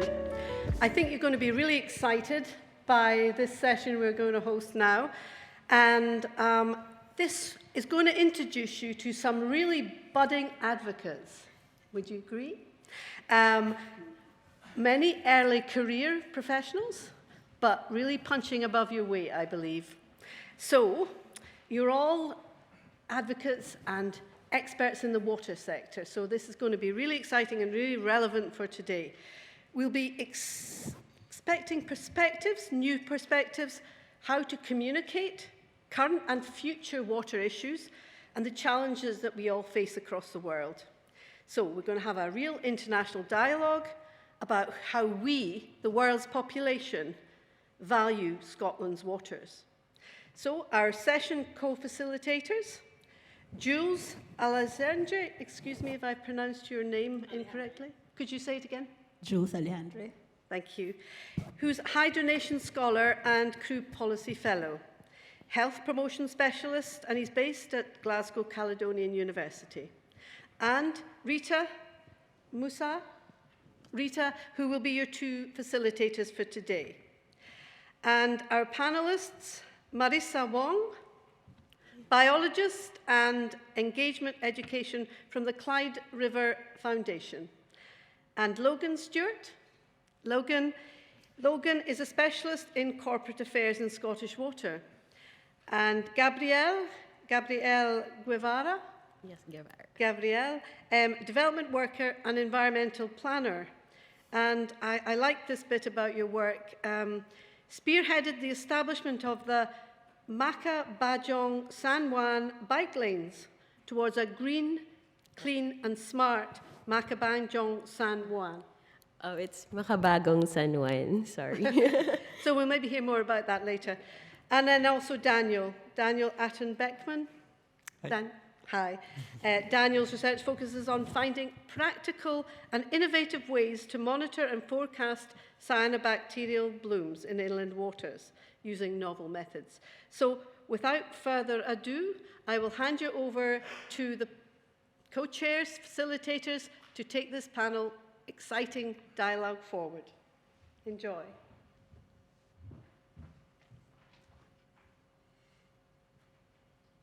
Thank you, Lorna. Jonathan, are we going to watch the video before? Hi there, my name is Laura Young and I'm an environmental campaigner and activist, and it's great to be joining with you through this video. I'm sorry I can't be on the live event or there in person for World Water Day, but it's great to be able to contribute a little bit into what this discussion, this session is going to be looking at, really looking at youth and young people's engagement in some of these really important matters. For me, this is something personally that I'm really passionate about, because as I am 25, I still class myself as a young person, but for the last 4 or 5 years, I've been really trying to engage more in the environmental sector. And personally, and also with a lot of my peers, I've come across different barriers to being able to engage in different issues across the environmental sphere. And I hope that by sharing some of these barriers, that can really help play into the conversation that is taking place today, and we can really move forward to addressing some of these. One of the biggest reasons, though, I think this is important is because the next generation of young people are coming up and are going to be the next decision makers, policy makers, business leaders and community members.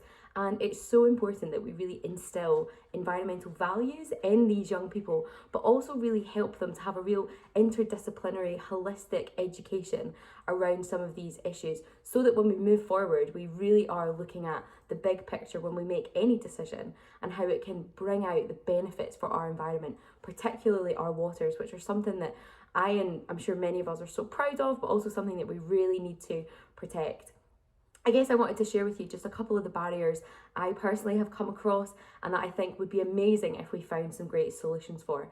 The first is I always feel there's a bit of a barrier when it comes to jargon, and that is everything from watching an environmental piece on the news or in documentaries, or maybe it's on social media, and just having too much language that's inaccessible, particularly when thinking about younger people who maybe haven't had an education where some of these words or terms or political phrases have been used before. And so really trying to break down that jargon to make this topic accessible for everyone. I've tried to do a lot of that in the media work that I do, whether that's on the radio or in TV or on social media, trying to just really talk about these issues in ways that everyone can understand and everyone feels really equipped to engage with some of these issues. Another barrier is that often we just don't have the representation of young voices alongside other demographics of people. And often that means that if you're watching a piece on the news, looking at a panel event, looking at speakers, looking at whatever it might be, and you don't see someone who looks like you or has the views that you have, or so for young people, not seeing other young people in these spaces, it sort of sets a precedent that maybe they shouldn't be there, or maybe it's not their place. And so bringing in younger voices helps encourage more young people to feed into these conversations and feel confident that their voice is important and that it is really valued. And we need to be really intentional with inviting young people in.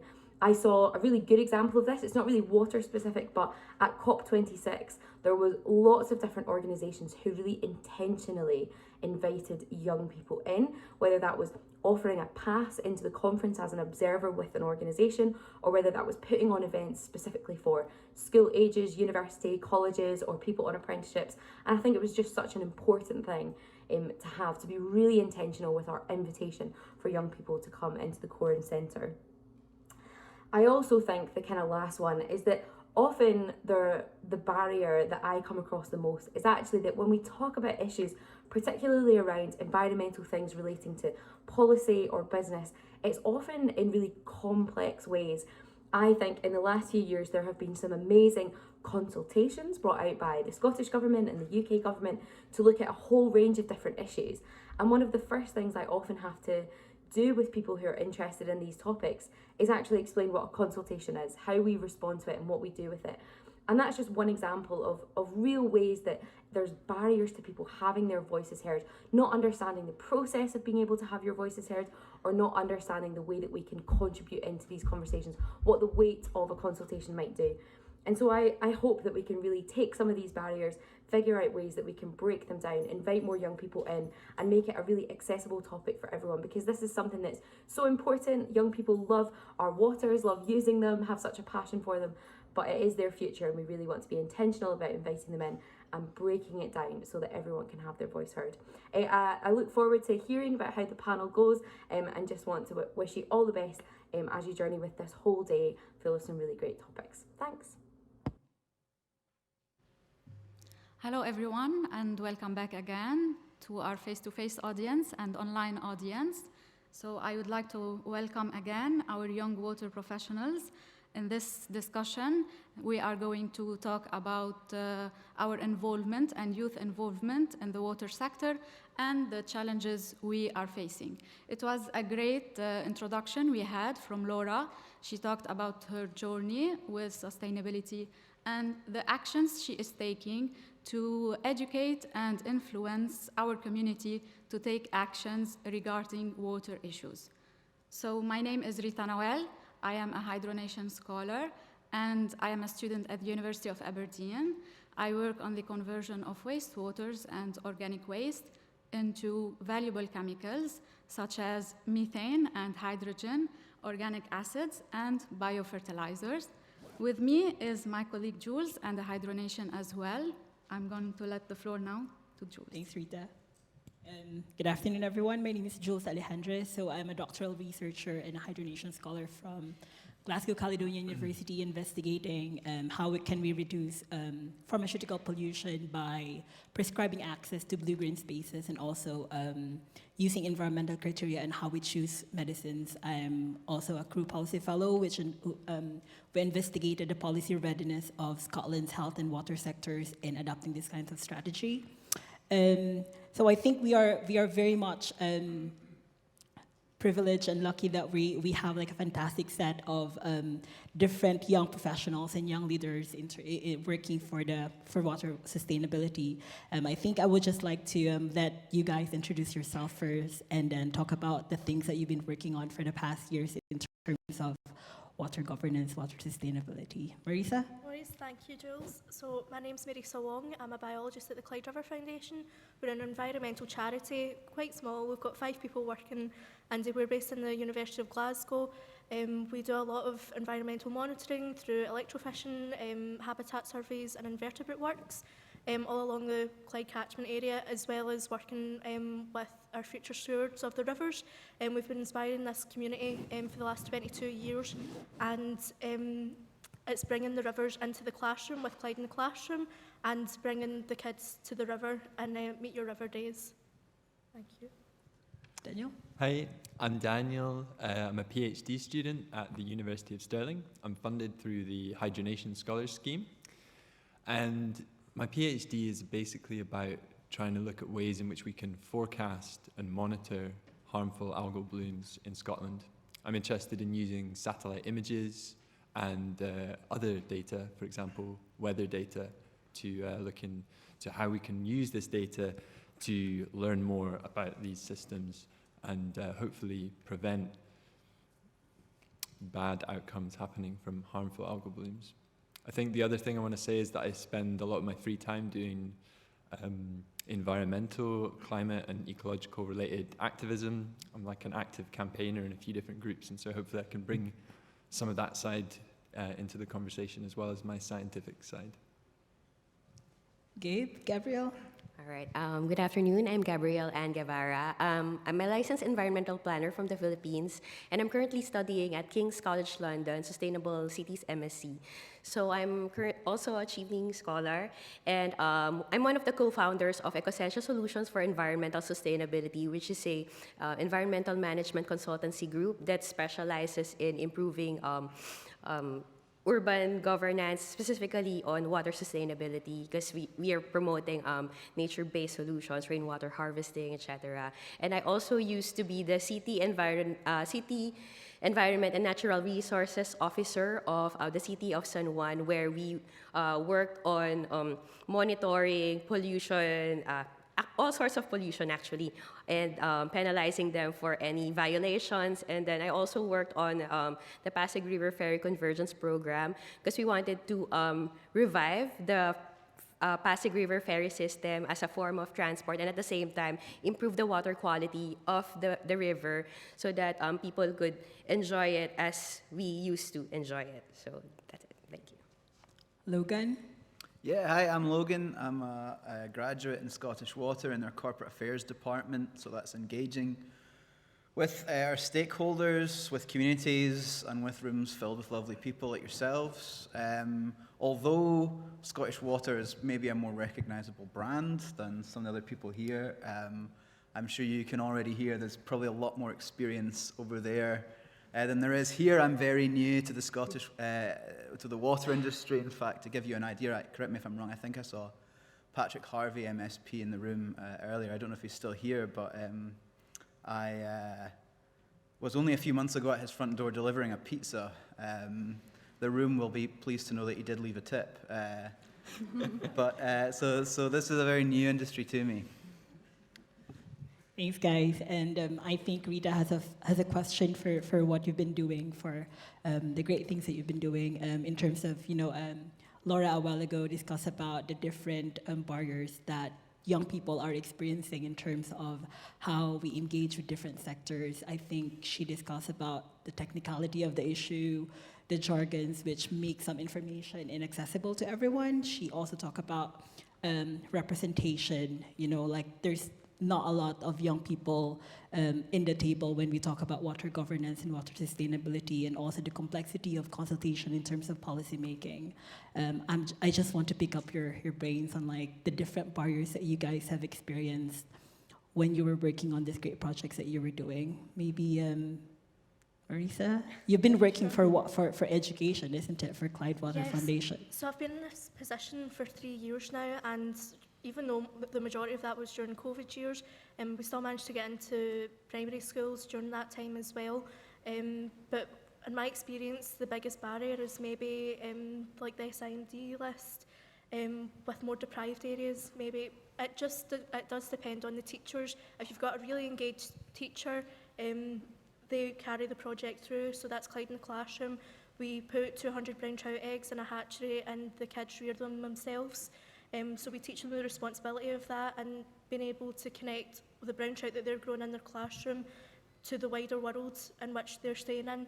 So after the brown trout turn into fry, we then release the fry into their local rivers with the kids, which is the biggest part of the project because they get to see all their hard work come into play. You know, they've raised these live living things and they're being released and going back home, so to speak. But you can really see the difference where, you know, the teachers aren't as involved. There's a lot of like STEM involvement in the schools now, a lot more since I was at school anyway. It wasn't that long ago, but I think that part's improving, but we need to maybe look into certain council areas, certain areas that need more attention to these things, and to be able to communicate that with the kids in jargon that they understand. So it's about simplifying it, making it fun and exciting for them, rather than just completely 100% responsibility for the future. You know, the future's doomed, that's all doom and gloom. So you're trying to make it more uplifting and an exciting, approachable subject for them. Thank you so much, Maurice. How about you, Daniel? Any barriers that you've experienced? I think I won't necessarily talk about things that I've experienced because I think youth engagement in water issues isn't something that I've done loads of. But I think I want to talk a bit about like what I've seen in sort of the environmental movements and what really captures young people's ideas and what they really like, what really motivates young people to get involved in these kind of things. And I think that is applicable to water issues as much as it is applicable to environmental issues. And indeed, those two things are very connected. I think we've all seen like the image of a polar bear on that like last little bit of ice. And you can imagine that that is a really powerful image and it brings a lot of emotions. And I think that the thing with water governance is, I don't know what the polar bear is. I want to know, I want to see what is that image or what are these emotional things that can really connect young people to these issues that are complicated and that have lots of different sides. And I think that is a barrier, is how do we kind of communicate these things in a way that is both like not oversimplifying, but also giving an emotional connection and giving them something that they can care about. Yeah, I think that's all I want to say. Thank you, Gabriel. Would you like to give us your opinion? Okay, I actually have a long list of challenges or barriers, but I will focus more on the most challenging ones. So for me, it was very hard to advocate for water sustainability during the pandemic because people are more focused on the health aspect, not knowing that everything is actually intertwined. Like the environment and health are actually connected to each other, but they tend to separate the two from each other. So we have to really convince a lot of the policymakers, even the youth, that, hey, we still have issues with the environment. We have water shortages, we have drought. So it's something that we should think about because, well, we're not sure for how long it will be, we have a water supply. Even if the Philippines is an archipelago, it's still salt water. So we have to really think about those things. And then another thing would be the resources, the financial, the manpower, and all of the different information materials that would be given out. So we cannot mobilize a campaign for water sustainability if we do not have the resources. Like, do we have enough people to send out to write the message clearly that would be understandable to the normal or to the regular citizens, and how would that be packaged? Like there should be somebody who would lay out and everything. So those are the things that what were really challenging for me to work on. Thank you very much. I can relate to the Philippines problems. In Lebanon, we have same issues. Logan? Yeah, I've got a couple of things. the first is, I think Laura in her video made a great point about language. I used to run a music venue, and when I came into Scottish Water, one of my first overwhelming thoughts was that they were absolute fetishists for jargon. And I'm sure it's not just Scottish Water. So maybe, go home, have a long, hard look at yourselves, and think about if you need to use all of that. And I think that is now being compounded now that the environmental aspect is being brought in as well. There's a lot of buzzwords in the news, CCS, carbon capture and storage. What is that? What does that mean? At the moment, it just means planting trees. Beyond that, we haven't really developed much more technology. What exactly does net zero mean? What is carbon offsetting? Is it carbon offsetting if you plant a tree today and then jet round the world tomorrow? And I think that for young people, and my second point rolls into this, it's education. I actually think something that has been working is education. I think that young people now are much more aware of environmental issues and water issues than they were when I was at school, and I was more aware of environmental and water issues than my parents were. The issue for us in the water industry is now that young people are aware of environmental issues, they want to know what the hell you're doing about it. And I think that when they then run into that terminology that almost seems designed to frustrate their learning or to sort of frustrate any sort of clear answer, I think that is a real barrier, because you're trying to tell people what it is that you're doing. You're using the approved language, and you're just getting blank faces. So that would be my thoughts. Thank you very much. Do you have any comments on that, Daniel? So I was just doing this. That's like that means like agree. I really agree with what you're definitely saying. agree. I want to highlight actually what you said a while ago about polar bears, because I think I also experienced this when I was talking to people working on sustainability. I think what really sticking to me is that you cannot change policies if you would be talking about polar bears, and that really connects with what you mentioned as well. How can we uplift or motivate or initiate or trigger emotions of people so that they would be working on things that they should be working on? And it really boils into how do we communicate with policymakers? Do we need to go inside a room and talk about polar bears, or how do we trigger their emotions in order for them to change policies and do the changes that we are expecting from them? Any of you guys Gabe, maybe you have experience, you've been working for local government units, and maybe Marisa as well, in educating young people. How do you trigger their emotions? How do you trigger their interest on things that you want them to be interested on? Gabe first. Okay. All right. On the policymaker aspect, it was really difficult at first, especially that we were in this stage, we wanted to revise the environmental code of the San Juan City, which I was a part of before. So we wanted it to be more holistic, interconnecting every aspect of the environment, the water, land, etc.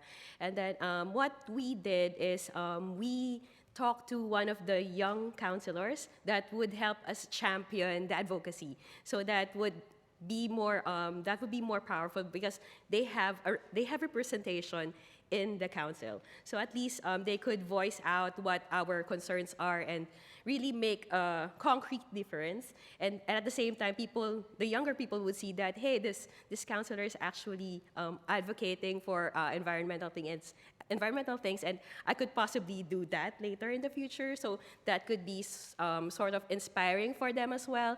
And we also engaged younger people in my office. So I recruited a lot of young men and women, ages 21 to 30, who would be interested to really join. And because a lot of people don't want to work in the government, unfortunately. But in our case, a lot of people do not work in the government. But what I did is I was really passionately talking about, hey, we can make a difference if we are in the government, because that's where change is happening. It might be difficult, but in the long run, we'll see the difference that it will make. So it will just take some well, a lot of patience and endurance to see the positive change that we wanted to see. So there. Marisa. So it would have to be from the bottom up, kind of, for the change. So you're looking at inspiring the next generation, but for them to really listen, they need to be able to see this firsthand. So our projects, sorry, I just keep going back to that, so my experience, but like when they see like the brown trout and then they're being released into a shoddy river, so the Shirrell Burn in Bells Hill is really quite bad. The water is completely grey, you find trampolines, toilets in there, all sorts of things, and when you take the kids into a river like that to release a brown trout that they've so lovingly brought up to be released into, you know, a junk-filled river, it really, something clicks in their minds. You can see it in their faces when you're down at the river and they see firsthand how humanity is affecting the environment that they live in. And I don't know, that's, you know, decades down the line that maybe, as Gabby was saying, that you're trying to change or bring that passion forward from the future generations up. So, yep, we might be seeing 20 years before we change anything, but you just have to get more communities involved and maybe sign a petition, do all of that to try and get more local government involved in the changes. Definitely, like I remember one person saying like that the movement would really come from the grassroots level actually. Rita? Yes, we have some time for questions. Anyone from the audience? Any questions from the audience, please? I think we also have questions from online, if I'm not mistaken. Yes. Jonathan, there's a question over there.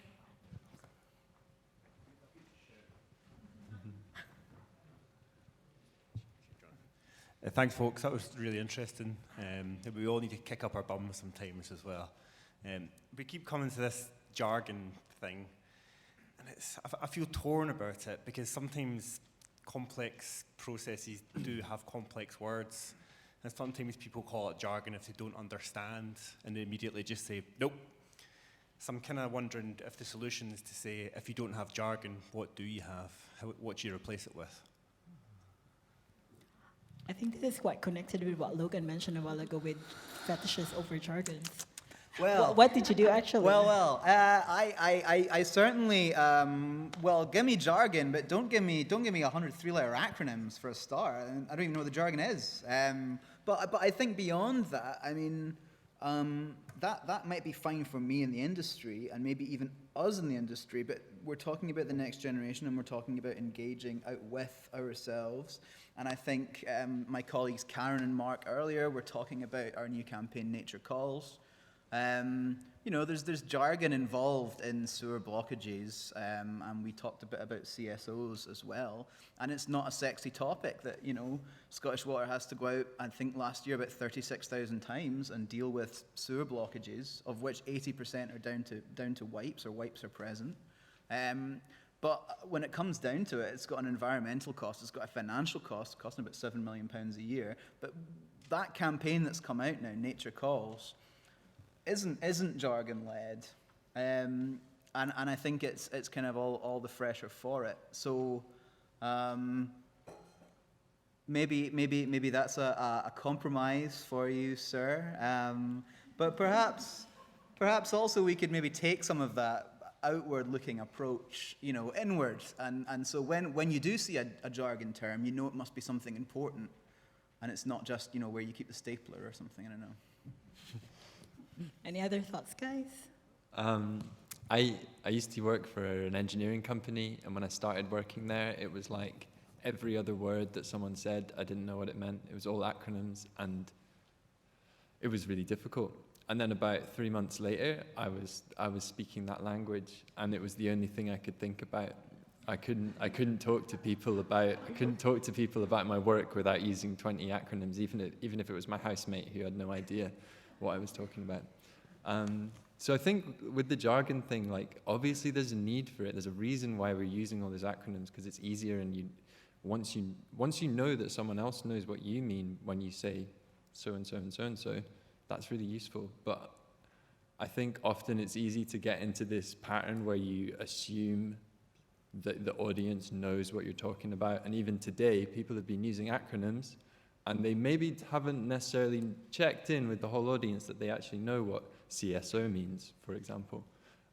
So I think just trying to be aware of who is the audience and do they know what these things mean is really important, especially with young people, because probably they haven't heard these things before. And probably they can understand it if you explain it to them. You have anything to add, Marisa? You've been working with young people. Like, how do you simplify or like digest or like break down very technical terms in order for young people for you to understand? Like, you're probably working with 10, 12 years old children. Yeah, even younger as well, as young as P4s.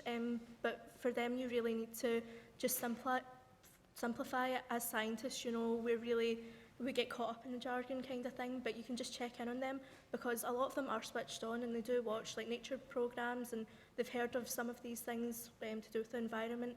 But as for like more technical terms, if we're just talking solely about schools, it's a more targeted approach. So you would just, you know, look at the age range, even within like the primary school ages. What you're pitching towards a P7 is completely different from what you're trying to speak to a P4 about. And it's just checking in to see if they understand what you're saying. And if they don't, you kind of backtrack and then explain it in a different way. It doesn't always work, but for the most part, yeah, as long as they know what they're doing and what they're interested in, you know, right and from wrong, like they shouldn't be polluting the rivers, they should be doing litter picks with their schools maybe.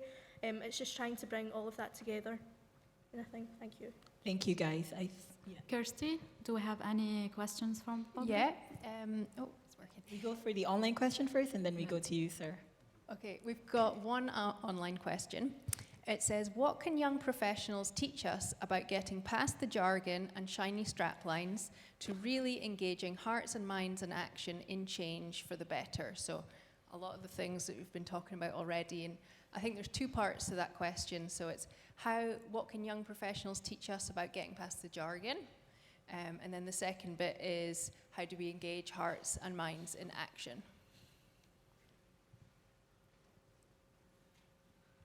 Any one of you guys who would like to share any? Yes, Yeah, Marisa. you would need to look at how we're communicating that to get that information out there. So I know like TikTok, I don't know if any of you use it, but a lot of young people do, and there's a lot of like professionals from different sectors on that's putting their information out in a fun way. So social media is a big thing. It does play a big role in trying to say that, and having different kinds of resources at different levels would be good. So for those that are maybe like of high school age and they want to get a career in this, you would provide more resources and information with the jargon out there. But for just primary school kids and stuff like that, you know, like fun, interesting, engaging topics and the information you're putting out there is the way to go. Any of you guys? I think like the second question is more about how do you trigger hearts and minds of people in order to make a change. I think I have something to share actually, like the power of story could really move people's emotion.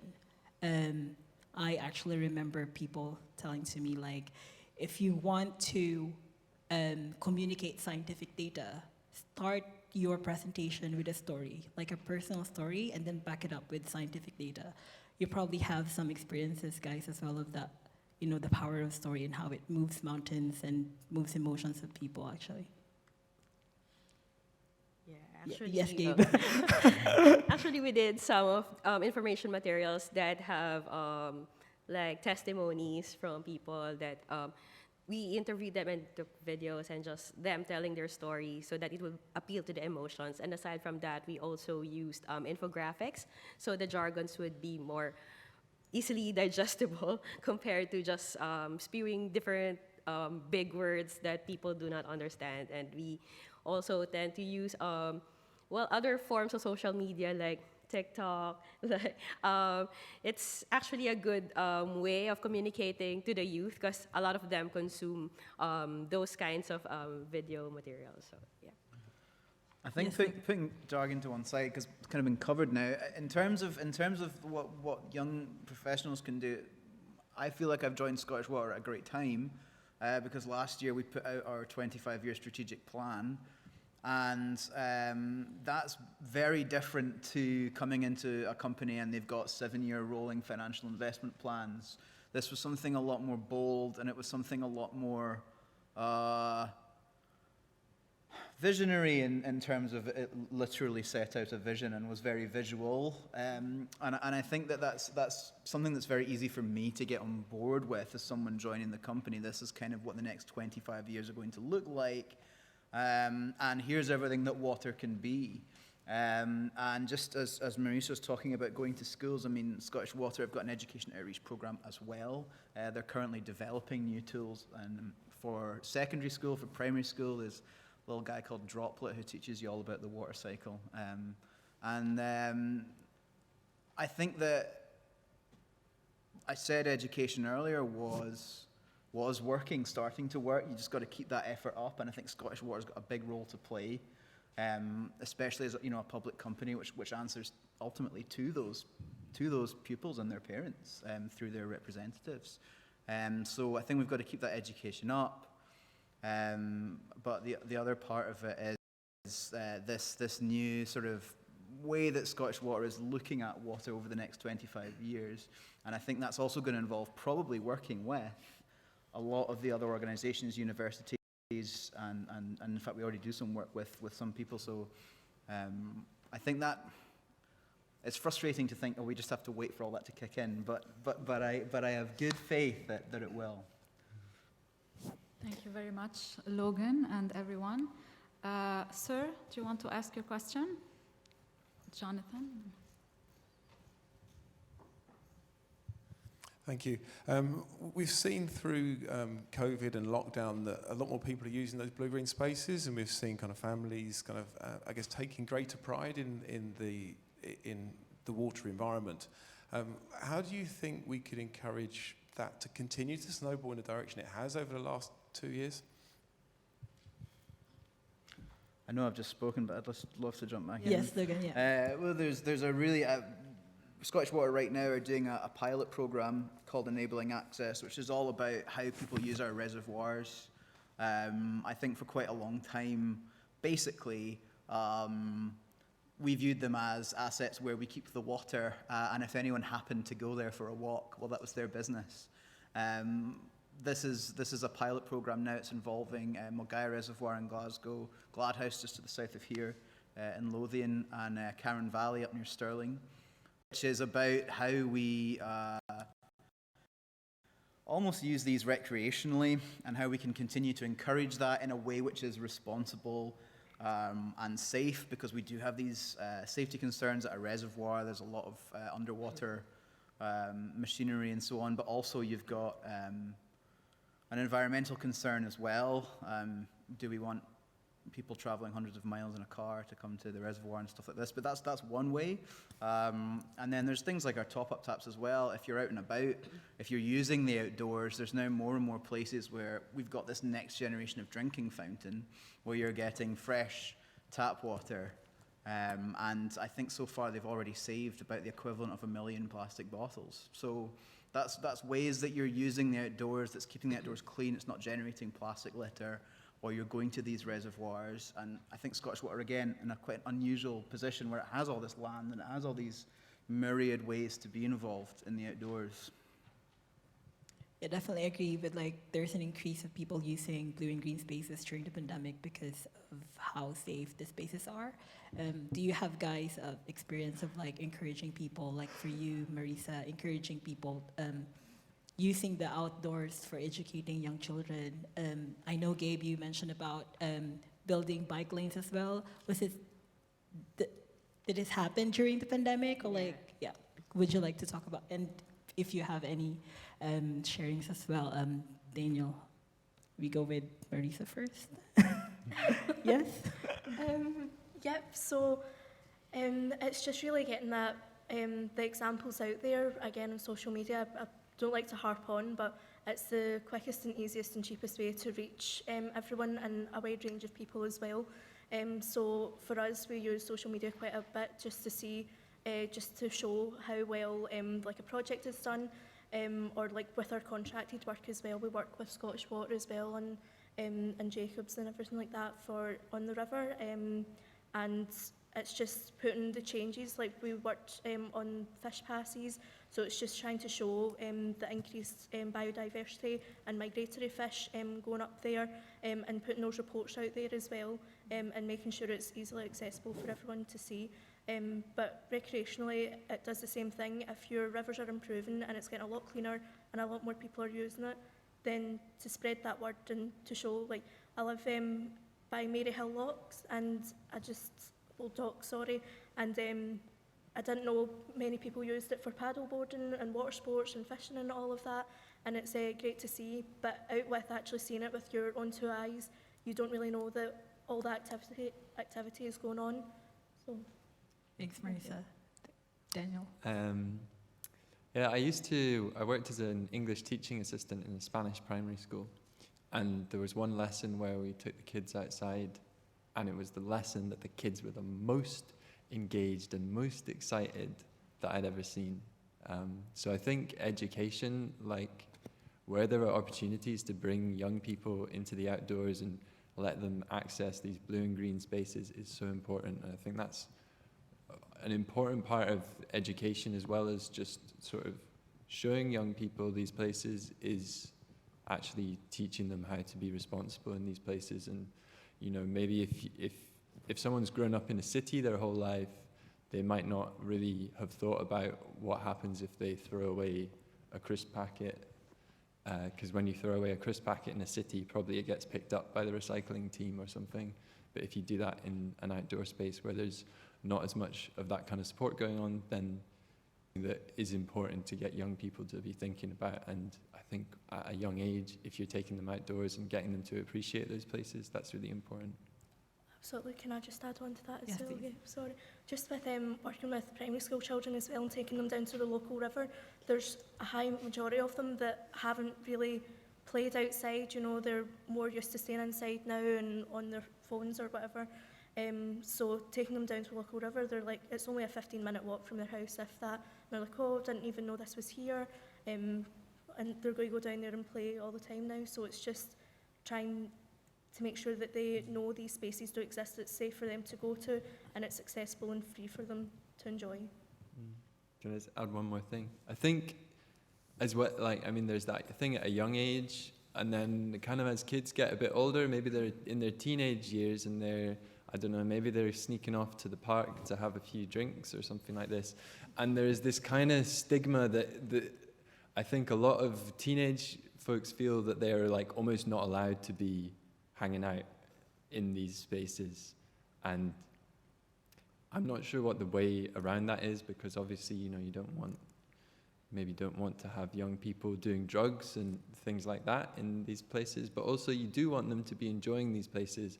And so having that mix of encouraging responsible use, I think, is really important. How do we do that? How do we sort of engage with these groups of people without making them feel like we're the police watching over them? Because I think that's not helpful. They need to feel free to do these things, experiment. Okay, so I'm actually an advocate also of sustainable transport. That's why I headed the establishment of the bike lanes in San Juan. So I was pushing for intermodal transport in the city. And to be honest, I didn't know how to ride a bike, and I really wanted to have, because it's really hard to bike in Metro Manila because the streets are so narrow, and in San Juan there are a lot of uphill, and actually the streets here remind me of some of the streets in San Juan because of the uphill and downhill. So before the pandemic, I was actually proposing that already, the bike lanes, so that we could promote active lifestyle and for people to have an alternative mode of transportation. But then it only materialized during the pandemic because the frontliners, the medical frontliners, do not have modes of transportation because of the lockdowns and the transport.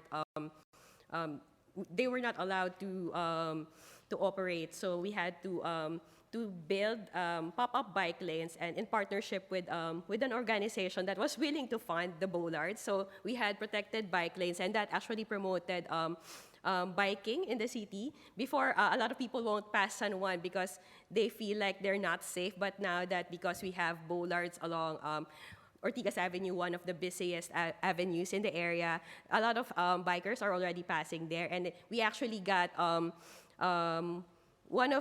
we were awarded one of the most bicycle-friendly cities in Metro Manila for that. So we were able to really promote active mobility and at the same time intermodal transportation. So they get to see also the creeks and appreciate other areas in the city. So there.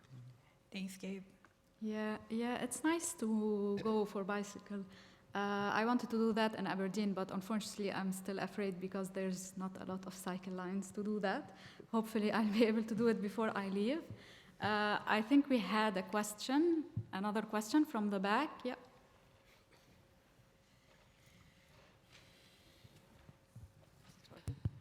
Hi, thanks very much. I'm Katja from Crew. I know some of you I also follow on Twitter. I find you guys super inspiring.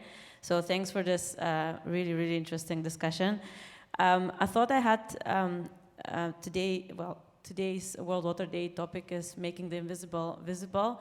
And I think all the points you raised today on making visible or heard the voice of young people was extremely valuable. And yes, I think they are a powerful resource on water management challenges, like being able to address them. So first, thank you. And then my question was, there's a lot to be done in education, and I know you're very awoken minds. What would you say would be the first most pressing change that you want to see, or we need to see in the curriculum, be it in high school or maybe at universities where you are now thriving? What would be your thoughts? Thanks. Marissa? So I would say more practical work. Every time we're doing an educational project in a school, they're always like, oh, they love it so much because they don't get to go hands-on and have like a project for themselves.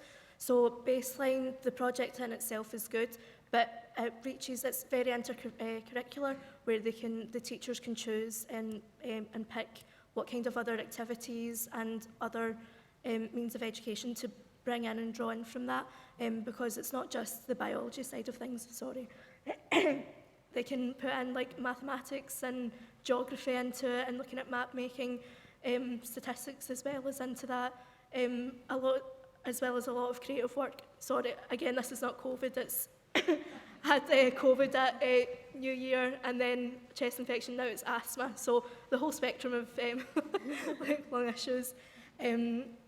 Sorry.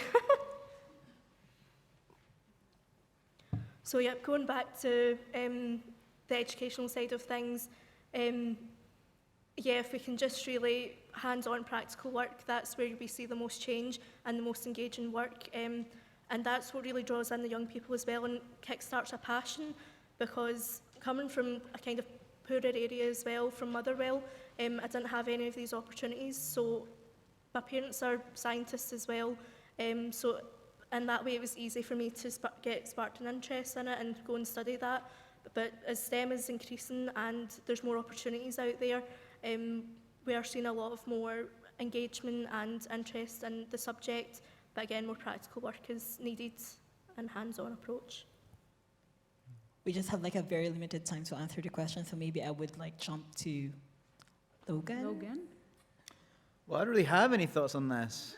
I already kind of mentioned we have resources available for primary school children. I've been involved in developing new resources for secondary school pupils as well. And I just think the more resources available to teachers, the better. We're Scottish Water, we're in a good place for that, but there's lots of people in the room that are in companies and bodies that should make resources available too. And then let the teachers take it from there and do what we're doing more.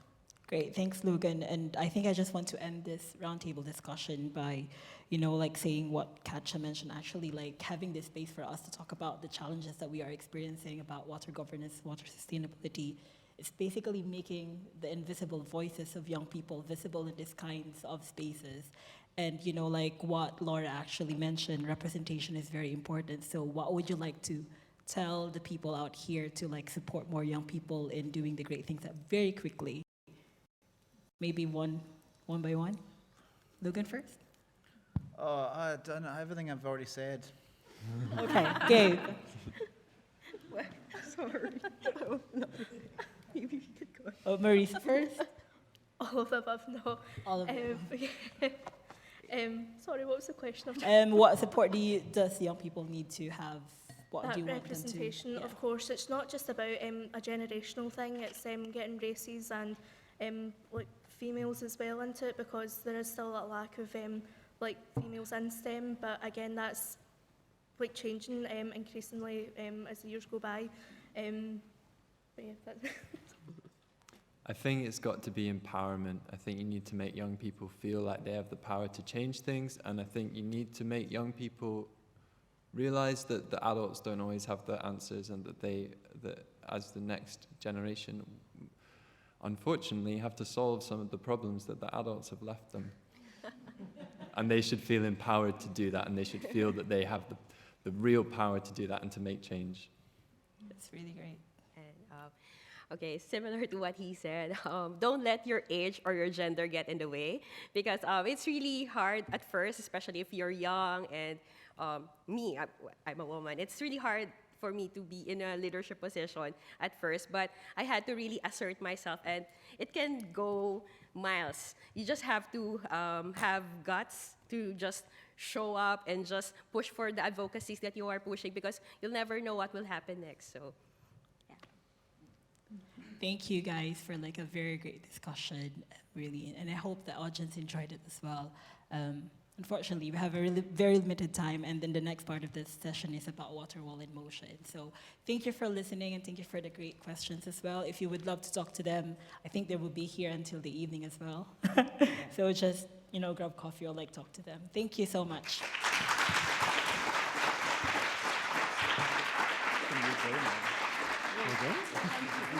Thank you very much, and I just would want to say very, very many thanks to the panel and the facilitators today. That was just wonderful.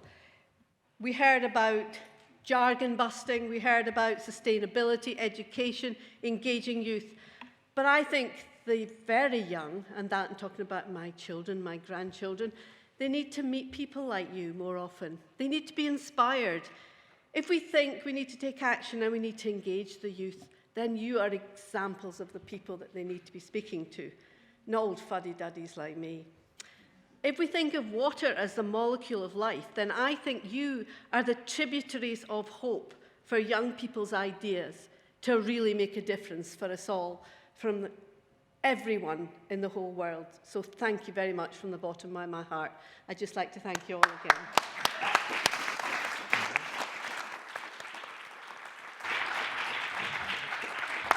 Thank you so much. It's lovely.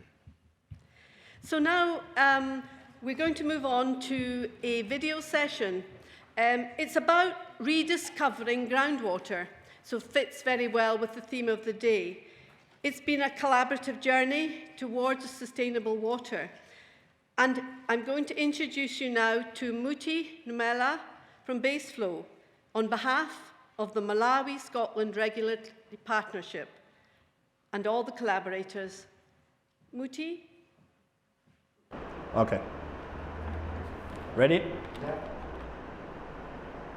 Some studies even suggest that groundwater can, partnership with local partners such as BASEflow, as part of the Malawi-Scotland journey. That was a good delivery. Okay, fine. We good? We begin? Okay. Logo, go nigga. Okay.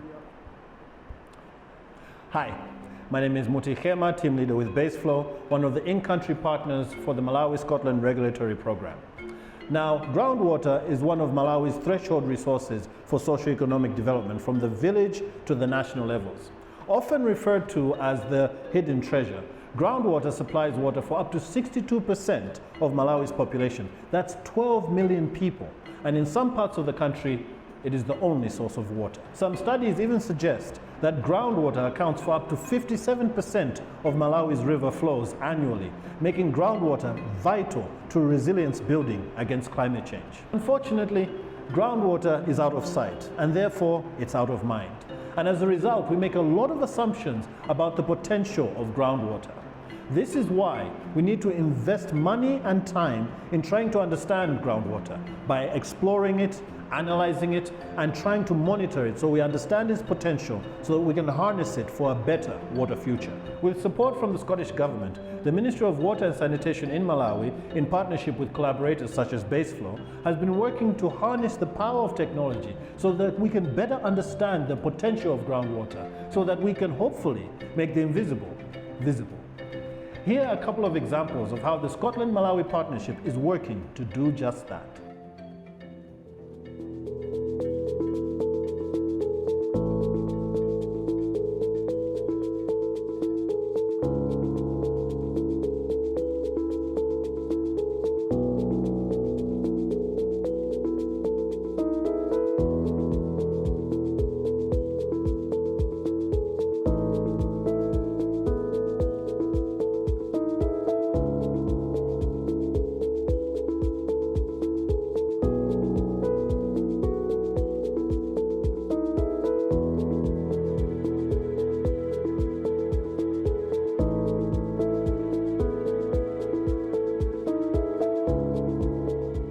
My name is Peter Banda. I work with the National Water Resources Authority as a licensing officer as well as a public relations officer in acting capacity. We really welcome the development which has been initiated by our colleagues in the BASEflow, where they are doing borehole forensic exercise. It will be very vital for us as a regulator because it will help us to understand what is down there at the ground, this information which will be acquired through this exercise, because we can only manage the water resources, especially groundwater resources, if we understand what is underneath there.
BASEflow has actually engaged in this such activity.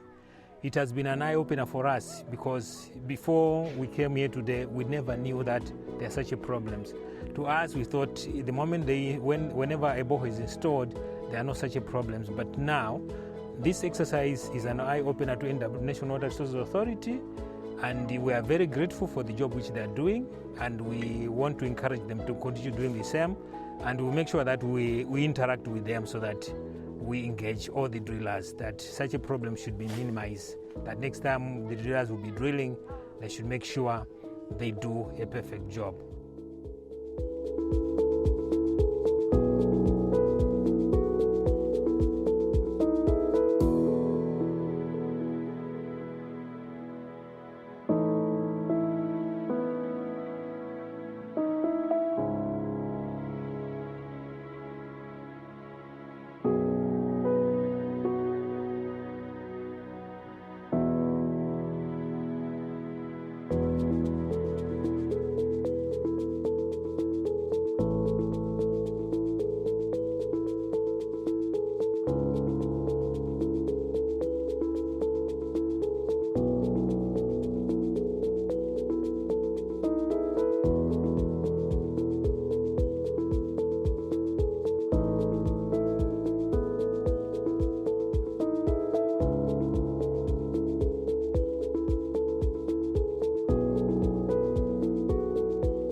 My name is Swane Butao.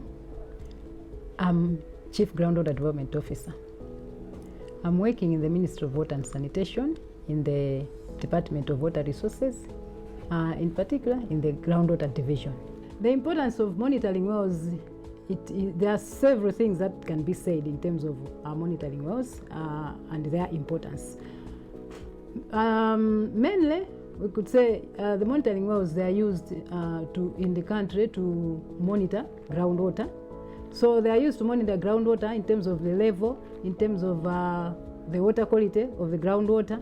They are also used to collect data in terms of the trends of the water level for a particular aquifer.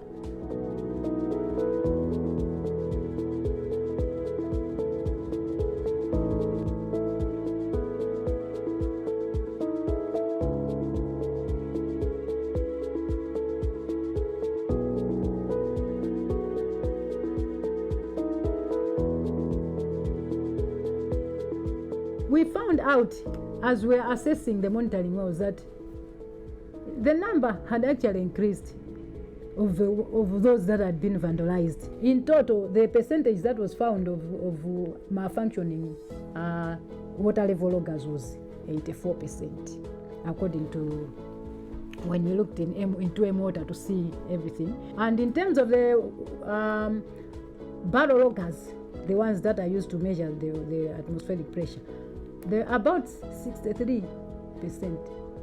They were not working. You can see that it's almost the entire, the entire network, the barrel loggers and the water level loggers are not working. What we saw from the assessment is that there's really a lot that needs to be done. We need to improve our monitoring wells if we are to have an efficient and effective monitoring system of our groundwater resources in the country.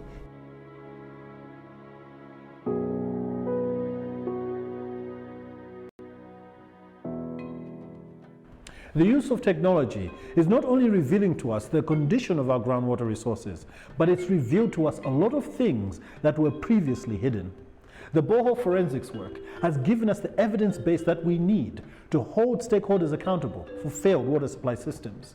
The groundwater monitoring assessment has shown to us the condition of our monitoring wells, and this will help us improve the monitoring efficiency of our water table.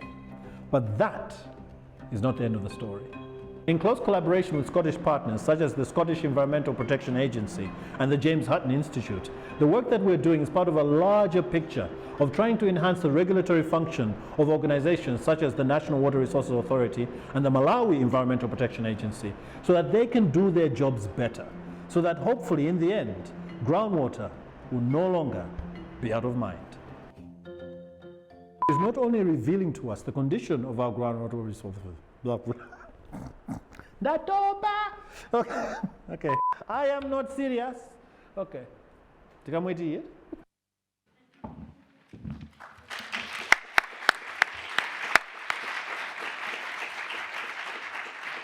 Thank you, Muthi. That was just wonderful. And that was a fantastic example of cooperation, collaboration, partnership working across the world, and true empowerment and transfer of knowledge. It was just amazing. We need to see more of that, and more of young people going out there and engaging in the whole world community. It's just fantastic.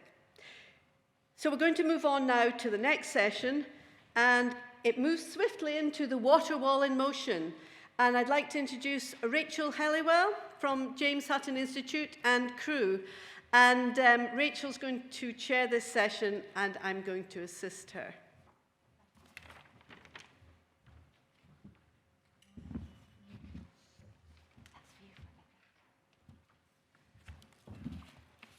Right, thanks very much, Lorna. So we've come now to the WaterWall in motion. Just to give you a little bit of a background to this project, in fact, maybe I'll lose this. So in March 2020, when the pandemic succeeded to basically lock Scotland down, Crew, in partnership with Safari Gateway and Sages, opened a video competition to virtually engage Scotland's water community, to share contemporary view of important water messages in research, management, innovation and research.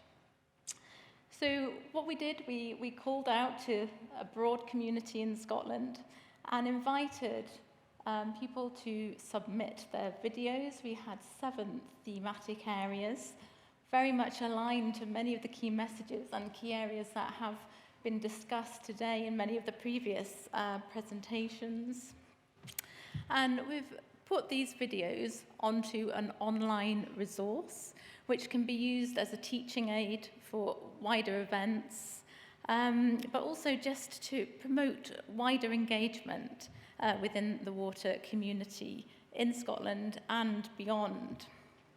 So today, I'd like to share with you the winning videos.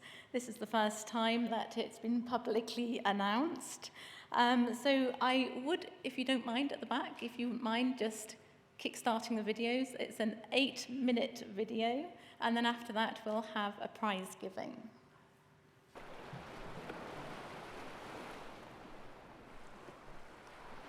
The Alt Lorgie restoration project has allowed the Lorgie burn to restore its natural course from where it was diverted for agriculture. We were the principal designer on this. We're predominantly a geomorphology company, and we were employed to do geomorphic design for the site about 8 years ago now. So I think one of the first assisted recovery or stage 0 projects done in the UK. We took a sort of process-based approach following an assisted recovery philosophy for this, where we try and remove the constraints to natural river process. We removed embankments, we removed some rock hard bank protection. We replaced the large rock bank protection with large wood and put large wood structures in other locations to really kickstart a geomorphic process. The sediment that we removed from the embankments, it had previously been dredged from the river. We used that as a supply to kickstart sediment transfer process. There's 2 locations on the site where we reintroduced gravel material to be worked back through the site by natural process. The Leave-In programme is a regeneration initiative with the environment and people at its heart. By the 18th century, the river was the powerhouse of Fife. It sustained several hundred mills and factories, was home to a proud population of miners, and once had a productive port. These industries are no longer present in the area and have left serious environmental challenges along the river, including barriers to fish migration and physical river modifications. The River Leave-In Restoration Project aims to address some of these challenges. The river corridor will be transformed with protected habitats and wetlands. The biodiversity will be nurtured and improved, and we hope that by reconnecting people to their local environment, multiple health and wellbeing benefits will also be realised, as well as an increased awareness of climate change. So my goal is to develop light-activated materials which can break down contaminants in water through a process known as photocatalysis. A large portion of this involves chemical synthesis to develop new materials with improved reactivity, so water can be cleaned as efficiently as possible without being chemically intensive. Once a material is developed, it is adhered to a solid support, such as glass chips, shown here, to keep the catalyst particles from floating freely in the water, so it can actually be consumed safely. Here, you can see the catalyst powder suspended in a solvent, so it can be poured over the glass and bind to the surface. After this, the excess is drained away, and the coated chips can go into the furnace at high temperatures to strengthen the contact to the glass support.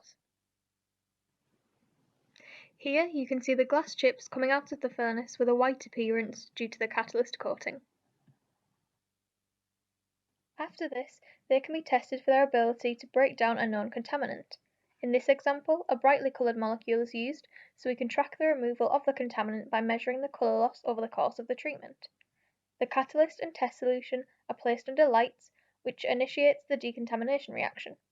Samples can be taken at regular intervals to track the falling concentration. At the end, you can see the sample is completely colourless as the pollutant has been broken down by the treatment process, and the photocatalyst we tested is shown to work effectively under these conditions.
Here we are at Airthrough Loch at the University of Stirling in Scotland. We're interested in investigating the use of nature-based solutions to help clean up contaminated freshwaters and provide ecosystem services that support habitats and help mitigate climate change. Here we have floating treatment wetlands. These buoyant structures float on water, supporting the growth of freshwater emergent plants. These plants grow hydroponically in the water and can reduce pollution through plant uptake or by immobilizing the waterborne pollutants. They can also provide habitat for insects and birds and mammals as well. We're interested in how assembling different plant communities can influence ecosystem service provision, and indeed how these communities and provisioning changes over time.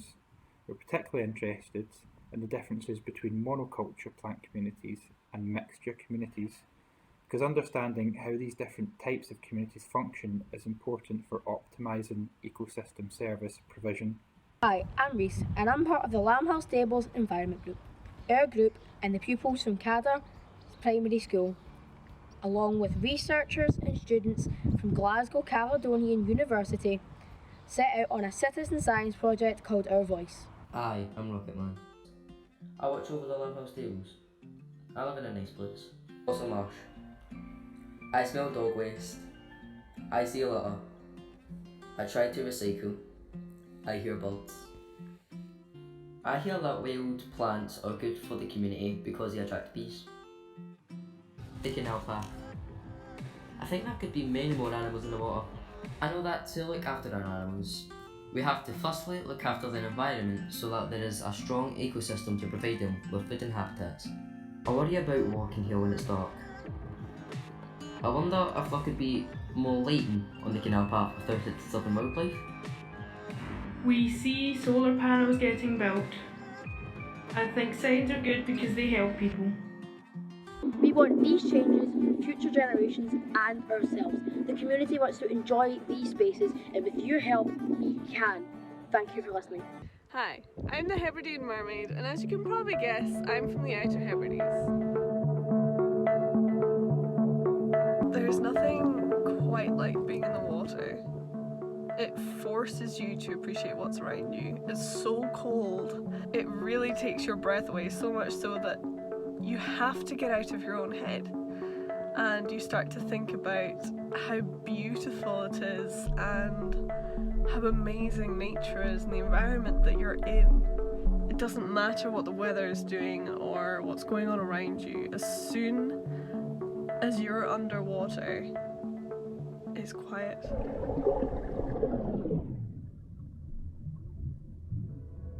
For the last few years, I've been swimming with a mermaid tail, which I know sounds crazy, but I wasn't doing it for anyone else.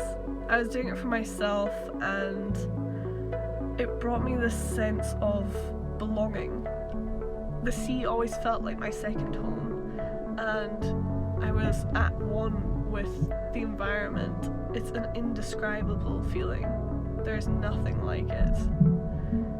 You can go in feeling down or depressed or overwhelmed, and you come out feeling like a different human being.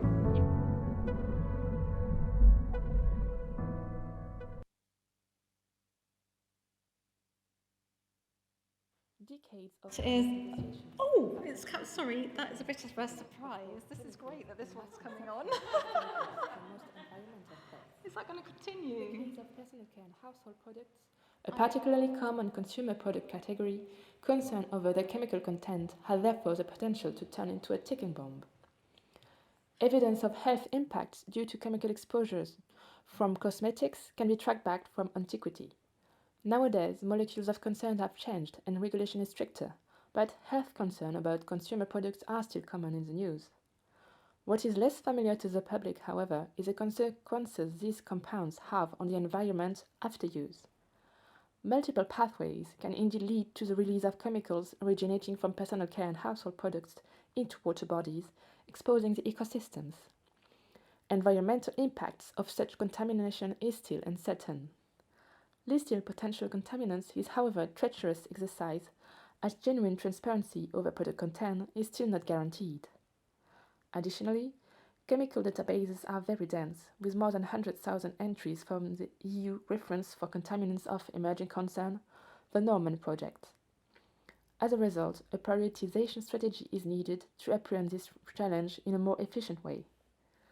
Numerous effects investigated in the scientific literature can fit this definition, such as persistence or endocrine disruption. In fact, following these prioritization criteria, the high number of suspicious contaminants used in personal care and household products should alone sound alarm bells. This means that actions should be taken from now on, without having to wait for more evidence. All this would allow to anticipate future changes, considerably reducing its cost in the credible event any harmful effect is confirmed. Transparency is finally the key to build trust again with consumers. In this spirit, numerous solutions can already be implemented by all actors in the product cycle. In the end, consumption behavior is admittedly decisive, but it can only be made possible if, far upstream, all other players, from producers to policymakers, set the stage for consumers to make informed choices within their capacity.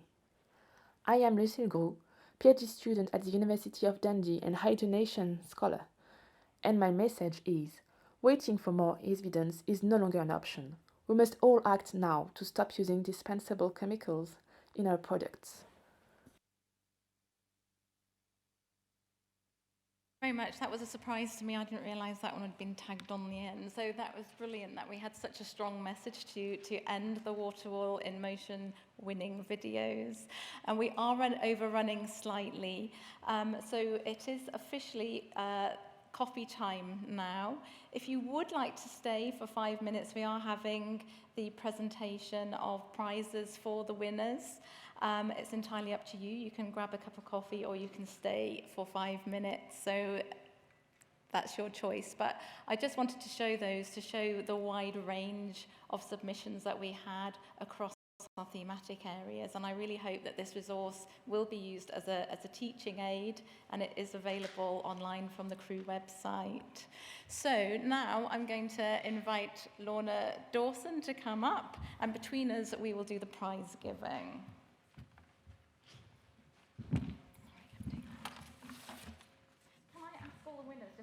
To the front, please, so we can do this as we're running a little bit tight for time.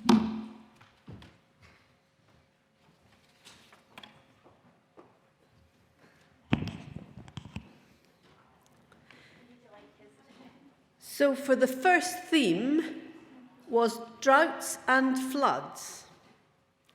And the winner of that category was Alt Lorgy, Stage 0, Approach to River Restoration. And the winner was Duncan Ferguson from the Spey Fishery Board and Partners. Duncan, well done.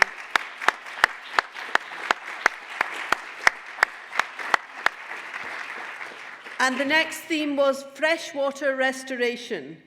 The title of the winning film was The River Leven Restoration Project.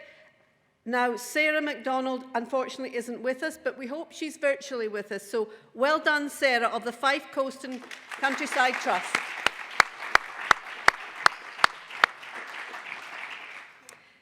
The next theme was innovation in the water sector, and the title of the winning film was Innovator in Water Treatment Technology.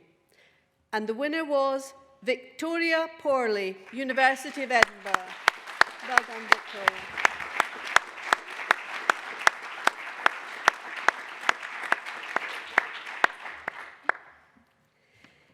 The next theme was Living with Climate Change, and the title of the winning video was Wetland Farming for Climate Adaptation. And hopefully, Seawater Solutions, which was the winner, and Yannick Nyberg, hopefully is virtually with us today. And for the nature-based solutions theme, the winning title of the presentation was Jonathan Fletcher. Jonathan, well done, winner of University of Stirling.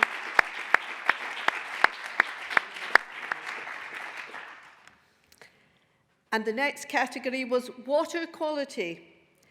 The title of the winning presentation was We All Have a Role to Play in Reducing Water Contamination, as we do.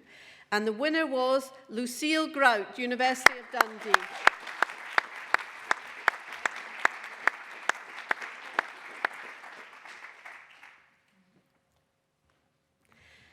And the Safari Gateway Prize for the most inspiring video was the Hebridean mermaid, who shares the love of the ocean and the therapeutic beauty and benefits of the underwater world. So Kate MacLeod, well done, and thank you so much for making such a wonderful video. Kate, you're with us virtually. Thank you. And, sorry, we've got Susan. For the water and well-being category, we've got Rocket Man, and that was so lovely. The Citizen Project of Our Voice. Susan Grant from Glasgow Caledonian University. And also Carder Primary School. And is it Carder Primary School who helped you? It's Lambhill Stables and Carder Primary School, and also the students from Glasgow Caledonian University that helped make the film. So collecting it on behalf of all of us. Thank you to all the students. Are you with us? And would any of our winners just like to say anything? No pressure, but if any of you would like to say a few words of what inspired you to do it? Following on from the discussion earlier, I'll say Do you want to come to the front? We'll have a picture of that. Just from the panel discussion earlier, absolutely our video was about young people in their environment and, you know, obviously learning, but feeling a sense of pride of what they have on their doorstep, and then having the voice to create change that they want to see for improvements in their area. So just following on from what the panel were saying, I think that is the difference of, you know, just getting young people to in their own environments and also having a chance to experience other environments that they might not otherwise get the chance to do. Because unless you get people to care, they won't want change to happen. And so that's really what the groups in the north of Glasgow are already doing, and we were working with them. And thank you for giving them the voice. Thank you very much.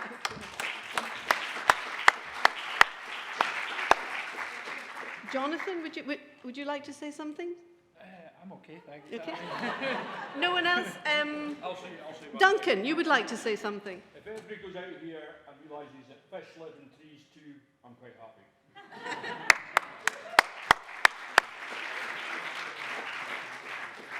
Thank you very much, and thank you everyone who entered the competition. It was absolutely so enjoyable watching all the videos that everyone contributed to this. And Rachel has done a fantastic job in pulling it all together. And this is a long-living resource. This will be growing. So keep contributing and keep populating this information and resource for young people and old people, any age, from anywhere, will come and use this fantastic growing resource. So I think it's time for coffee and tea now. Yeah, absolutely. Please, yeah, go ahead. We've definitely encroached onto coffee time. Apologies, Jonathan, for that. So, yes, please go. How long have we got for coffee? 15:40. Hopefully we see you all back in here for the next session. Thank you. We'll probably just stay for 10 minutes later. Okay. That's I'm fine. hoping to get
thank you everyone for coming back so promptly after your tea and coffee. It gives me great pleasure in introducing the next session, how we are bringing Scotland's water sector together towards net zero and beyond. And I have a great delight in inviting Professor Andrew Tyler of the University of Stirling, appointed as the Hydronation Chair, focusing on decarbonisation of Scotland's water sector. And today, he will be launching that chair programme. So further ado, I will hand over to Andrew. Professor Andrew Tyler.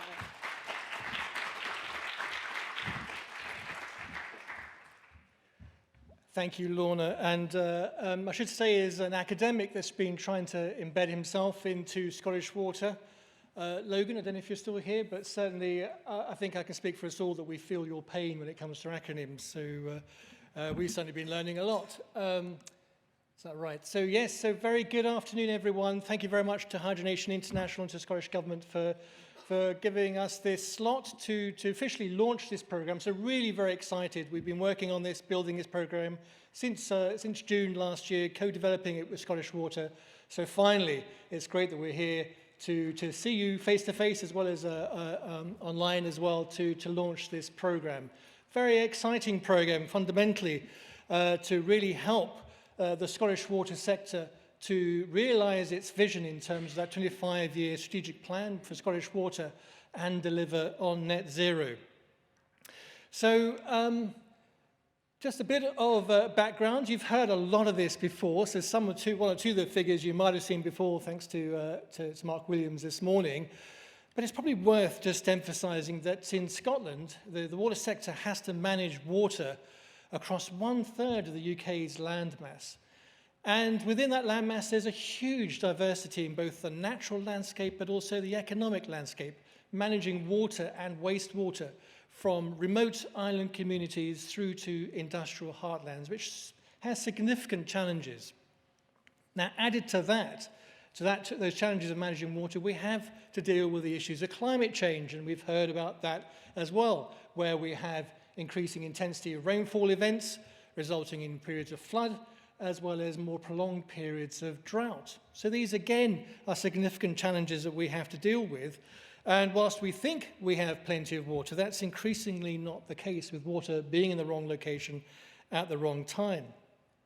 Now, as we've heard already, managing water also comes at a carbon cost for pumping water around the landscape, but also treating our wastewater. And that's, as we've heard, estimated to be around 250,000 tonnes of carbon per year. That's an estimate. Now, in addition, there's what we call embodied carbon. That's the carbon associated with building infrastructure to support those processes. And that's estimated to be, if we think about the amount of investment, about £700 million a year at the moment, and that's set to increase to build and maintain our infrastructure.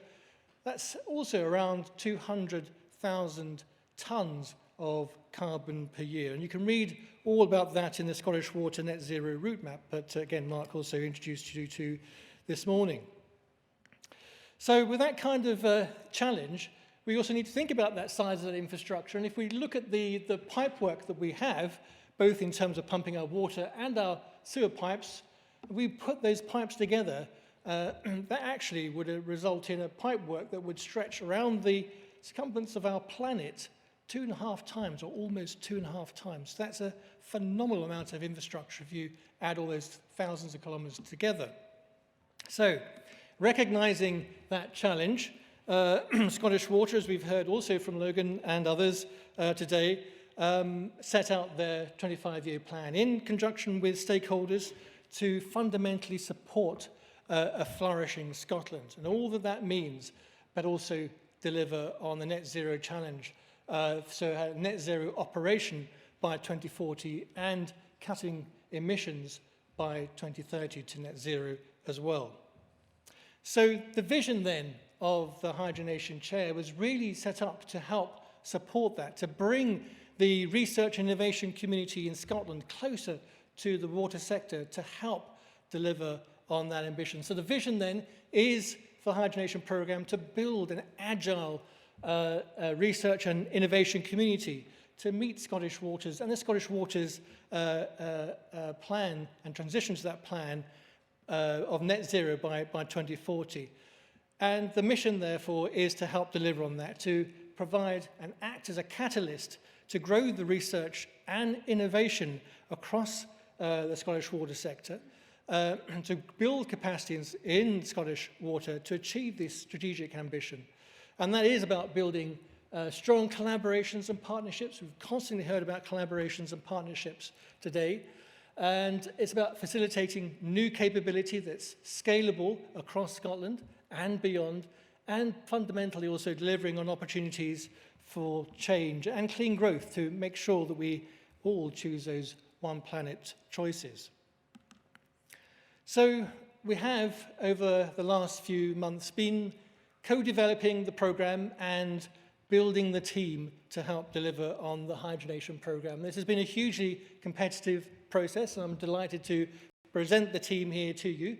And I just want to really emphasise here that the programme is very much about bringing the research community together. And to do that, we have appointed research leader fellows to different institutions across Scotland to lead on specific missions that Scottish Water have highlighted as key priorities to help them to deliver on that mission of net zero. So that includes tackling the issues around embodied carbon, tackling issues around process emissions, but also how we can use natural capital and nature-based solutions to offset carbon emissions, but also promote biodiversity, hold back water, and tackle these extreme event challenges, and then fundamentally recover resource and promote opportunities in the circular economy. Now, what's also distinctive in this programme is that we have also dedicated innovation fellows as well to drive and accelerate that research into innovation at pace, because we don't have time. We have a real serious challenge to deliver these solutions at pace. But enough from me for now. What I'll do is allow the team to introduce themselves, and I'll just be quiet for a few minutes and then pick up in a second.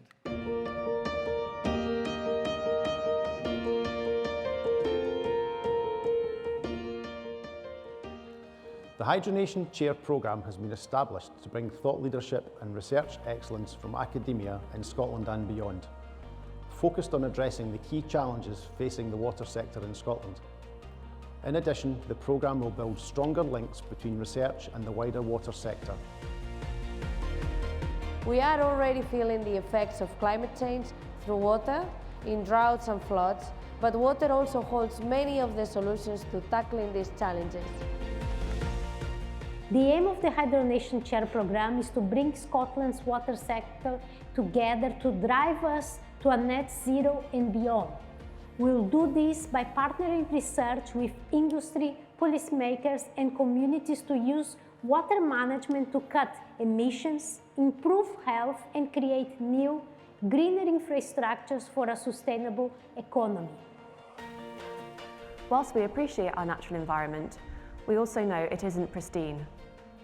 However, in acknowledging that our environment needs to be improved, we can also consider the range of opportunities available to enhance the natural environment. By engaging multiple players and addressing multiple agendas and priorities, we can develop and deliver multifunctional, multi-benefit, just and inclusive solutions. We are now at the start of a new revolution as Scottish Water seek to transition to net zero by 2040. Transforming our water and our wastewater infrastructure is a key priority to delivering sustainable water management. The programme will complement existing water infrastructure and research and innovation initiatives to play a leading role in driving transformational change within the sector, encouraging Scotland's international reputation and acting as a catalyst to build strong collaborations and partnerships. I'm Professor Andrew Tyler. I am the Scotland Hydrogenation Chair based at Scotland's International Environment Centre at the University of Stirling. My mission is to bring Scotland's water sector together, providing leadership and collaboration opportunities that enable Scottish Water to reach net zero and beyond by 2040. Alongside me on the Hydrogenation Chair programme, we have a programme manager and 6 fellows that will lead on respective missions and bring the research and innovation community together. I'm Dr. Fiona Miller. I'm working with Scottish Water. I'm delighted to play my part in turning Scotland into a leading hydro nation. As Programme Manager, I will work closely with the Scotland Hydro Nation Chair, Professor Andrew Tyler, to drive transformational change and ensure timely and appropriate delivery of programme objectives. I'm Ashley Fletcher, a chemical engineer at the University of Strathclyde, working on ameliorating process emissions and pollutants from gas and water streams. I'm Gabriela Medero, Professor in Geotechnical and Environment Engineering at Ferrier. The focus of my research fellowship is eliminating carbon emissions from infrastructure investment. I'm Ania Escudero, an environmental engineer at Glasgow Caledonian University. As a research leader fellow, I will be bringing together researchers and innovators from across Scotland and beyond to build new exciting programs that embrace the circular economy. I'm Dr. Amy Pickard from the UK Centre for Ecology and Hydrology. I'm leading a research fellowship within the Hydronation Research Programme to enhance the natural environment. My mission is to build a portfolio of sustainable solutions that can be deployed at the catchment scale to increase carbon storage whilst protecting and enhancing natural capital. I am David Miller, Senior Innovation Fellow on the Hydronation Chair Programme, and I'm responsible for the Digital and Technology Innovation Programme. My mission is to create the ultimate technology support programme that addresses the key gaps and failures in our current technology ecosystem. I'm Derek Irving, Senior Innovation Fellow on the Hydronation Chair Programme at the University of Stirling. My role within the programme is to lead on place-based innovation. I'll be working across the water sector to ensure that its plans and practices are place responsive, and with place professionals, decision makers, businesses and communities to embed water management into new and existing places. Our programme aspires to offer researchers and startups the very best in terms of education, facilities, funding and networks, so that we can translate research into innovation at pace and accelerate business solutions. If you're interested to know more, collaborate or get involved, please visit our website or reach out on social media. Of course, tackling the climate emergency isn't just down to the few. We need you as part of Scotland's hydronation to join us. After all, we are all in this together, and the race to net zero is one we must all win.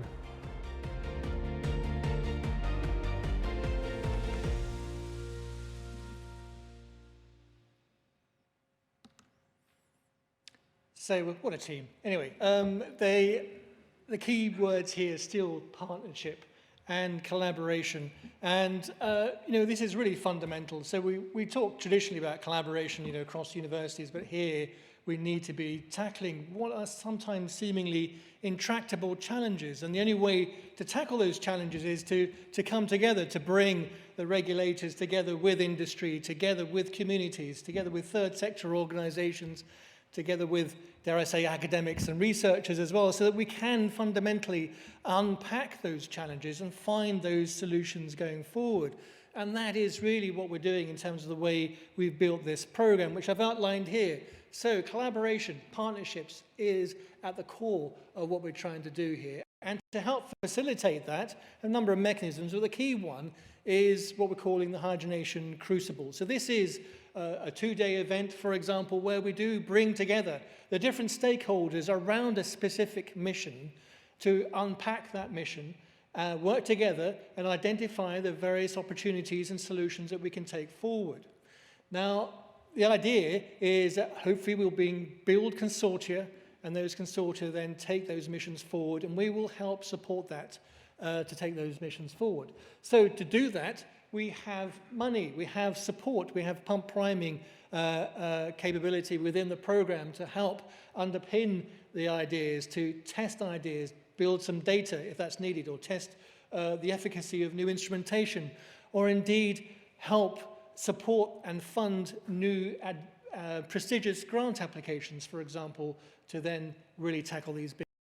Now, in addition to support that, we have a research and innovation infrastructure. So we're working obviously closely with Scottish Water Horizons and have access to those facilities. We have access to facilities and labs across the university structures that we have, but also as part of the Stirling and Clackmannanshire City deal, a £22 million investment in Scotland's International Environment Centre, we're also building a living laboratory around the whole of the Firth of Forth catchment, which is a digital observatory where we're bringing together our world-leading capability in satellite technologies in looking at water quality and water quantity from space, coupling that with in-situ sensors so that we can get that high temporal resolution data, and then using AI and machine learning type capabilities coupled with modeling so we can develop that forecasting, and nowcasting, as well as predictive capabilities so we can understand water and fundamentally measure the benefits of our interventions in the environment as well. And if we can measure the benefits, we can put a cost on that and also then encourage further investment in the catchment, particularly, for example, if it's carbon related. So with all of that infrastructure and resource then, this is essentially the program of opportunity that we've really pulled together to fundamentally then deliver those effective solutions and de-risk those solutions also for industry to take those forward, to provide the evidence for why those solutions should work. So that's the program.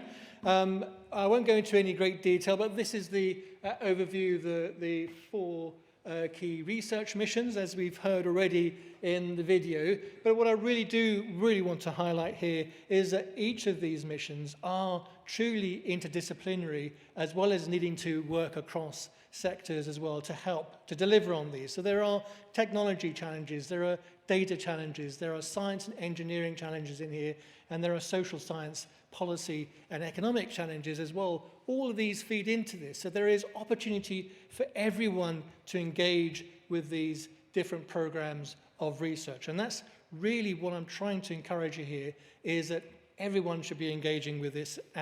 Even if you have a burning research desire in these areas or just a passing interest, they're the real opportunities for everyone to engage with this and help drive these missions forward for Scottish Water. Now, fundamentally, we have a limited amount of time, and traditionally converting research into workable solutions, to operational solutions, has a timeline of something between 10 and 15 years traditionally. And what we need to do now is really accelerate that timescale to help deliver solutions, well, within a decade. So we're really looking at sort of 5-year timescales to operationalize the sort of research that we have. And to do this, we've appointed David Miller, who's joined us from the oil and gas sector accelerator at Aberdeen as a director there, bringing his expertise to help build that innovation program for sort of technology, digital and data innovation. And we're building an education sort of program within that to help provide that talent pool into that sort of net zero space in particular, but also helping to support new startup companies as well, using lean methods of working as well. And I think David's trying to get the team also to adopt these lean methods as well. So that, for me, is also pretty innovative. And as I said, we also have facilities to help support these innovation opportunities.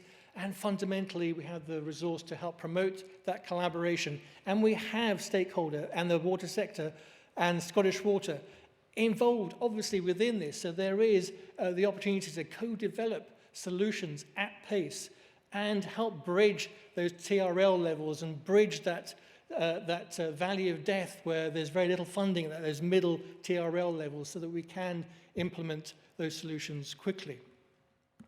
Also, critically, we have another innovation fellow, David Irving, who I think, Derek Irving, who's joined us from the Green Action Trust.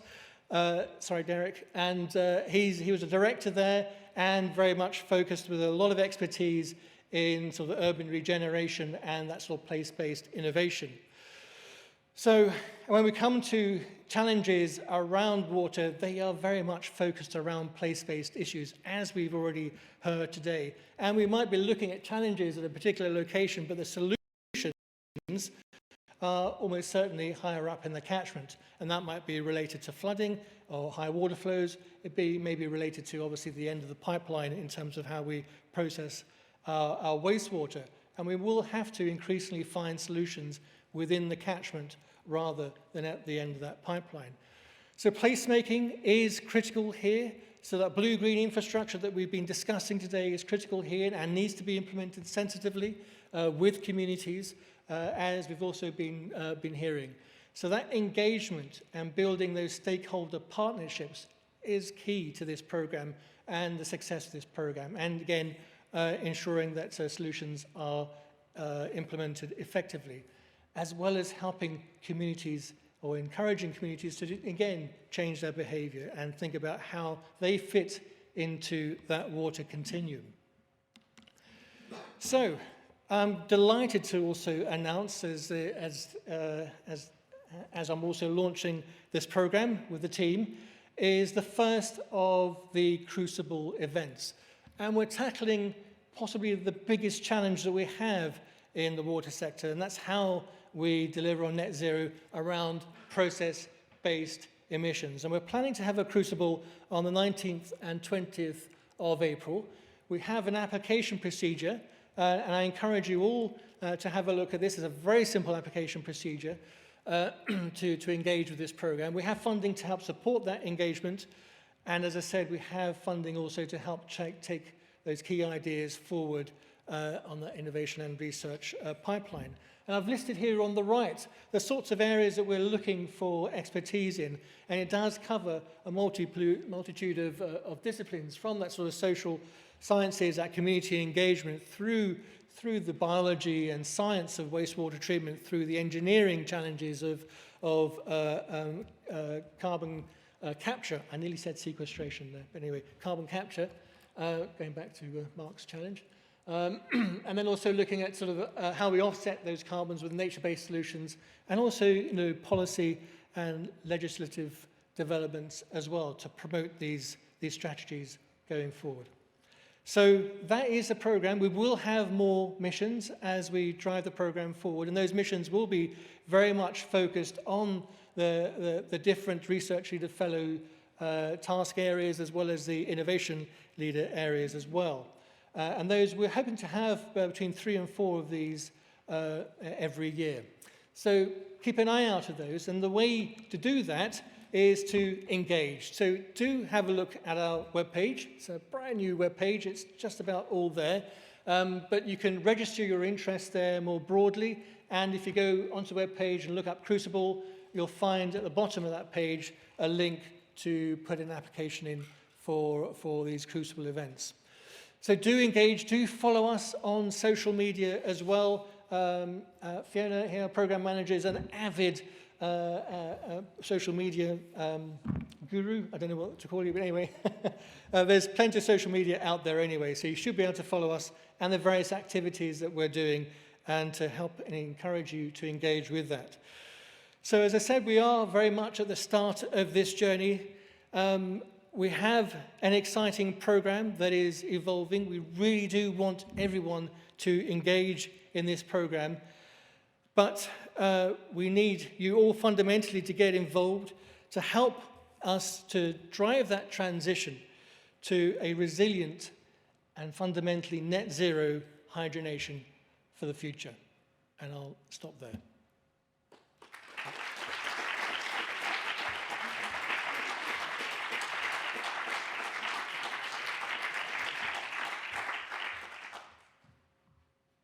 And if you have any questions, the team can also help answer key ones. Thank you very much, Andrew. That was brilliant. Any questions from the floor? I'll take the prerogative of asking you a question, Andrew, if I may. Yes, please do. Has this model of bringing people together worked? Is there any example in any other country where it's happened? I'm not aware of this kind of activity anywhere else. At this stage. This is such a new area of a challenge for the water sector that we are, I think I'm fairly say, pretty much cutting edge in terms of what we're doing. So I'm also engaged with a number of initiatives across the UK, including the UK Water Partnership, which Jon Rathjen's also involved in, and I know that they represent the whole of the UK water sector and water utilities. They look at what we're doing here, dare I say, with some envy. We are fortunate insofar as Scottish Water is owned by Scottish Government, and we have a very forward-looking programme within that. But south of the border, I think it's fair to say they're owned by shareholders, and they don't have that same opportunity. So we really have a pioneering opportunity here to help identify what those solutions are and then migrate those, export those, both to the rest of the UK and also internationally. So a first for Scotland and the United Kingdom. Absolutely, yeah. I've got a question. A girl in... Oh. You're talking about like having sort of research ideas and then bringing them into the real world, like as real, like technology readiness. Is that what you're saying? TRL? That's right, TRLs, yes. Yeah. Sorry, is Logan here? I don't know. Yeah, that's it. Technology readiness levels. But I was just wondering if, like, what kind of ideas do you have for accelerating that process of bringing something from an academic prototype to something that's ready to use in the real world at full scale? I mean, how do you actually speed that process up so dramatically? There are the funding landscape. I think maybe David want to comment on this, but the funding landscape for innovation is quite complex. And there does seem to be quite a lot of funding for these early ideas, the early technology readiness levels. And I said there's this sort of valley of death where there's actually very little funding when, as you get the proof of concept, there's a gap, and then when it looks pretty secure and safe to invest in, that's when industry tends to pick it up. And I think we have fair to say, a pretty poor tradition in the UK for not filling that gap in the middle.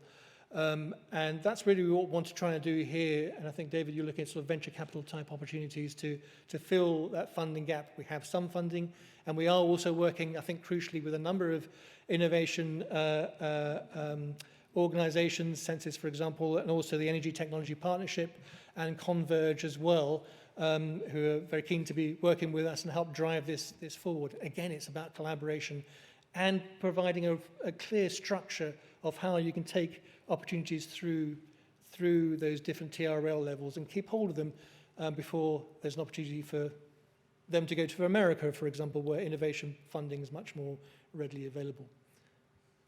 The lady sitting there, please. Thanks. Yeah, really exciting. I just had a question about the idea of the mission, because I think that's really exciting. So what are the kind of, why missions, and what are attributes of missions, and what does that actually mean?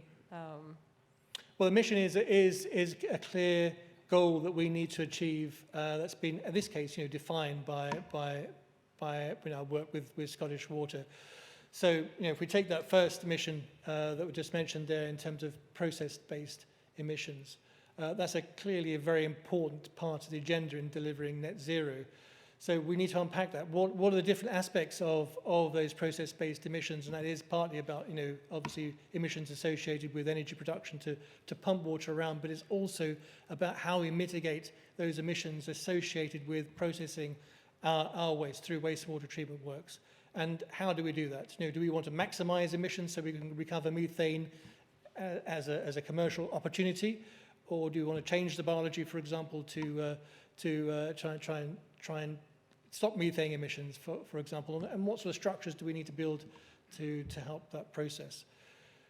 And then how do we actually measure those emissions in the first place? Because I think it's fair to say we don't really have a very good handle on what those emissions are. So David's done a horizon scanning in terms of identifying the different technologies that are currently available for us to characterize those emissions in the first place. Because we need to know what the problem is and measure it to enable to find those solutions. Thank you very much. Oh, we've got one more question before we move on. Yeah, it was just to answer your question around how can we all collaborate together. So one of the sites I look after is Seafield Wastewater Treatment Works that looks after Edinburgh's waste. We interviewed a number of university spin-off companies and offered them, I guess, a space in our office to have access to all our engineers to understand kind of how the wastewater sector worked and the dynamic of what we were having to deal with. From that, we then offered them the space to create a pilot plant, and they're now going into full-scale commercial production off the back of that. So it's really just, we offered them space, we offered them access to experts, but it was in that collaborative approach to see if we can create a win-win. Sorry, can you say who you are and where you work? Stuart Marsden from Veolia. Thank you very much. Would you like to reply? Andrew? No, that's great. That's exactly the sort of the program that we're building. David, do you want to comment on that at all? Thanks, yeah. We're really looking at the full continuum. So when you're looking at research, when it's getting developed in universities, it's bringing commerciality and entrepreneurial mindset into that at an early stage. So you can really identify the outcomes and the opportunity, and then providing that support and opportunity when they come out, building the business around the technology and accelerating it through that development pathway. Often funding is a big missing in that, but it's also education, it's also facilities, but access to the end customer and the market is really important as well. So working collaboratively across the ecosystem to build that full continuum is almost a first in the ecosystem, being able to offer that full from spin out all the way through to commercialization. So yeah, exciting times ahead for the water sector. Thanks, David. Thank you very much, David, and thank you very much, Andrew. That's fantastic. Okay. Great opportunity as the chair and a great team behind you, and I think there's a lot of desire to have this to succeed as a solution. Thank you very much, everyone. Thank you. Thank Andrew.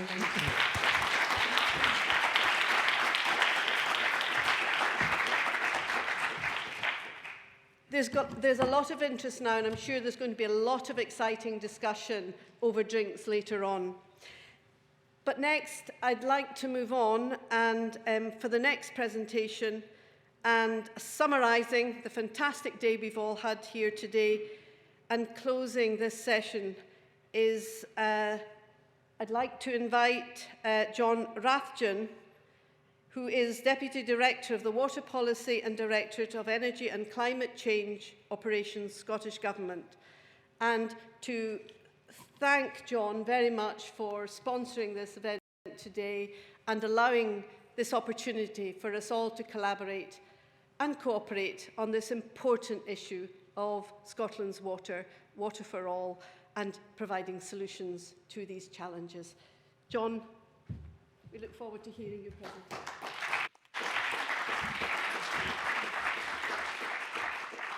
Oh, good afternoon. Presentation is definitely a grand word for what I'm about to do, but thank you for the introduction, and I'm glad we've moved into a digital age, because I have to say you can't get that on a business card anymore, that title. So, but it perhaps does indicate that the worlds of energy, water and climate have come together to some extent, and that job roles like that now exist because those things are so intermeshed. So it's probably a very important signal of those combinations. So as introduced, I'm just going to try and bring the day, or bring this session to a close rather, because the day continues. We've got a fantastic lecture coming up at 6 o'clock this evening. So for those online, don't forget to reconnect for that lecture. You'll be able to join that at 6 o'clock. And that will be continuing the theme with Alan Jenkins, talking again on this theme of sort of policy and science interface around groundwater issues. So do come back for that. Sorry you can't, if you're online, join us for drinks. But those folk here can, and that's one of the themes I want to pick up on, is this idea of making the invisible visible again. Well, we've done that for ourselves to some extent. We're here, we're visible again, and it's really important that the hydronation community, the water community, can come back together again and have these opportunities to talk as a group. So I really think that's a really important piece of invisibility that has returned to visibility. I would like to offer a few thanks as well at this point. I think the Hydronation International Centre and crew for all their work in pulling this event together. And I'll call out Jonathan Fletcher, the event manager, for particular thanks. He's done a huge amount of work to make this a successful day. Well done, Jonathan. Well done to the rest of the team. I should mention the Hydronation Scholars, a fantastic group. And again, when we talk about why we're lucky in Scotland, and I'll come on to say a few more things about why we're lucky to be in Scotland, but having things like the Hydronation Scholars has been running for a number of years now, a cohort of fantastic minds, people engaging on cutting-edge topics is such an important piece of that collaboration, development of new ideas that we've got in Scotland that gives us a real advantage. And I think the new chair and fellows is another example of that, pulling this whole community together. So when people talk about collaboration, we can actually say, oh, we already do quite a lot of that. We've got some of the mechanisms for collaboration and we're building more. We can always do more. We need to do more practical examples. But actually, when you think about some of those presentations we saw today, we're starting to get quite a nice set of practical interventions that have really happened. So when I go back 10 years to when hydrogenation kicked off, we were again trying to make the invisible visible. We were trying to illuminate the resource that is in water. And we were saying, we're not really exploiting this. We can do more with the water resources that we've got. We need to make that more visible, make it more practical. And we spent a decade doing that. So bless the UN for having this as a brand new shiny topic. We've been doing it for a decade. But they are quite right to reiterate it, because there are still more aspects of invisibility in water. And I guess groundwater is one of those ones globally that's so important that we understand the role that has to play. And if in Scotland we don't use so much groundwater perhaps for our drinking water, we still have huge responsibility to avoid pollution and make sure we manage what we have and keep it in good condition and help others around the world to do the same with theirs. I want to thank the staff at Dynamic Earth and Vision Events for helping us put this on in this new hybrid format. We're going to get used to this sort of thing. The last few conference speeches I've given have just been sat in my study, and I'm thinking, where am I today? Oh, Portugal, that would be nice. And various other places around the world that you pop up in and go, oh gosh, that would be, but actually not quite as nice as being there, I've discovered. So my study is still my study when I've finished being in Portugal. And I think of all those people sat around having conversations and possibly breaking for drinks shortly afterwards, and I sit in my study. And it's quite hard to break for drinks on your own, really. It's not a good thing, I think. It's something that we need to avoid, I think, in our studies. And I want to thank the Minister for her contribution this morning, and all the other presenters and those responsible for the exhibitions upstairs. I use that responsible for the exhibitions upstairs as a convoluted sentence, because otherwise you have to say exhibitionists, which never sounds quite so good. But thanks to all those people for that. So yeah, making the invisible visible. We've got the chair, we've got the scholars, we've got the Hydrogenation Forum, really important group of people that come together to tackle the strategy around the hydrogenation, the strategy around the water sector. And I think as we go forward, that'll be more about policy topics as well, to really focus on those hard problems and help us devise new policies, legislation potentially, to help us go forward into the next place. As we move away from the era, I think, of meeting criteria or meeting targets or making sure we've got past the minimum points of protection into a new era where we're really saying, what's the best we can do?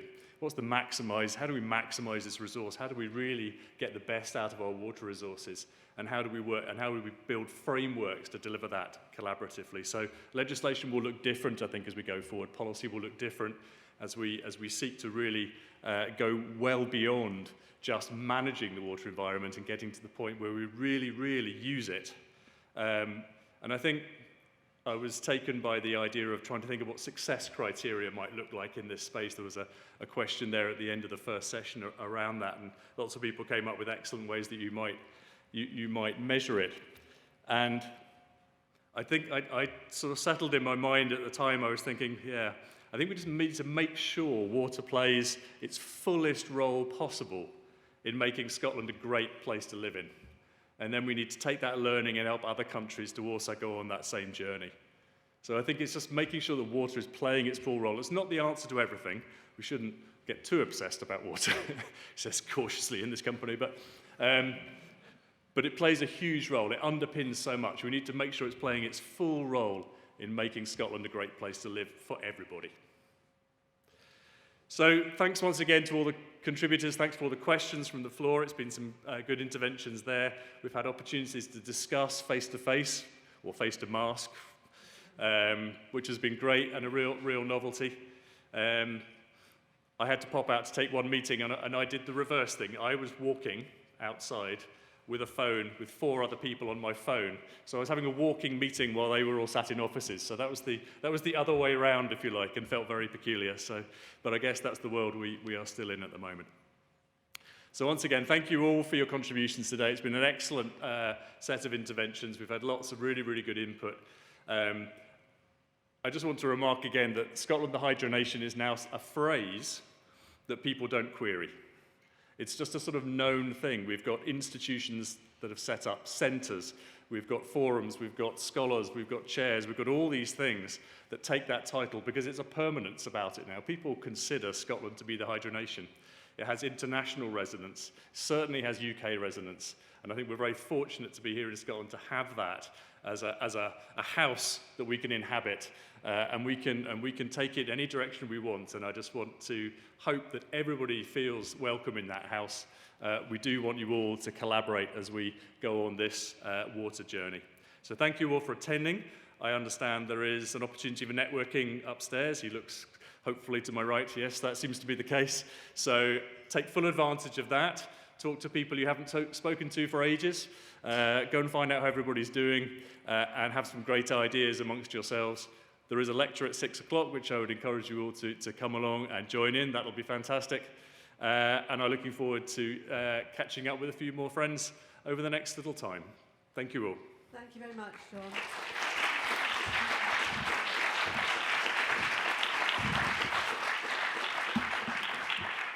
Thank you very much, Jon, and thank you all for listening, and thank you all for attending.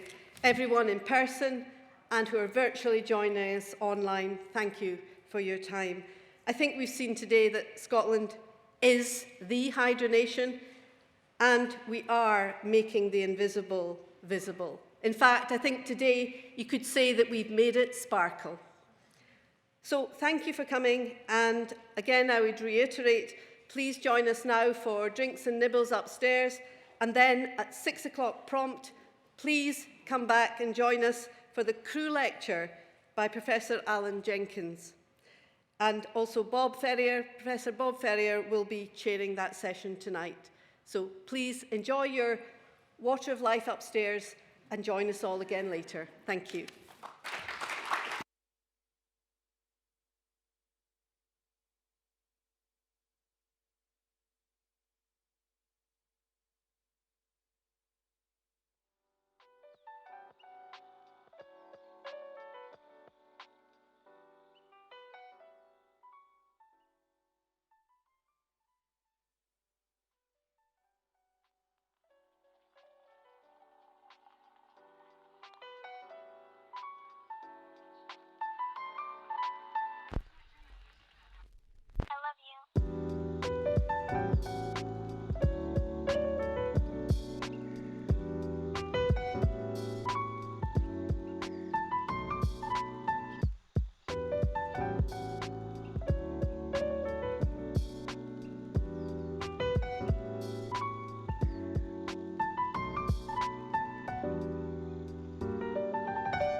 Is the microphone on? Clearly I'm not projecting. Good evening, everybody, and a really warm welcome to this evening's guest lecture, which is the first Crew annual lecture from here we are in Dynamic Earth in Edinburgh after a fantastic day celebrating World Water Day. And a very warm welcome to the people who are here and the people who are online, and we're really pleased that you could all join us. Scotland's Centre of Expertise is now a decade old, and it's just about to enter its next phase of its delivery. And over that time, it's striven to improve the knowledge flow from science in support of policy. And over that time, we've produced numerous reports, synthesis, briefings, guidance to policy, supported by the experts from Scotland's universities and research institutes. And our aim always continues to be to get the right information to the right people at the right time and in the right way. And it seems really appropriate just now to reflect on that and to consider how the knowledge that we generate does move through and decision making. So it's a pleasure tonight that we share the thoughts of one of the UK's leading water scientists, Professor Alan Jenkins, and we look forward to hearing Alan's perspectives. Now, Alan is Deputy Director and Director of Science at UK CEH. He's particularly focused at the moment on developing up their international portfolio. But by training, he's a hydrologist and a hydrochemist. He's a hydrological advisor to the UK government. He's the chair of the UK Committee of UNESCO and the Intergovernmental Hydrology Programme. He's a member of the EU Water JPI Science Advisory Group and the UK representative on EurAqua, which is our European network of water research institutes. And he's also an honorary chair at both Lancaster Environment Centre and the University College London. So I could go on, but I won't. I think I've probably said enough. But I first met Alan in 1985, which does worry me a little bit because it's actually before many of the audience were born, which does make me feel a little bit old. And that was when he started as field researcher in the surface water acidification program. And he's working for the then Institute of Hydrology. And I was working in the same program for the then Macaulay Institute for Soil Research. And we have known each other now for over 35 years. We've had the opportunity to work in many, many different projects right across the globe and in very interesting places.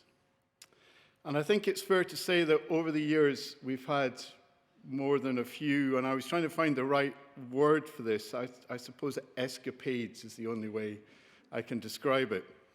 And those are the sorts of things that you'll look back at now with a beer in your hand and you have a laugh, but you would never tell your health and safety advisor at the time. So really, that's all I want to say to introduce Alan. It's a pleasure that we have him to present up our first crew lecture, and it's over to you to give us your perspectives on science and policy. Alan Jenkins.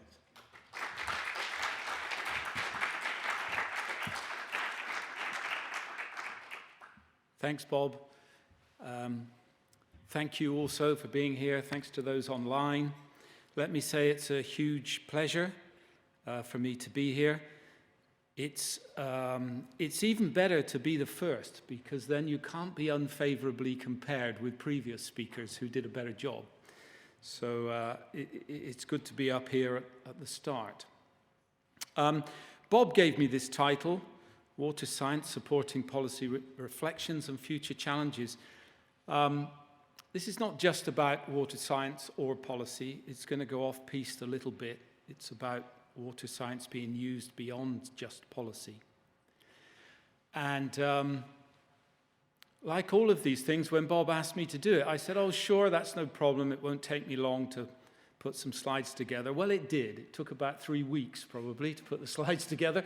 And I still didn't get any time to write any notes, so I'm going to do this on the fly. Okay, let me just start sort of setting the scene a little bit. You've all seen this before.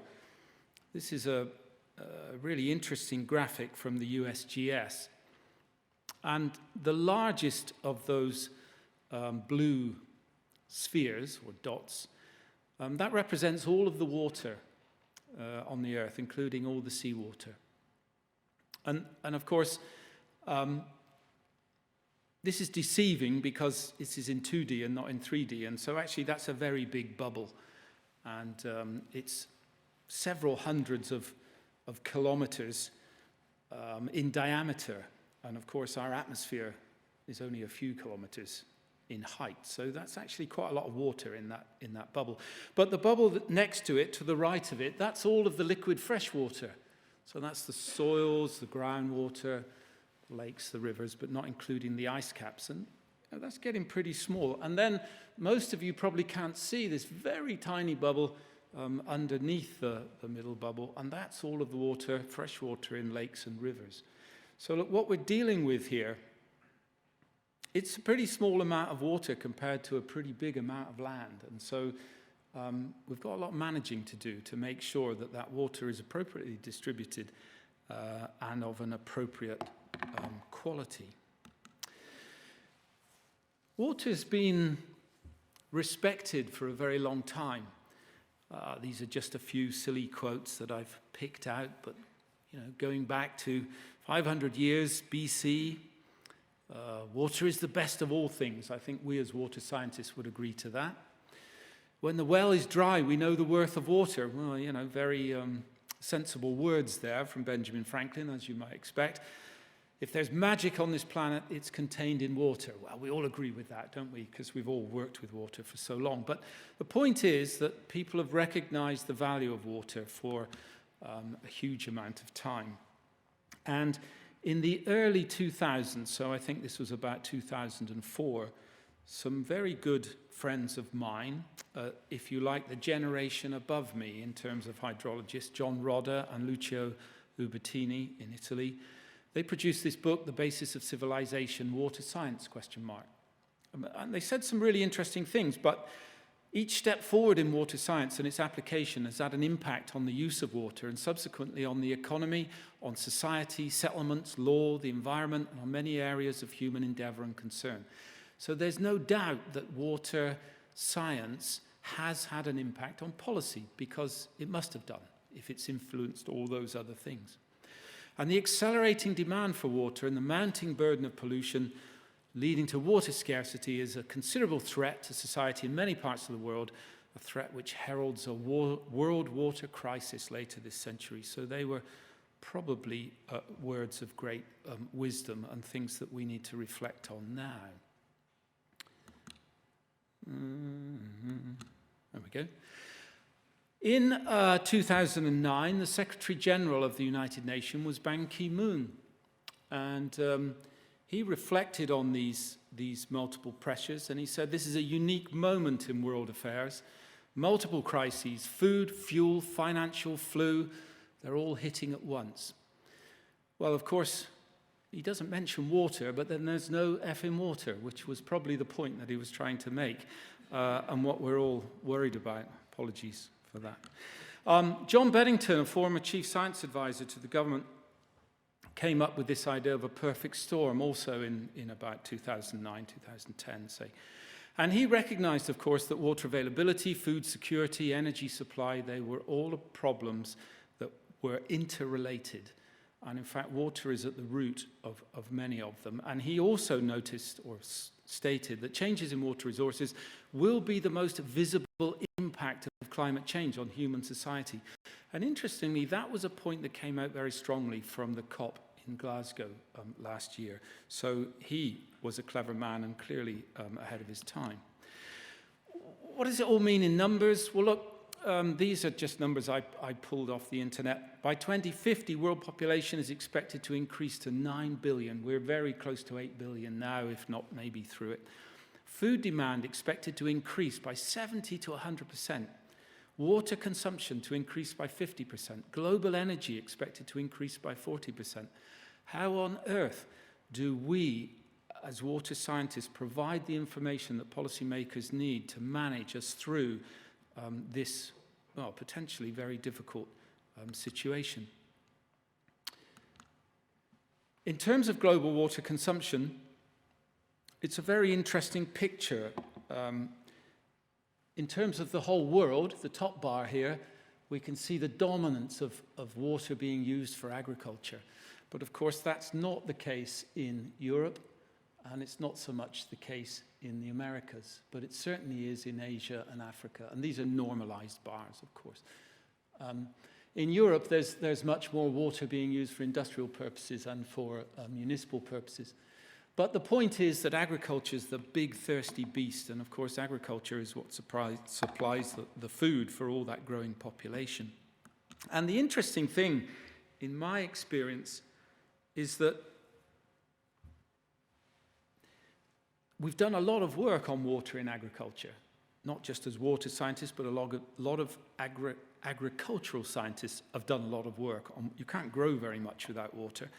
And there are a lot of good things that have been said, and here are just a few of them. You know, better land management to reduce water losses. Well, it's obvious. Use less water-consuming crops. Well, you know, why not? That makes sense. Use sensors and new technologies to give you precise irrigation. Use unconventional water resources. They're all obvious. And yet, I can tell you, in my limited traveling around the world, although my boss over there would say I travel too much around the world, but in my experience, these are not commonly embedded in policy or in management. And I don't know the reason for that. I'm sure many of you do. But the point is, and I'm going off-piste here already a little bit, but in terms of agricultural water use, there's a lot of good science, but it's not necessarily embedded in policy. And it's different in different parts of the world. Okay, and just to finish this sort of background, back in 2018, there was a big problem in South Africa. Cape Town hit the headlines. Cape Town was going to run out of water. And that's, you know, run out of water. What the hell does that mean? But that means there won't be any water when you turn the tap on. And how would we deal with that here in Edinburgh or in my home in Oxfordshire? It'd be pretty serious. And the BBC News got onto this and thought, well, this is serious. What are the other, I don't know why they came up with 11, but what are the 11 cities most likely to run out of drinking water, a bit like Cape Town? Well, I don't know what you think those 11 cities might be. I won't play this game. I could ask for suggestions. But here they are. I wouldn't have selected Sao Paulo as being the top number one. But there are many on there that surprise me. I don't know how they did the analysis. But the point is, the possibility that drinking water could run out in a major centre of population became big news. And that's something that we, therefore, as scientists, had to try and help out with. This was continued by The Telegraph a bit later in the year when they decided to run an article on cities in the face of drought. And of course, here the newspapers are not really following the science very carefully because water scarcity and drought are rather different things, but they're compounding the two. And here we get a list of another 20 cities. Some of them are the same, some of them are different. But the point is, this was a big concern, and the press were picking up on this and letting people know that water shortage was potentially a big threat. And the drivers of the problem, well, we all know what they are. It's water pollution. It was droughts and weather patterns caused by El Nino, for example, or caused by climate change. And it's saline intrusion in the case of Miami that we saw earlier. And of course, the other thing, which is not shown on this slide and which is the major driver of the problem, is increasing population. Huge numbers of people in those urbanizing areas. So that's the background, really, of where I see it, where we as scientists have to come in. Now, let's get back to this question of science-driven policy or policy-driven science. How do the two, science and policy, fit together? And I want to give you two examples. The first one is an example of where I believe science drove policy, and that's the air quality and acid rain story. And I'm going to talk about that because I was quite heavily involved in it for many years, as was Bob, as he said earlier. And the second one is an example of where policy has driven us as scientists to produce more answers, and that's around the Water Framework Directive. So let me start with the acid rain story, just very briefly. So acid rain was something that was spotted in Scandinavia, let's say even in the 50s. Even by the 60s, these two people, Svante Odin, very famous Swedish scientist, and Neville Gorham from Canada, although he originated from the UK, they had already tied up the emissions of sulfur dioxide and nitrogen oxide with acidification of soils and surface waters in remote parts of the Northern Hemisphere, including Canada, North America, in Scotland, in Sweden, in Norway, and so on. And in the 1980s, a very good friend of mine, Dick Wright, based in Norway, he did the deal, really. He covered a small microcatchment, a forested catchment, with a roof, enclosed it within a big greenhouse, if you like. They caught all of the rain on the roof, put it through an ion exchanger, scrubbed it until it was clean of all the acid-causing substances, and sprayed it back on the little catchment underneath.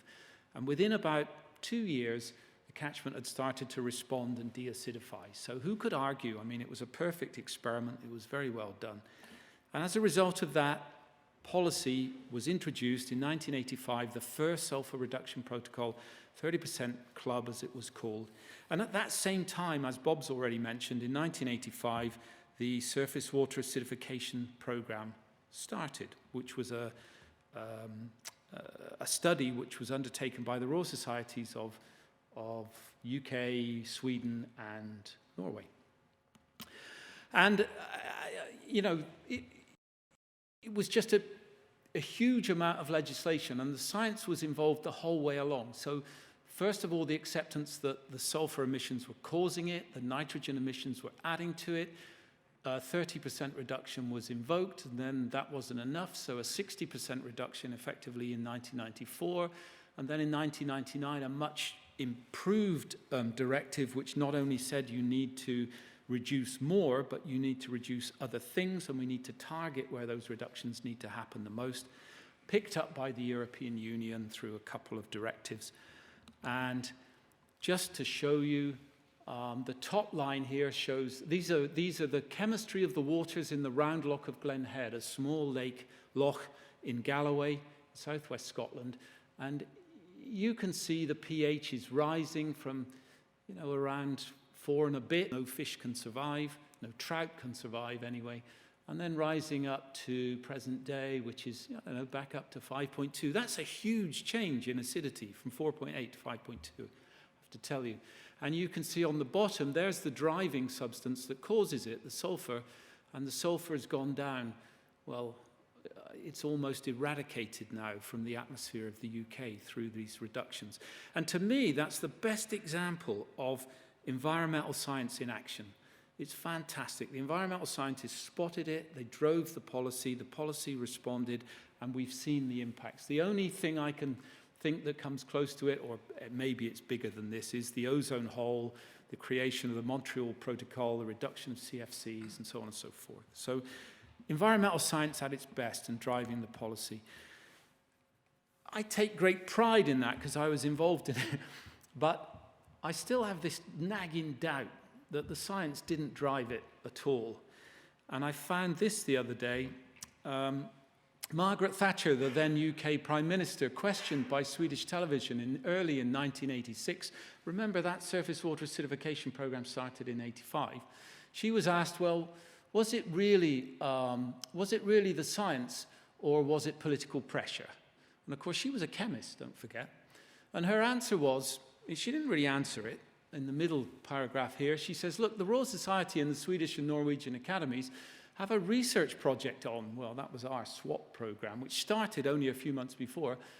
The results are to come out shortly. No, they weren't. The results weren't coming out until 1990. That's not shortly. But already there's a good indication of what those results will be. Well, only because the science had already been done. So what was any different in 1986 than it was in 1985? So was it really the science or was it politics? Anyway, I don't know, but I'm claiming it was the science, and Bob and I were part of it, so we're kind of pleased with that. Let's have a quick look at the Framework Directive brought in around in 2000, and what a fantastic concept. So many directives out there that are use-based, so directives for drinking water, directives for fish and shellfish and you name it. But bring them all together, and if the water is good enough for the ecology, to support the ecology, then it's good enough for everything else. It's a brilliant idea. So this thing was brought in, and of course it's defined in terms of biological quality elements, physicochemical elements, hydromorphological elements, this is getting complicated, chemical status for surface water priority substances, and all you've got to do is achieve good status, look, dead easy. Problem is, the science wasn't there, and the science still isn't there. We're really struggling to come up with the classification schemes that are needed to get this legislation over the line. Consequence, this is the last assessment, 2015, of who's doing well with good status, who's achieving. Look at all the red on that, which shows that good status is hardly being achieved at all. I would say, is there any surprise that that's the case, given that most of those areas that are red down there in England, they've been food factories for hundreds of years. Why would we expect them to recover to the status of a sparkling mountain stream? I'm not sure that we would. But the point is, we haven't, probably it's the science that hasn't done its job. We haven't delivered what's been necessary, really, to get this over the line. And now we wait for the next assessment in 2027 or whatever it is. But I can almost guarantee, although it won't be my bag by then because I'll be long retired, but I can almost guarantee that this map isn't going to change colour very much. That's my prediction. I'm a betting man and I never win anything, so maybe I'll be wrong. But look, you know, we have done some good. I mean, the top line here is the nitrate, which is not so good. One of the lines further down, a blue line, is the orthophosphate or the phosphorus concentration. That's come down appreciably, and policy has driven that. So science said, look, we've got to do better with our nutrient concentrations. There was this thing called the Urban Wastewater Treatment Directive, and phosphorus concentrations have come down appreciably, so that's fantastic. But there's also been the Nitrates Directive, and that's been enforced for some time. I don't really see very much change in the nitrate concentrations at most of our surface water monitoring sites around Europe. Maybe the science isn't quite right. Maybe we've got a lot more to understand. What I want to say, just to finish off that little section, is that whether it's science driving policy or policy driving science, it doesn't really matter. You probably need both. And it's good that we have both. And the key thing is that the politicians or the policymakers talk to the scientists at an early stage.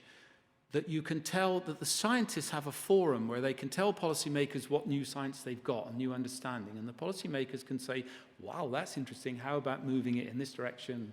Take it on board. And vice versa. The policymakers can say, we need to solve this problem. Need you guys. The best, because it's the only, the model concept for bringing science to policy, I have to say, is this crew concept. And I'm not saying that because Bob told me to say it. I'm saying it, I've been involved in crew since it started as one of the advisory group or whatever. And I have to tell you, it's a brilliant concept. And I don't know anywhere else where they do it. And you've got to keep it going. And we should encourage other people to do this, because that forum of science to policy and back, it's got to happen. It's got to happen at the formative stages of work. So 3 cheers for crew. I take my hat off to that. All right, I want to move on to something that I know a bit more about, hydroclimate services. This slide's not really important, but hydroclimate services are really tools, if you like, or information systems that can tell you anything about the current hydrological status. That's a nowcast, what's happening now. Flood forecasting, that's something we do out to about 7 days, so that what's going to happen in the next 7 days. And that's a certain sort of type of modeling, a certain type of prediction. Then we have these sub-seasonal and seasonal outlooks. That's out to 3 months, and that's a slightly different type of prediction again. And then we have this thing where we try to assess what's going on, what's going to happen hydrologically with climate change. So that's out to 30 years, and that's a different kind of science. And there's different uncertainties associated with these when you go from spatial scale from a basin up to the globe and so on. So I'm just going to look at a couple of these things. And just to set the background for this, just to point out that in the UK, we are so lucky as hydrologists or water scientists. Look, we've got something like 1,200 flow gauging stations. Pretty impressive coverage. Nowhere else on the planet has got this amount of data. And much of this data going back nearly 100 years. That's a fantastic, fantastic resource.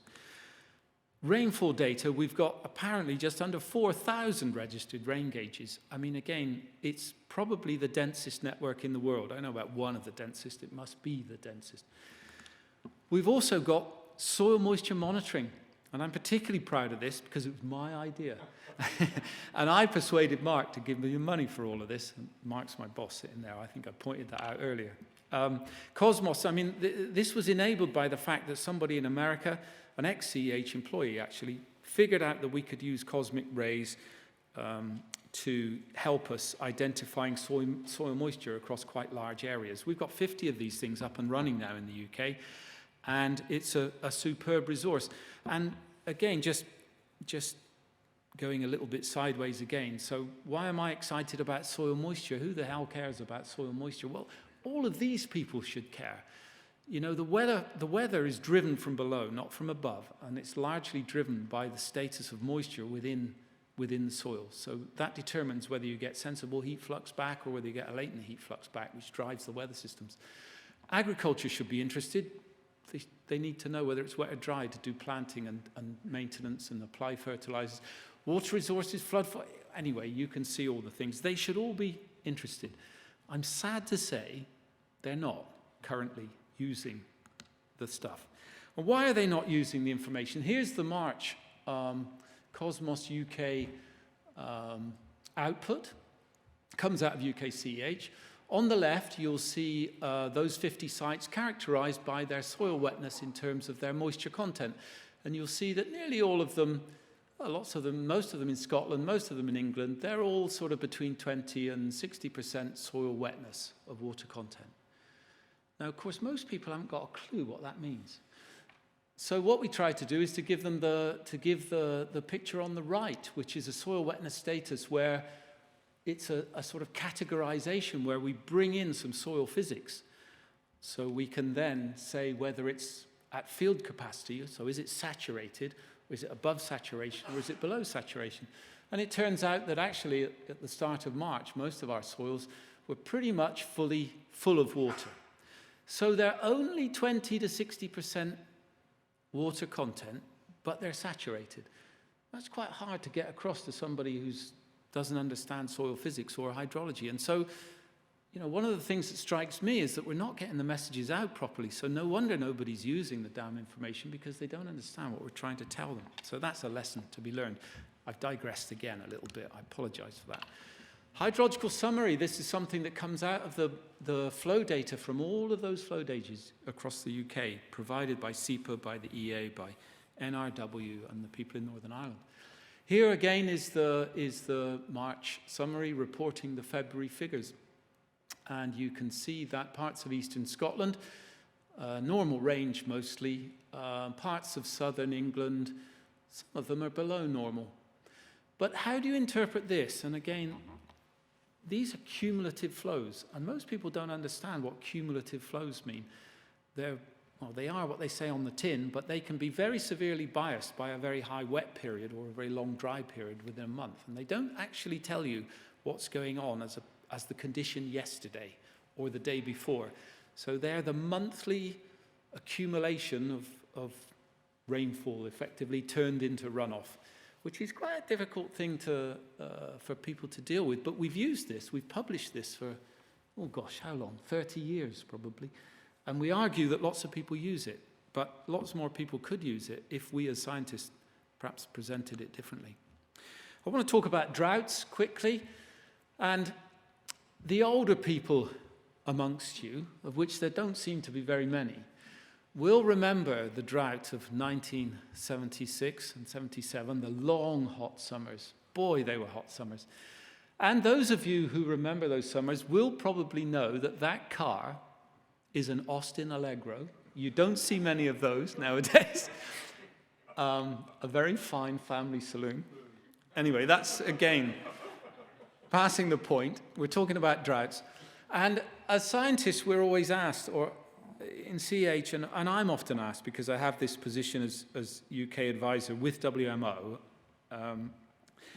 hydrological advisor, but 2011 and 2012 were characterized by extremely dry winters. And dry winters are a nightmare if your water comes from the ground, if it's groundwater. Where's Alan? He's there. He'll tell you all about this. So if you don't recharge your aquifer in the winter, you're in big trouble, because it isn't going to recharge in the summer. And we had a really dry spell. And the thing is, we were able to see this coming. So our models showed that there was a big moisture deficit building in January. The red areas show where there's a very severe problem. And of course, it picked out all the aquifers, all the groundwater areas. February, it was getting worse. March, it was really bad. Through February and March, we were being asked by Westminster government, could London run out of water? And there was a very real concern if things didn't change. And of course, the panic button was hit in March, and everybody was talking about the drought.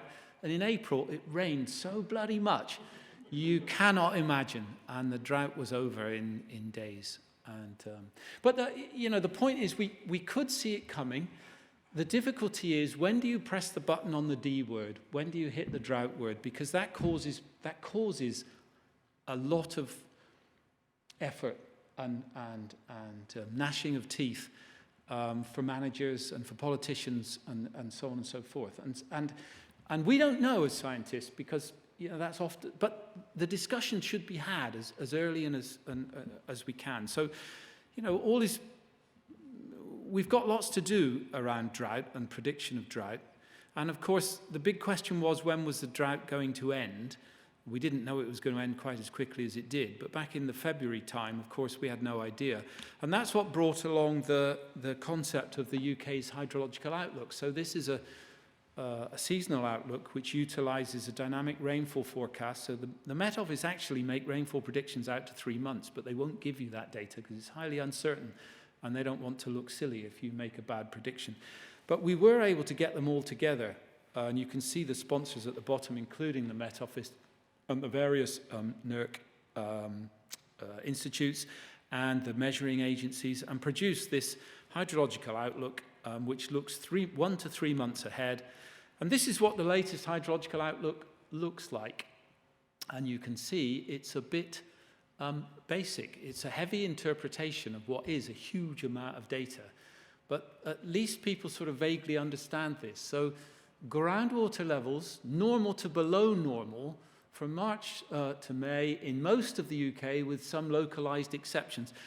That's pretty generic, isn't it? But it's very hard to give strict messages from what is a multi-model kind of tool with an ensemble approach and all the rest of it. There's lots of uncertainties. And you can see the same with the river flows. So river flows to the east of, in eastern Scotland and in the south and east of England. Normal to below normal from March to May for the south and southeast England and northeast Scotland. But this kind of message is useful to water managers. They can at least understand the message, but maybe it's a bit too oversimplified. And so in response to that, we have produced a portal which gives more information on the individual methods that are being used. And I can't go into too much detail on the slide, but you can look at current conditions, or you can look at the future out to 3 months. Through the forecast, you can look at various models. This particular one, ESP, is the ensemble streamflow prediction. You don't need to know what that means. Or there's an analog technique, or there's a water balance model. And as I say, you can look at the present or the future. And what we do in coming up with those generic statements is we look at all of the different models. We look at all of the present status, all of the flow data, all of the groundwater data, all of the soil moisture data. And we look, and we have people interpret that and try and say, this is the most likely future. We don't believe in any one model or any other. We try to blend them, but we blend them in our heads. So we've got a forecasters meeting every month, and they sit down with all the data and figure out those words in the previous slide.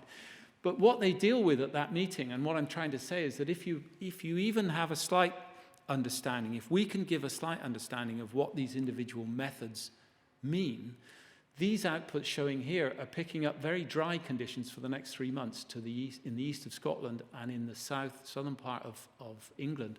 And that's because the ensemble streamflow prediction picks up if you've had, it looks at the last sort of several hundred years means. And in the east coast of Scotland, over the last several hundred years, it's generally influenced at this time of year by snowmelt.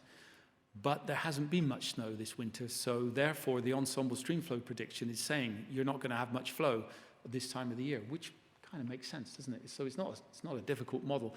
And in the south, it's down to a winter rainfall deficit within the chalk catchments.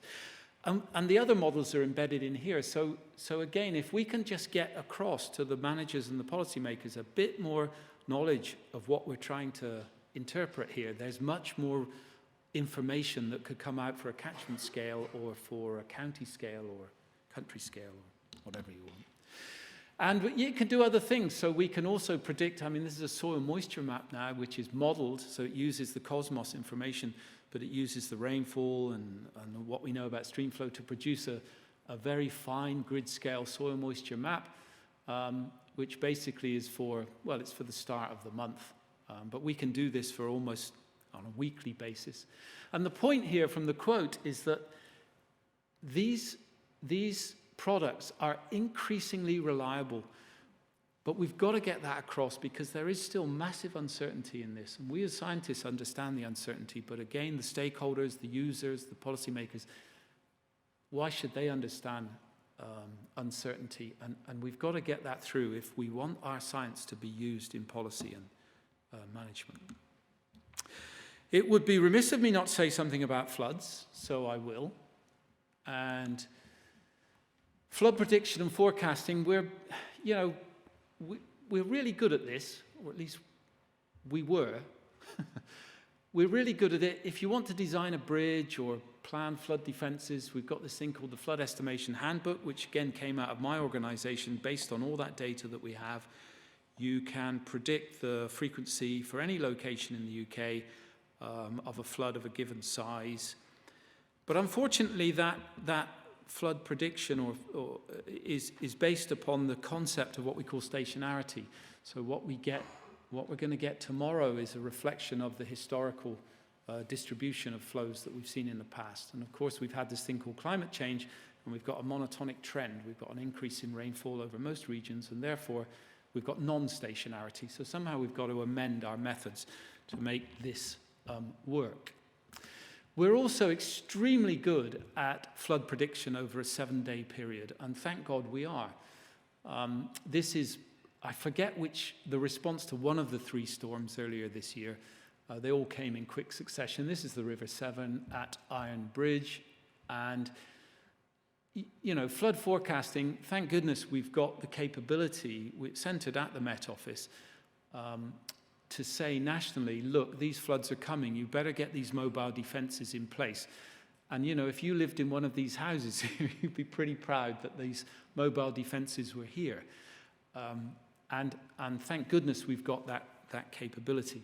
But the interesting thing is, of course, natural flood management is something which policy is really interested in now. And why not? Because natural flood management gives you other benefits for policy. If we can get farmers to do things to restore floodplains, to produce, to hold up flows in the uplands through sort of woody dams, we get other benefits from that. We can get carbon sequestration, we can get increased biodiversity, but we can't, at the moment, we haven't got any of this in our flood estimation tools, and we certainly don't have any of this in our flood forecasts from the Met Office. So there's a lot of science for us to do there. And of course, it's also worth saying that we don't really know what the impact of the natural flood management is on the kinds of floods that I showed you in the last slide. Anyway, there's a lot for us to do there as scientists. And I guess what I'm trying to say is because it's policy-wise, this kind of thing is good for biodiversity and so on. And it'll be good for certain floods, but it's not a panacea. It's not going to solve the whole thing. And of course, despite the fact that we've got all this knowledge, we've still got flood problems. And this actually went viral on the internet last year. And it's quite interesting, isn't it? It's a place near Rochdale called Topley Meadows.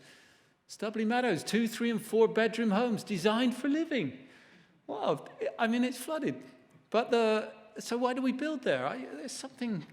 Why is the science not connected to the people who are building these things? But to be fair, the people, Russell Holmes, did respond to this Twitter storm by saying, well, actually, that's not fair because we never intended to build anything where it's flooded. We were only going to build on the bits that are not flooded. Don't know whether I believe that or not, but anyway, we do still have flood problems. And why is it? Because our science is not good enough? Because the policymakers are not listening? What is it? I don't know what it is, but we definitely need to talk some more. Climate change, just a few things to say about climate change.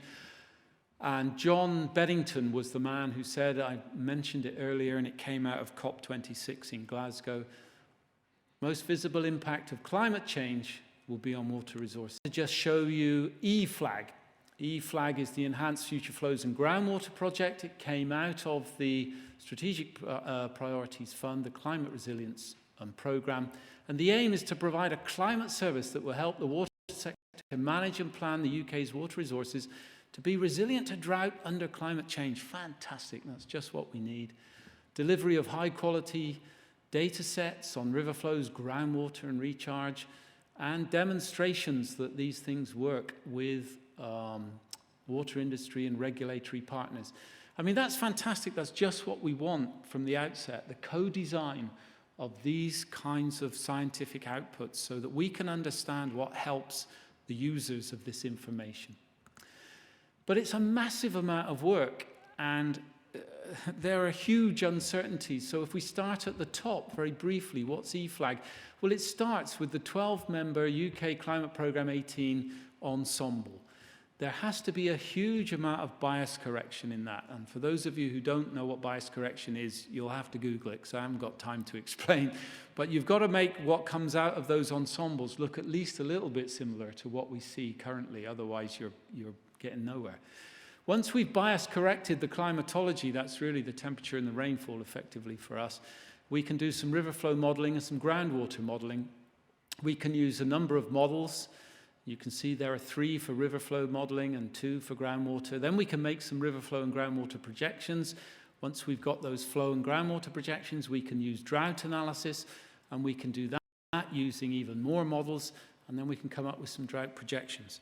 It's a massive amount of work. It produces a massive amount of data output, which nobody on this planet can really understand, it seems to me, least of all me. But all of this data is available. It's all there for clever people to go away and analyze and interpret and use and make available. And we can actually, make summaries out of this information that we try to show people. Here, if you like, is one such summary. It's the median flows for about 50 years from now compared to the present day under a business as usual scenario, the RCP 8.5, and it's using one modeling approach. And you can see that all of the dots show that it's going to get very dry. But again, let me say that's not really fair. The RCP 8.5 scenario is pretty extreme. It's very hot and it's very dry scenario, and it's business as usual. One would hope that's not going to happen. But the point is that we've got all of this information. It's the most up-to-date science that we can provide. It's nationally consistent. I mean, that's fantastic. So it's consistent from one basin, one river to another, one borehole to another. It is easily accessible, but you might need to know what you're doing to get in there and get the data out. There are multi-models. It can all be post-processed. It's a fantastic resource. And the trick is we've still got to get this to the policymakers so that they can interpret this in the way that we might be able to interpret it. I want to just say a couple of things about water quality, because it's not all about water resources. Water quality is another problem altogether. There are so many classes of chemicals that are a priority. There are so many chemicals that are identified as an issue. I'm not going to try and go through them all. The key that we have to get to as scientists is to figure out what's the source, where are they all coming from, and how are they being transported. In terms of nutrients, we can easily say, well, it's point sources and it's diffuse sources, and we've got ways of characterizing those from our data, and we can then target diffuse or point sources with some kind of policy if we wish to make things better. In terms of most pollutants, we've not only got to deal with the sources, but we've got to deal with the ecotoxicology. Don't be concerned about the details of this slide, but it's basically comparing what concentrations of certain chemicals, in this case pharmaceuticals, on the left-hand bar, the right-hand bar of each little segment is, concentrations at which we see an effect. And what we've got to do, of course, is to make sure that the concentrations on the left stay below where we find an effect. And of course, that's a massive amount of work to do the ecotox. It's not simple. And of course, there's all sorts of problems around mixtures of chemicals, massive amount of work. Luckily, we're getting huge amounts of data. I mean, we can put these sondes, these these continuous monitoring devices now into our surface waters and groundwaters, and we can get these fantastic time series back. I mean, fantastic trends in here, variability. Goodness knows what's driving these changes that happen. Some of them are diurnal, some of them happen during the night, weird things. What on earth is happening? We've never seen this kind of stuff. And I pray that the young generation of hydrochemists coming along can interpret this in terms of where's the chemical coming from, what's the fate and behavior of these things. Data, fantastic. We're going to get so much more data. And it's not just data from there, it's also data from citizen science. Citizens want to be involved. They're keen to go out there. But citizen science is not, again, don't be deceived. There's a lot of work in interpreting citizen science. You've got a grant. You as scientists have to look at it and make sure that it's appropriate, that it says the right thing, that it's not spurious. We're getting data from satellites, from drones, you name it. We've got so much data coming in. And that's fantastic. That's going to give us a huge amount of fresh understanding, fresh opportunity. In terms of the future, well, I've only got one slide on the future. Maybe that's because I'm so old, I'm fixated on the past, and I can't think about the future. But look, there are three really big issues for science and policy to discuss, in my opinion. And they're fairly broad. Adapting to change and managing risk. Come on, we've got to do that. There are changes going on. We've got to manage the risk. We've got to manage the risk of flooding, the risk of droughts, all those kinds of things. And we've got to think about the economics of all of this, the social issues, the whole thing. Ensuring water futures, and what I mean by this is that, you know, science has got a role to play in the fact that water underpins jobs and trade in food and all the rest of it. And if we don't help people to keep those going through our science, but we need to know what those managers need from our science. And of course, the net carbon zero agenda. Water's got a massive role to play in that. Water determines to a large extent whether fluxes are in one direction or the other. And there's going to be a lot for water scientists to do. So my last slide, well, I mean, I was sort of involved in water science from 1980 when I started my PhD through to today. It's quite a long time. What have I seen? I've seen an explosion of data over that time, and it's just continuing. And from that data, I've seen a huge amount of new insights, both in water quality, in terms of hydrology, in terms of the understanding, in terms of the socioeconomic impacts and so on. Fantastic. It's strengthening our understanding. The step forward in modeling has been unbelievable. But that's easy for me to say as somebody who's been involved in the modeling, and I don't think we've got that step, we don't think we've got those advances across. Is science being guided by policy, or is it guiding policy? As I said earlier, it doesn't matter. Let's just embrace both things and talk amongst ourselves. Communication at the outset, communication between the stakeholders, the politicians, the policymakers, and the scientists. Don't be afraid to talk it over.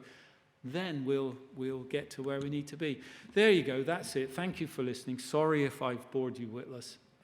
There you go.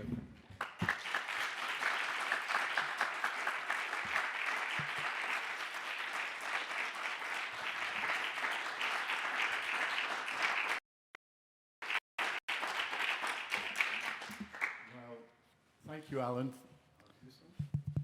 Thank you, Alan, for yet again a massively insightful treatise of all things that you've gathered over the years. And I think one of the things that came up this afternoon is how we communicate our science to people. And I think that this was a really good real-world example of of the challenges that we have. We have a few minutes to take some questions. Are there any questions from the floor? There we go.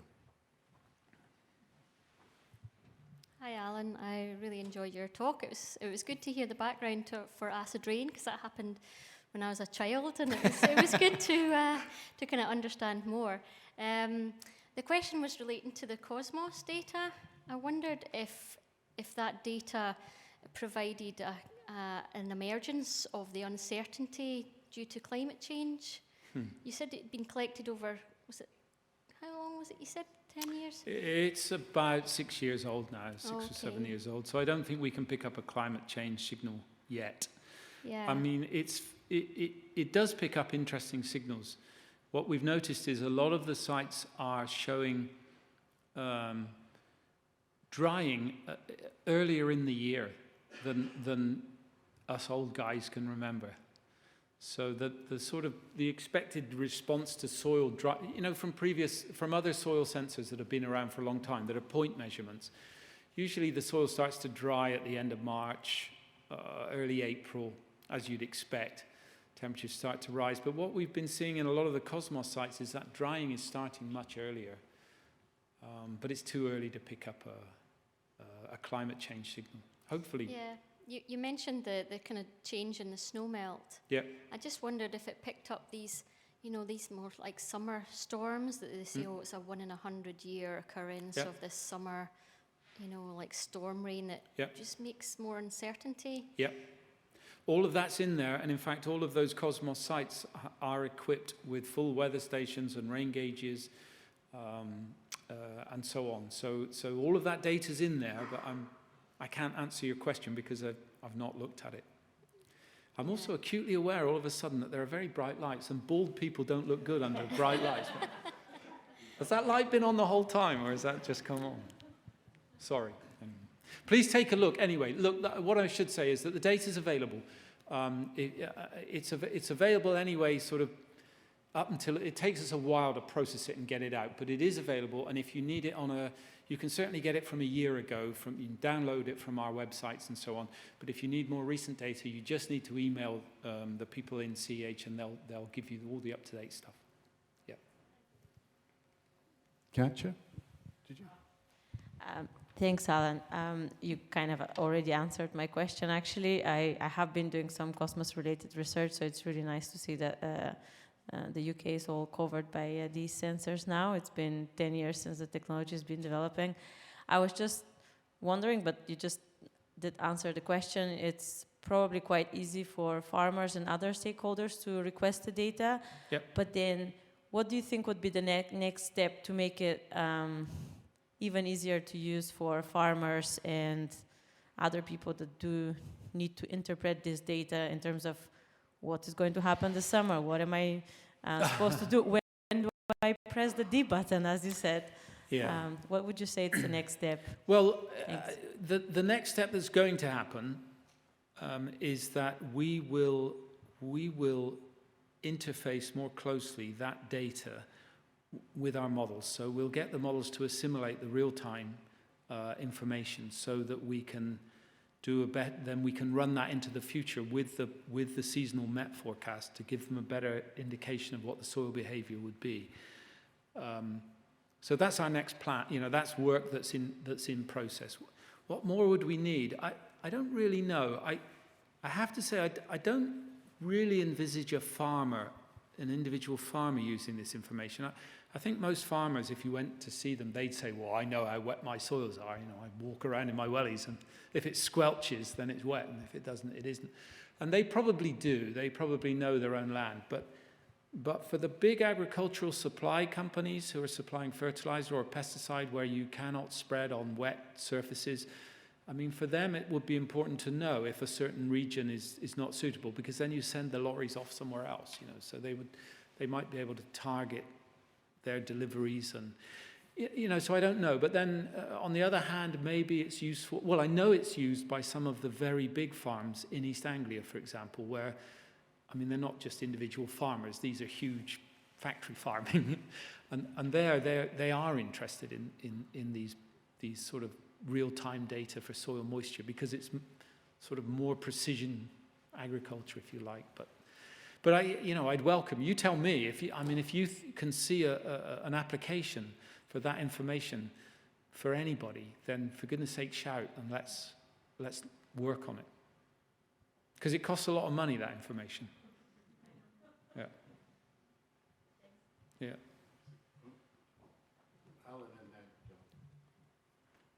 Thanks, Alan, for a really interesting talk. You talked a lot about, obviously, science and policy and which comes first. I'm thinking there's big question at the moment really about tree planting, I suppose. It's about land use change and what we do about trees. I was just wondering, given your experience, what we should be doing as scientists and those who are developing policy, what should we be doing about trees? Did Bob tell you to ask that question? Telepathy. Look, yeah, I have some opinions that I probably won't say now, but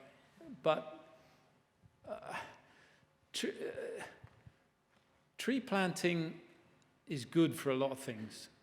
It's good for carbon sequestration over a time period. It's undoubtedly good for biodiversity in some landscapes where we don't currently have trees. I'm a little bit mystified about tree planting to stop flooding, I have to say. I'm even more mystified by the fact that government policy seems to indicate that they'd give money for farmers to plant trees and not tell them where to plant them. I mean, they at least have to be planted near the river, it seems to me, or on the floodplain. But I don't really get that, to be honest with you. To me, that's a somewhat spurious link. So, I mean, plant the trees by all means. I mean, there are lots of good reasons for planting trees, but I don't really see why you would do it for a hydrological purpose. Sorry. Over to you, Jon. Alan, you're an advisor to government. What questions are they asking you, and are they smart questions? Well, they tend to be, Jon, you know the answer to that. They tend to be rather, reactive to the issue of the time. They're not really asking enough about the longer-term implication of some of these things. I think that's where we could do. We could advise a bit more, and maybe policy could be finessed a little bit to think a bit longer term. I mean, they're not daft questions, of course they're not. But for me, it's often one of the funny things I was asked. I'm probably going off track again here, but anyway, I was asked. I was lucky or unlucky enough to be part of the SAGE in the flooding in 2014 or whatever it was, when the Somerset levels, which is where I was born, were underwater. And I went along to Downing Street to a meeting chaired by Sir Mark Walport. And Sir Mark said, he turned to me at some point and said, well, what should we do, Alan, to stop these houses flooding? And I said, well, if you really want to stop them flooding, Sir Mark, you just give them all enough money to knock that house down, take it to the top of the Mendip Hills and rebuild it, and they won't flood again. And he said, don't be so stupid, I can't tell the Prime Minister that. And I thought, well, but it's an answer, isn't it? I mean, it's reasonable. If you build on the levels, which are below sea level, I can't give you an answer how to stop them flooding. So it's a funny old question. It's a valid question. Or you build massive defences around each house, which is equally not right. So, I mean, that's perhaps a bad example, but it's that kind of question, which is very specific, which they want an answer to, but it's beyond that, isn't it? It's more like, please understand it's not about stopping this flood. It's about stopping more and more and more floods further on, and they're going to get bigger. There'll always be a bigger flood. That's something a lecturer told me in hydrology all those years ago. There'll always be a bigger flood. Never think you've seen the biggest one, because that's the law of extreme statistics. But I don't know if that answers your question. Yeah, no, answer it well enough, and I think that is really important, that long-term view, and that science and policy needs to not just communicate around a crisis. Yeah, it needs to have longer conversations than that. Yeah, but unfortunately, politicians often don't have that long time scale, do they? Because of voting and things. Okay, I'm conscious of time, but I'd like to ask your question, Alan, and it's really, if we couldn't fail, what would be the one thing you think we should do to help science support policy? What would be the one thing we should do? What's the most important element of bridging that divide?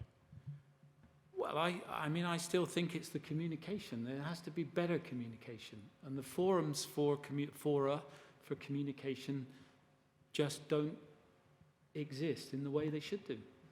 So find a better fora. And crew is one. Should meet more often. You don't meet often enough. and you know, when you get these people together, I mean, come on, you guys are involved in crew, so you know, you ask the right questions. And the Scottish Water are in there, and SEPA are in there, and it's brilliant. And we don't.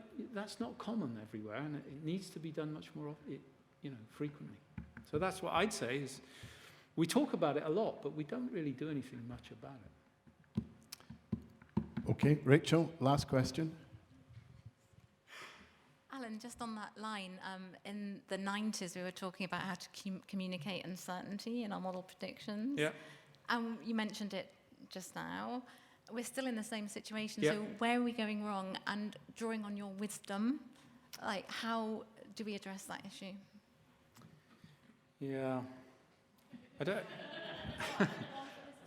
Well, we've obviously failed, because as you know, Rachel, we did work on all that uncertainty stuff all those years ago, and our models are, I think they are. The uncertainty is less because we've got more data, so we've got more constraints and more boundary conditions and so on. So that's good, but nonetheless, there will always be, in any prediction, in any modeling, there will always be an uncertainty. Of course, there will. I don't know, maybe again through this communication line, we've got to own up to that. But curiously, we don't really question the weather forecast, do we? We get the weather forecast every day. We don't ask what the uncertainty is. We just say, wow, it's going to be sunny tomorrow. But I don't know, so I don't know. It's different in different aspects of science. In some places, people accept that, like the weather forecast, well, people say, well, they always get it wrong. So they accept uncertainty in that. But when we have some uncertainty around our hydrochemical predictions or our longer-term climate change predictions, people don't take that as well. So I don't know. There's something to... I don't know what the answer is. I'm sorry. It's for the next generation to figure that one out, Rachel, not me. Okay, I think we'll draw it to a close there. And my personal thanks, and I really mean my sincere personal thanks to Alan, who I was going to say was coerced, but was encouraged to become our first crew lecturer. That's because he has had such experience in this field for such a long time. You might be the first, Alan, but I think you sent the benchmark quite high. So we'll be looking about for next year's lecturer. But on behalf of everyone, I would just like us all to join and thanks Alan once again for a very entertaining and insightful lecture. Thank you very much indeed. Thank you.